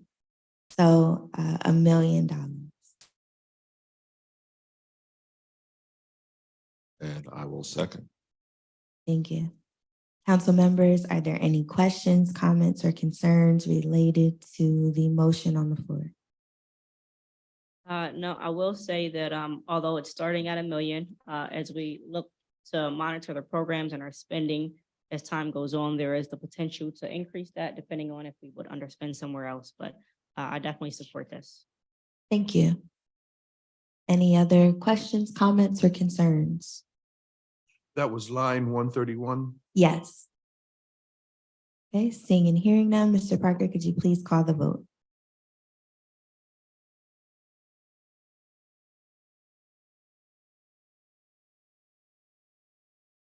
Ms. Daniels, Sure. I'm sorry. I think that was a yes. I said yes. Okay. Ms. Green, Yes. Mr. Lawson, Yes. Mr. Majors, Yes. Ms. Bowers. Yes. All right, so amendment number 6 in regards to reinserting line 131 for $1 million has passed 5 yeas to 0 nays. Thank you. So with that, President Bowers, there'd be 4 what I call short technical amendments to this section still to make. If you would, if I could read those. Yes, please. So at the beginning of activities under A, we struck ARPA administration because it's now going to just be administration. So there's no confusion that it's got the reporting requirements that would come if it was something other than revenue replacement. At the total public health and economic impact program, the total would now be $30,150,000. And on the total for programs and administration together takes us to $31,350,000. So that leaves about $100,625. It's allocated because you're allocating it all, but it's not specifically allocated to any one thing. As Councilwoman Green mentioned, that would probably just go to administrative cost because there's just going to be more administrative cost. But you don't have to specifically say where it is. It would come back to you in a general fund budget when it comes back to you, how those are being split up. Okay. And the last one is again, striking ARPA word from total. So there's no confusion that it's now a revenue replacement in general fund at that point.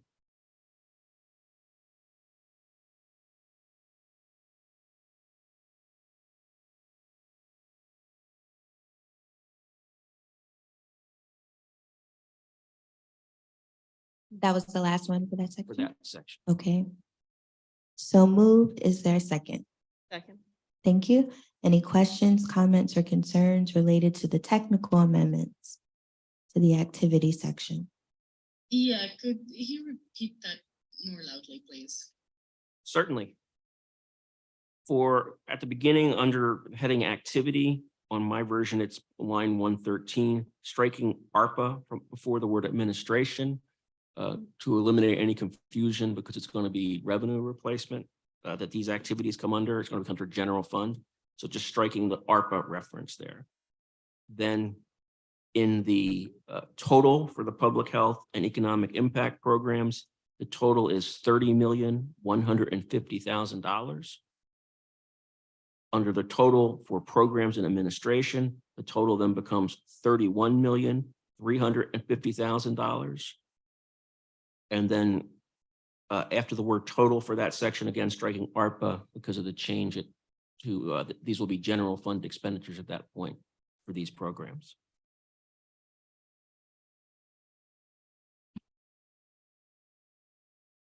Are there any additional questions, comments, or concerns? Seeing and hearing none, Mr. Parker, could you please call the vote? Yes.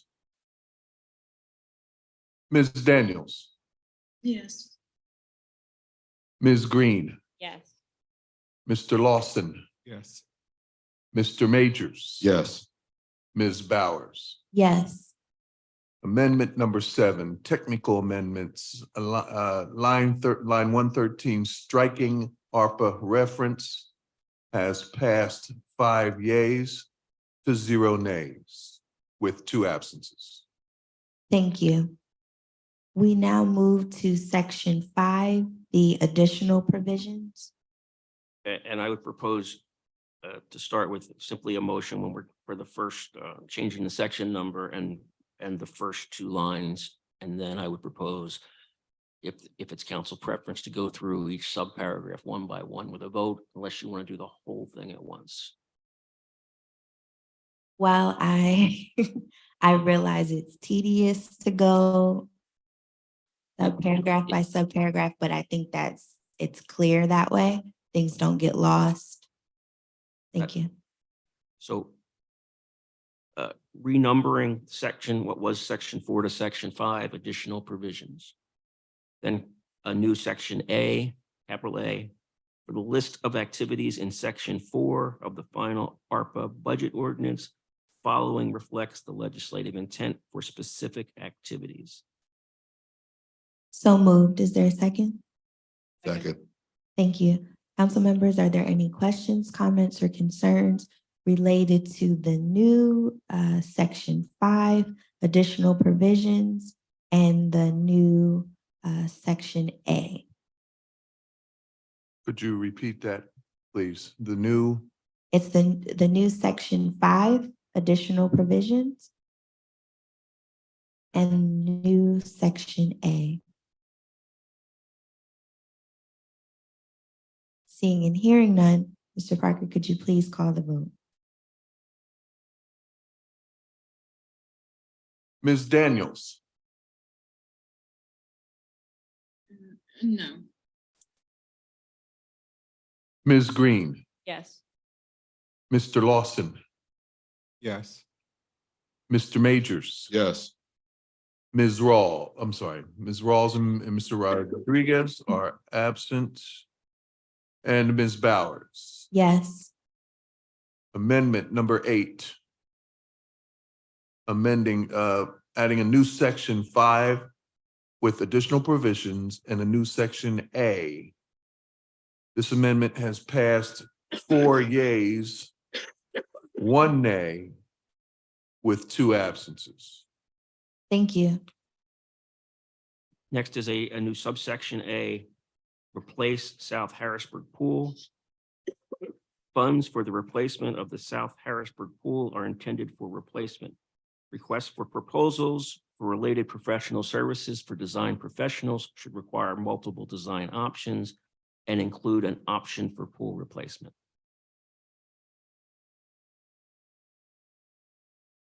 So moved. Is there a second? Second. Thank you. Council members, are there any questions, comments, or concerns related to section 5, section A, subsection A? Okay, seeing and hearing none, Mr. Parker, could you please call the vote? Okay, I want to make sure I have this correct. Section 5, subsection A. Yes, section A, subsection lowercase a, but it's fine. It's technical. Okay, You're good.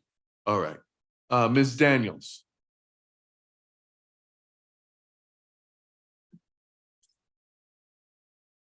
Yeah. Ms. Green, Yes. Mr. Lawson, Yes. Mr. Majors. Yes. Ms. Bowers. Yes. The amendment, this is amendment number 9. The new subsection A, section 5, has passed unanimously 5 yeas to 0 nays. Thank you. Subsection B, workforce development internship program. The program should create career training opportunities. The models and work of other programs, including the Youth Corps program and others, should promote and develop skills in areas of sustainability, information, technology, and skilled labor, and more. So moved. Is there a second? Second. Thank you. Council members, are there any questions, comments, or concerns related to subsection B? Seeing and hearing none, Mr. Parker, could you please call the vote? Yes. Ms. Daniels, Yes. Ms. Green, Yes. Mr. Lawson, Yes. Mr. Majors. Yes. Ms. Bowers. Yes. Amendment number 10, amending subsection B, has passed unanimously, 5 yeas to 0 nays. Thank you. Subsection C, senior programming. The program should allow organizations serving the city's senior population to apply for funding to support senior programming activities in the city. So moved. Is there a second? Second. Thank you. Council members, are there any questions, comments, or concerns related to subsection C, senior programming? Okay, seeing and hearing none, Mr. Parker, could you please call the vote? Madam President, I'm going Yes. to need to get some more. I thought I brought enough down. So if we could take a few minute recess, Okay, that's fine. thank you. Thank you. The time is 10:02 p.m. We will take a, thank you.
10:09 PM, I would like to resume our legislative session. Prior to our break, we were considering Section 5, subsection C regarding senior programming. We were on the verge of a vote. Can you please call the vote? Thank you. Ms. Daniels. Ms. Green, Yes. Mr. Lawson, Yes. Mr. Majors, Yes. Ms. Bowers. Yes. Amendment number 11. Senior Programming Language Change, Section 5, subsection C has passed unanimously, 5 yeas to 0 nays. Thank you.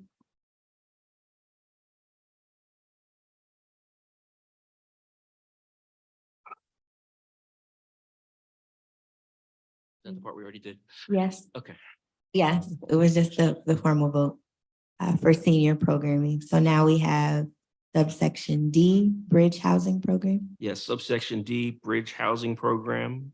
The program should fund short-term housing needs for those experiencing temporary homelessness in the city. The program may allow for partnerships with organizations and entities in the area. So moved. Is there a second? Second. Thank you. Council members, are there any questions, comments, or concerns related to subsection D, Bridge Housing Program? Seeing and hearing none, Mr. Parker, could you please call the vote? Yes. Ms. Daniels, Yes.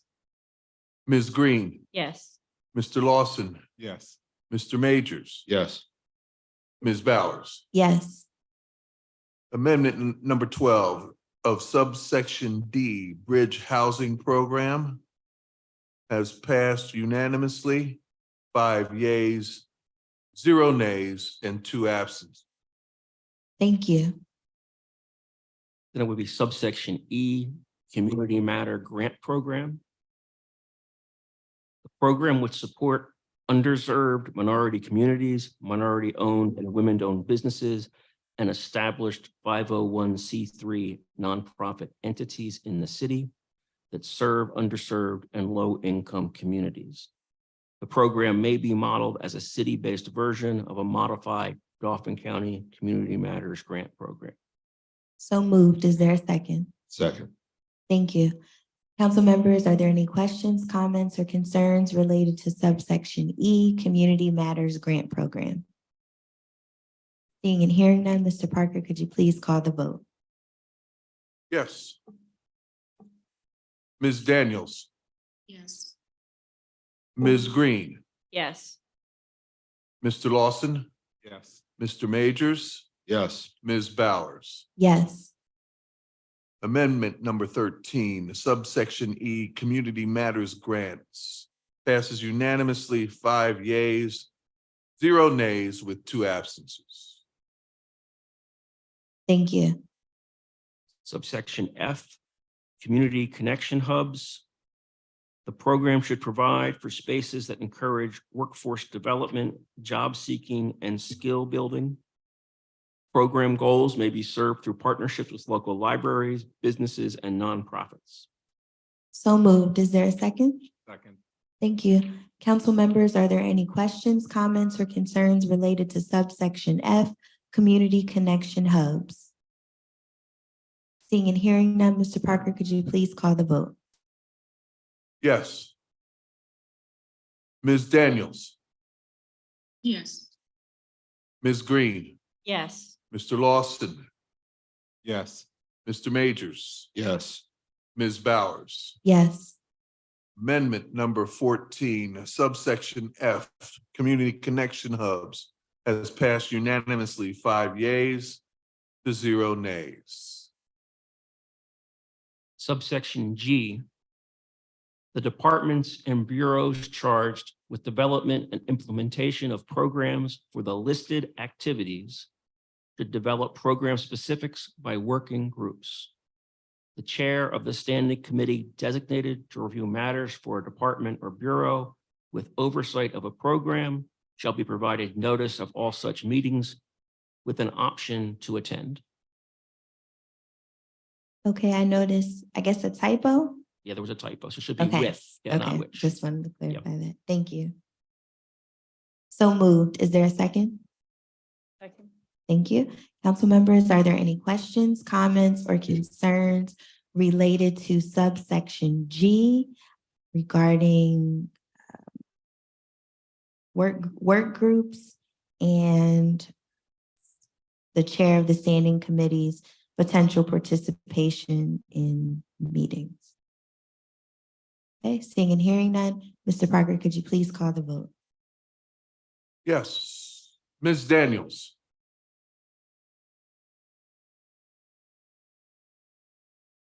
Yeah. Ms. Green, Yes. Mr. Lawson, Yes. Mr. Majors, Yes. Ms. Bowers. Yes.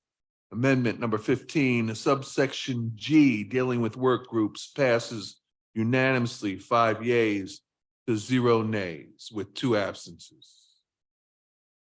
The last is simply a technical amendment for the additional provisions section, relettering the remainder paragraphs as paragraphs B through G. So moved. Is there a second? Second. Thank you. Council members, are there any questions regarding the technical amendment? Seeing and hearing none, Mr. Parker, could you please call the vote? Yes. Ms. Daniels, Yeah. Ms. Green, Yes. Mr. Lawson, Yes. Mr. Majors, Yes. Ms. Bowers. Yes. Amendment number 16, which is a technical amendment, paragraphs B through G, has passed unanimously, 5 yeas, 0 nays with 2 absences. Thank you. The next is a technical amendment, just renumbering section 5 to section 6 on reporting. So moved. Is there a second? Second. Thank you. Council members, are there any questions, comments, or concerns related to this technical amendment? Seeing and hearing none, Mr. Parker, could you please call the vote? Yes. Ms. Daniels, Yes. Ms. Green, Yes. Mr. Lawson, Yes. Mr. Majors, Yes. Ms. Bowers. Yes. Amendment number 16. In regards to technical amendment, passes unanimously, 5 yeas, 0 nays, and 2 absences. And next is a amendment to strike the entirety of the prior section 6 and add a section 7 procurement standards. Except as otherwise prohibited by law, the procurement standards provided under ARPA shall remain in effect for any phase of a project included in the activities listed in section 4, including the provisions of 2 CFR Part 200-321 regarding small and minority businesses and women business enterprises. So moved. Is there a second? Second. Thank you. Council members, are there any questions, comments, or concerns related to the addition of section 7 related to procurement standards? Okay, seeing and hearing none, Mr. Parker, could you please call the vote? Yes. Ms. Daniels, Sure. Ms. Green, Yes. Mr. Lawson, Yes. Mr. Majors. Yes. Ms. Bowers. Yes. Amendment number 17, section 7, dealing with procurement standards, has passed unanimously, 5 yeas to 0 nays. Next is a technical amendment, striking and renumbering the remaining paragraphs of this from section 7 through 10 to make them sections 8 through 11. So moved. Is there a second? Second. Thank you. Council members, are there any questions regarding the final technical amendment? Okay, seeing and hearing none, Mr. Parker, could you please call the vote? Yes. Ms. Daniels, Yes. Ms. Green, Yes. Mr. Lawson, Yes. Mr. Majors, Yes. Ms. Bowers. Yes. And there is one more amendment, Oh, I'm sorry, I missed that. which is taking us back to the beginning, which is now the title of the ordinance. And changing the title of the ordinance from an ordinance appropriating American Rescue Plan Act funding from the United States Department of Treasury and authorizing certain expenditure of such funds to an ordinance appropriating American Rescue Plan Act funding from the United States Department of Treasury for revenue replacement and authorizing and directing certain expenditures of such funds. So moved. Is there a second? Second. Thank you. Council members, are there any questions, comments, or concerns related to the new title? Seeing and hearing none, Mr. Parker, could you please call the vote? Yes. Ms. Daniels, Yeah. Ms. Green, Yes. Mr. Lawson, Yes. Mr. Majors, Yes. Ms. Bowers. Yes. Amendment number 19 in regards to new title has passed 5 yeas to 0 nays. Thank you. Thank you. Okay, so now we have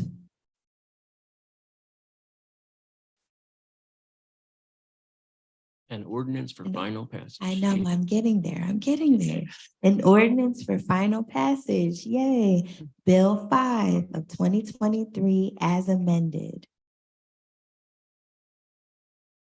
And we'll date it since the previous amendment date was noted July 5th of 2023.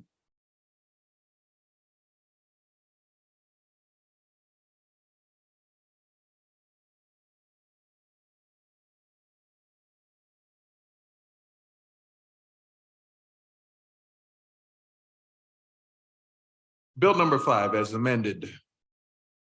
Ms. Daniels. You have to read it Oh, into the record. I'm sorry. With the new title. All right. Here, sir. Too much stuff. I got you. Bill number 5 of 2023. An ordinance appropriating American Rescue Plan Act funding from the United States Department of Treasury for revenue replacement and authorizing and directing certain expenditures of such funds. Thank you. Council members, are there any questions, comments, or concerns related to Bill 5 of 2023 as amended on July 5th, 2023?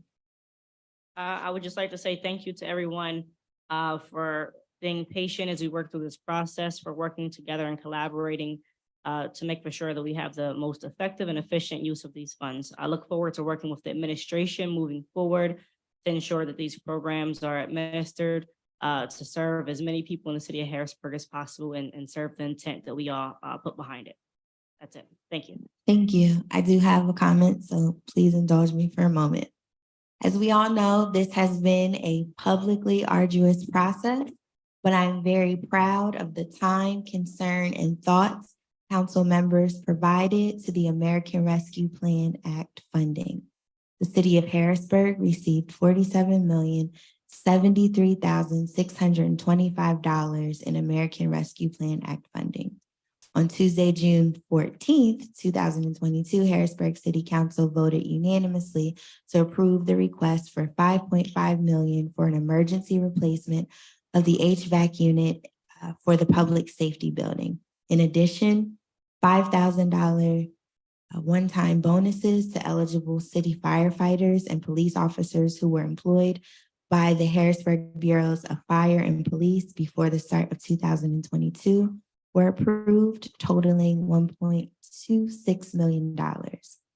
As we mentioned earlier, $8.8 million went toward lost revenue, which was accounted for in the 2022 budget. The total remaining was $31,450,625. I would like to thank every resident that attended one or all three of our town hall meetings to discuss the proposal we received. Thank you to every resident that submitted a written comment regarding the proposal.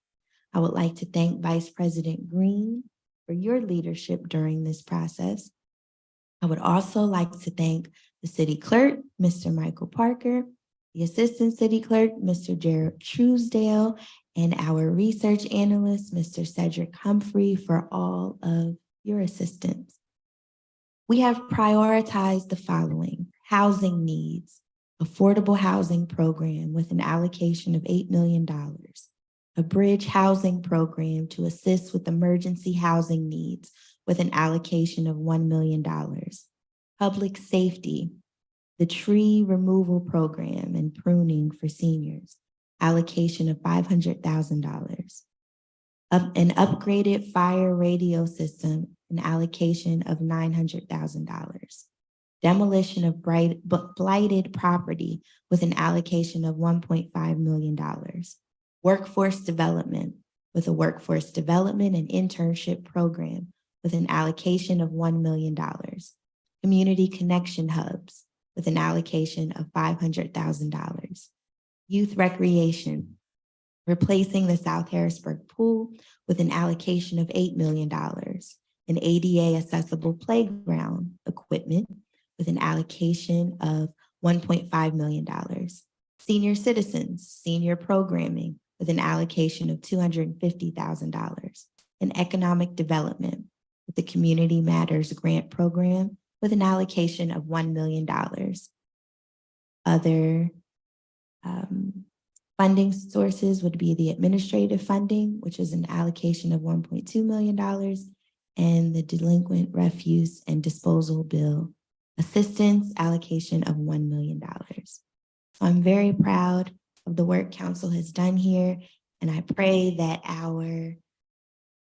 our concern was felt through this process and that we are maximizing the funds for the benefit of the residents now and in the future. Any other questions, comments, or concerns? Okay, seeing and hearing none, Mr. Parker, could you please call the vote? Yes. Ms. Daniels. No, this is one of the biggest failures in local government I have seen in my years on council. So absolutely no. Ms. Green. Yes. Mr. Lawson. Yes. Mr. Majors. Yes. And Ms. Bowers. Yes. Bill number 5 as amended has passed with 4 yeas, 1 nay, and 2 excused absences. Thank you. We will now move to resolutions. The first resolution is Resolution 51 of 2023. Mr. Parker, could you please read it into the record? Yes. Resolution 51 of 2023. A resolution appointing Eric Haggerty to serve as a member of the board of the Harrisburg Housing Authority. Thank you. Council members, are there any questions, comments, or concerns related to Resolution 51 of 2023? Okay, seeing and hearing none, Mr. Parker, could you please call the vote? Yes. Ms. Daniels. Yes. Ms. Green. Yes. Mr. Lawson. Yes. Mr. Majors. Yes. Ms. Bowers. Yes. Resolution 51 of 2023 has passed unanimously, 5 yeas to 0 nays. Thank you. Next, we have Resolution 52 of 2023. Mr. Parker, could you please read it into the record? Yes. A resolution approving the third proposed 2023 operations-related budget reallocation. Thank you. There was an answer gathered while you were Oh, waiting, great. so. Okay. And I will note that we should thank Joni Willingham, who's literally on vacation and went and did a search tonight anyway of the data. 81% are city residents and the remainders are from Steelton and Swatara townships. Okay. So how many though? What is 81%? Of 141. I didn't do that in part of the math. Okay, So, that's okay. Thank yeah, you. Any other questions, comments, or concerns? And just for anyone who may be picking up, viewing, or listening, that was in response to the question of 141 part-time seasonal employees that was have been hired. Okay, so thank you. It's roughly 114 out of the 141 that are city residents. Thank you. Okay, seeing and hearing no additional questions. Mr. Parker, could you please call the vote? Yes. Ms. Daniels, Yes. Ms. Green, Yes. Mr. Lawson, Yes. Mr. Majors, Yes. Ms. Bowers. Yes. Resolution 52 of 2023 passes unanimously, 5 yeas to 0 nays. Thank you. Next, we have Resolution 53 of 2023. Mr. Parker, could you please read it into the record? Yes, Resolution 53 of 2023. A resolution authorizing the city of Harrisburg to file the Redevelopment Assistance Capital Program Grant Formal Application and Business Plan for the FNB Field Stadium Upgrade Project and execute the grant agreement and related documents in furtherance thereof. Thank you. Can you also please read Resolution 57 of 2023 into the record?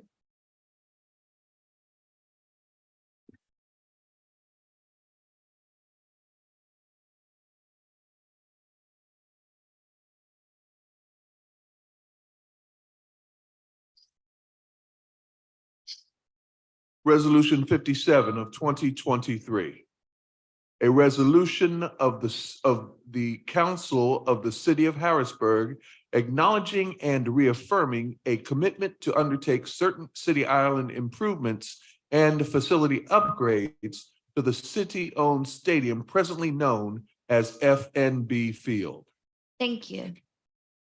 Motion to suspend. Yes, thank you. At this time, I'll entertain a motion to suspend the rules for discussion of both resolutions. So moved. Is there a second? Second. Thank you. So just to give everybody a brief background on this. 3 years ago, Major League Baseball went and did site surveys at every minor league facility as part of a reorganization. They contracted a large percentage of the teams within minor league baseball, including the cities that lost teams include State College and Williamsport. We were one of the ones that made it through that process. As part of that, they came forward and said improvements need to be done to get everything in line with what they approved in a new collective bargaining agreement.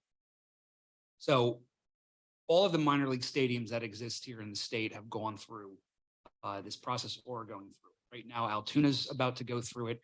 Scranton is going through it right now. Lehigh Valley, Erie, and Reading are all right now shovels in the ground working on this project. So what we're looking at doing with this is getting an improvement done to improve the conditions for the players playing there to meet the collective bargaining agreement. So the first part of this deals with the RACP agreement. On Governor Wolf's last few months, they had approved the city to receive a $6 million RACP grant, which is a reimbursement grant to cover costs associated with making these improvements. He's done it across the state with all these other stadiums, realizing that there is a real value and identity with most of these teams in the cities that they play in. So the first component of it is the RACP component that we're talking about here. And then the second part is talking about the work we have to do. Right now, it's lining up to be approximately $11.3 million total dollars. There is contingencies built into that quite a bit. So what we need to do over the next few years is get this work done. We need to start making movements towards getting it done. We're excited that if we do these sort of things, baseball per the park permit will stay in the city of Harrisburg through at least 2039. So that's just kind of a 30,000-foot view of how we got here. It's something we're in the same boat, like I said, with a lot of other municipalities here in the state. Most stadiums tend to be owned by municipalities or municipal or county-owned authorities. This one just happens to be owned by the city. So it's something we're about ready to undertake. We want to work with you on getting this done, getting it done in the best manner for taxpayers in a way that we hope will limit our costs and, like I said, ensure that baseball stays here in the city of Harrisburg.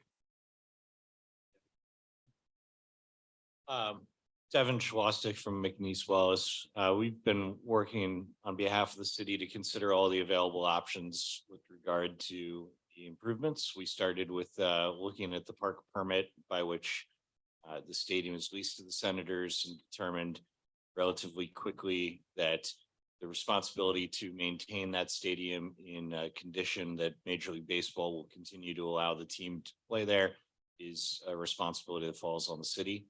And so we've spent the intervening few weeks here looking at all of the various options for private or public financing of the amounts necessary. And we think that the solution that's tentatively been arrived at here is the best solution for the city going forward. I'd also note that these are the demands from Major League Baseball are not superficial. The work on the stadium is going to include important tasks like ADA compliance, building out locker rooms and other facilities to serve umpiring crews that may now be mixed gendered when they used to be all male, things like that. So important improvements and tangible improvements to the stadium. Okay, thank you. Council members, are there any questions regarding Resolution 53 or Resolution 57? And I just should note for 53, we already have RACP award, and we are required now, sort of in reverse order than other type grants, to do the formal application with more substance. And part of that is a resolution has to come with it. So we need the resolution to go in with that application. So that is why 53 is in front of you. And 54 is simply to frankly signal that the city does have a commitment to move forward. As we advised, there was a letter that came forward under the contract that basically invoked the right to us to acknowledge that commitment. And the deadline to respond to that is this Friday. Okay, that was 57. That's 57. Yes. Any other questions, comments, or concerns? Okay, I will entertain a motion to resume our legislative session. So moved. Is there a second? Second. Thank you. Okay, council members, so before us, we have Resolution 53 of 2023. Mr. Parker, could you please read it into the record again?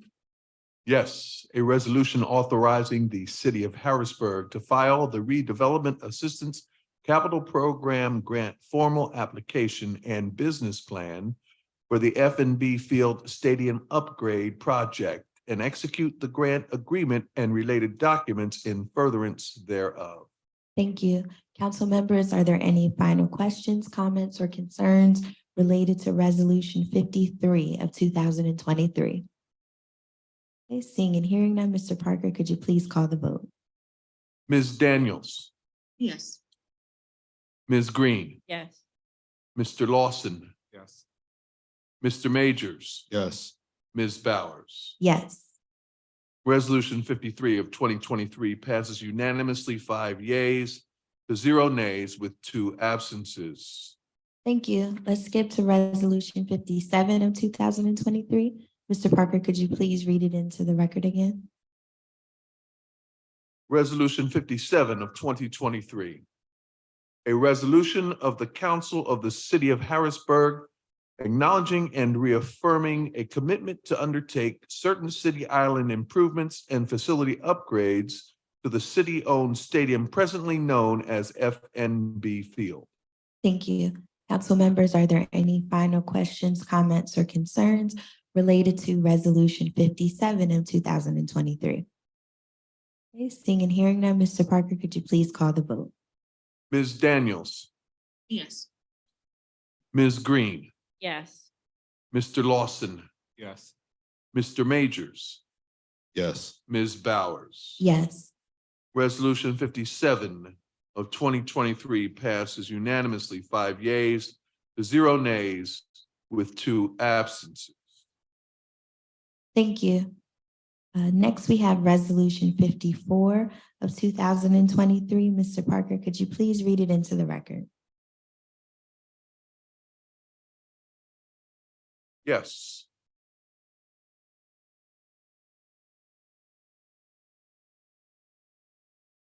Resolution 54 of 2023. A resolution approving the fiscal year 2023 through 2027 5-year consolidated plan for the City of Harrisburg Department of Building and Housing Development. Thank you. As you remember, Resolution 54 of 2023 was discussed earlier.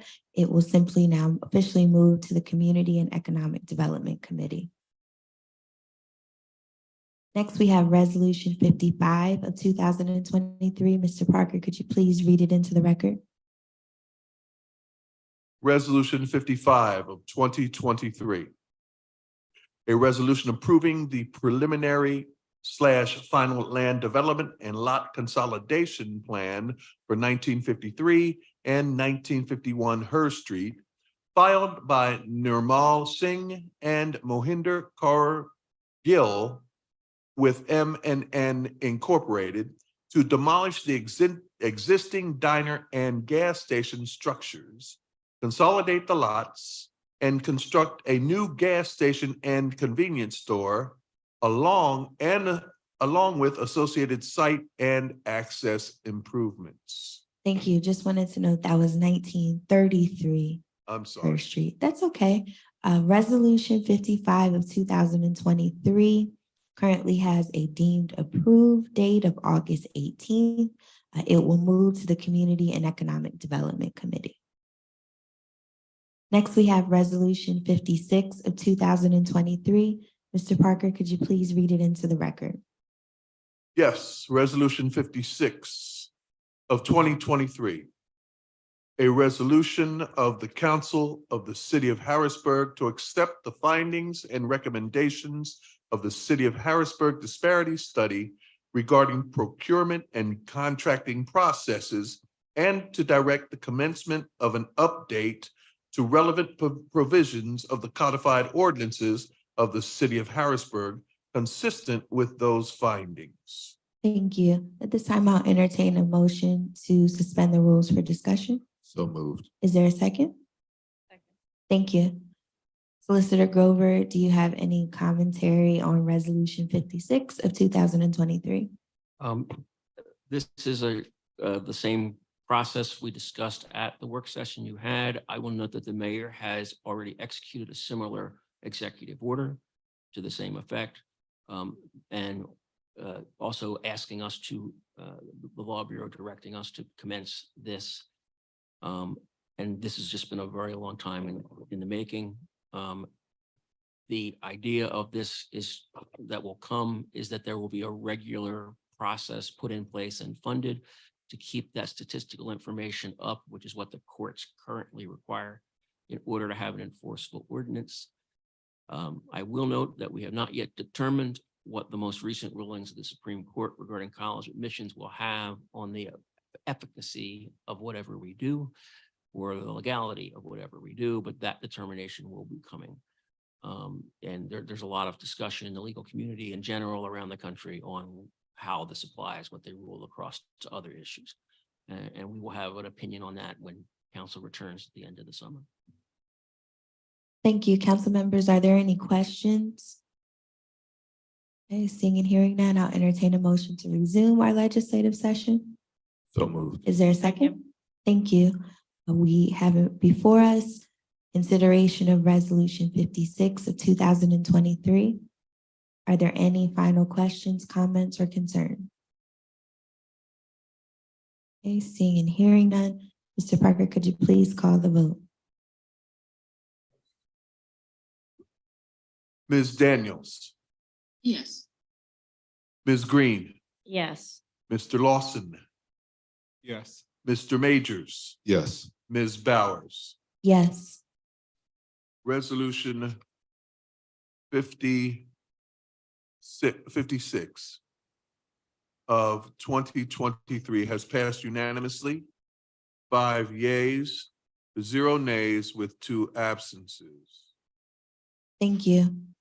Council members, I have one note of old business and one note of new business before we adjourn. I just wanted to follow up Resolution 35 of 2023. That was a resolution approving the preliminary and final land development and lot consolidation plan for 2709 and 2717 North Front Street, submitted by Adam Kerr with EI 2709 North Front Street LLC to demolish the existing office buildings on the subject properties, combine the lots into a single parcel, and construct a 21-unit multifamily dwelling. A letter was received by the solicitor's office requesting an approval extension for any action that council would take. I just wanted to note that that was received. In reference to new business, just for scheduling purposes, Harrisburg City Council will be on a summer hiatus for a few weeks. We will return on Tuesday, August 8th, 2023 at 6 p.m. to discuss the Resolution 54 of 2023 and any other business before council at that time. Our next meeting following our summer hiatus will be a legislative session held on Tuesday, August 22nd, 2023 at 6 p.m. All right, the time is 10:47 p.m. I think this was the same time we adjourned last week. Is there a motion to adjourn? So moved. Is there a second? I second. Thank you. We stand adjourned. Thank you, everyone.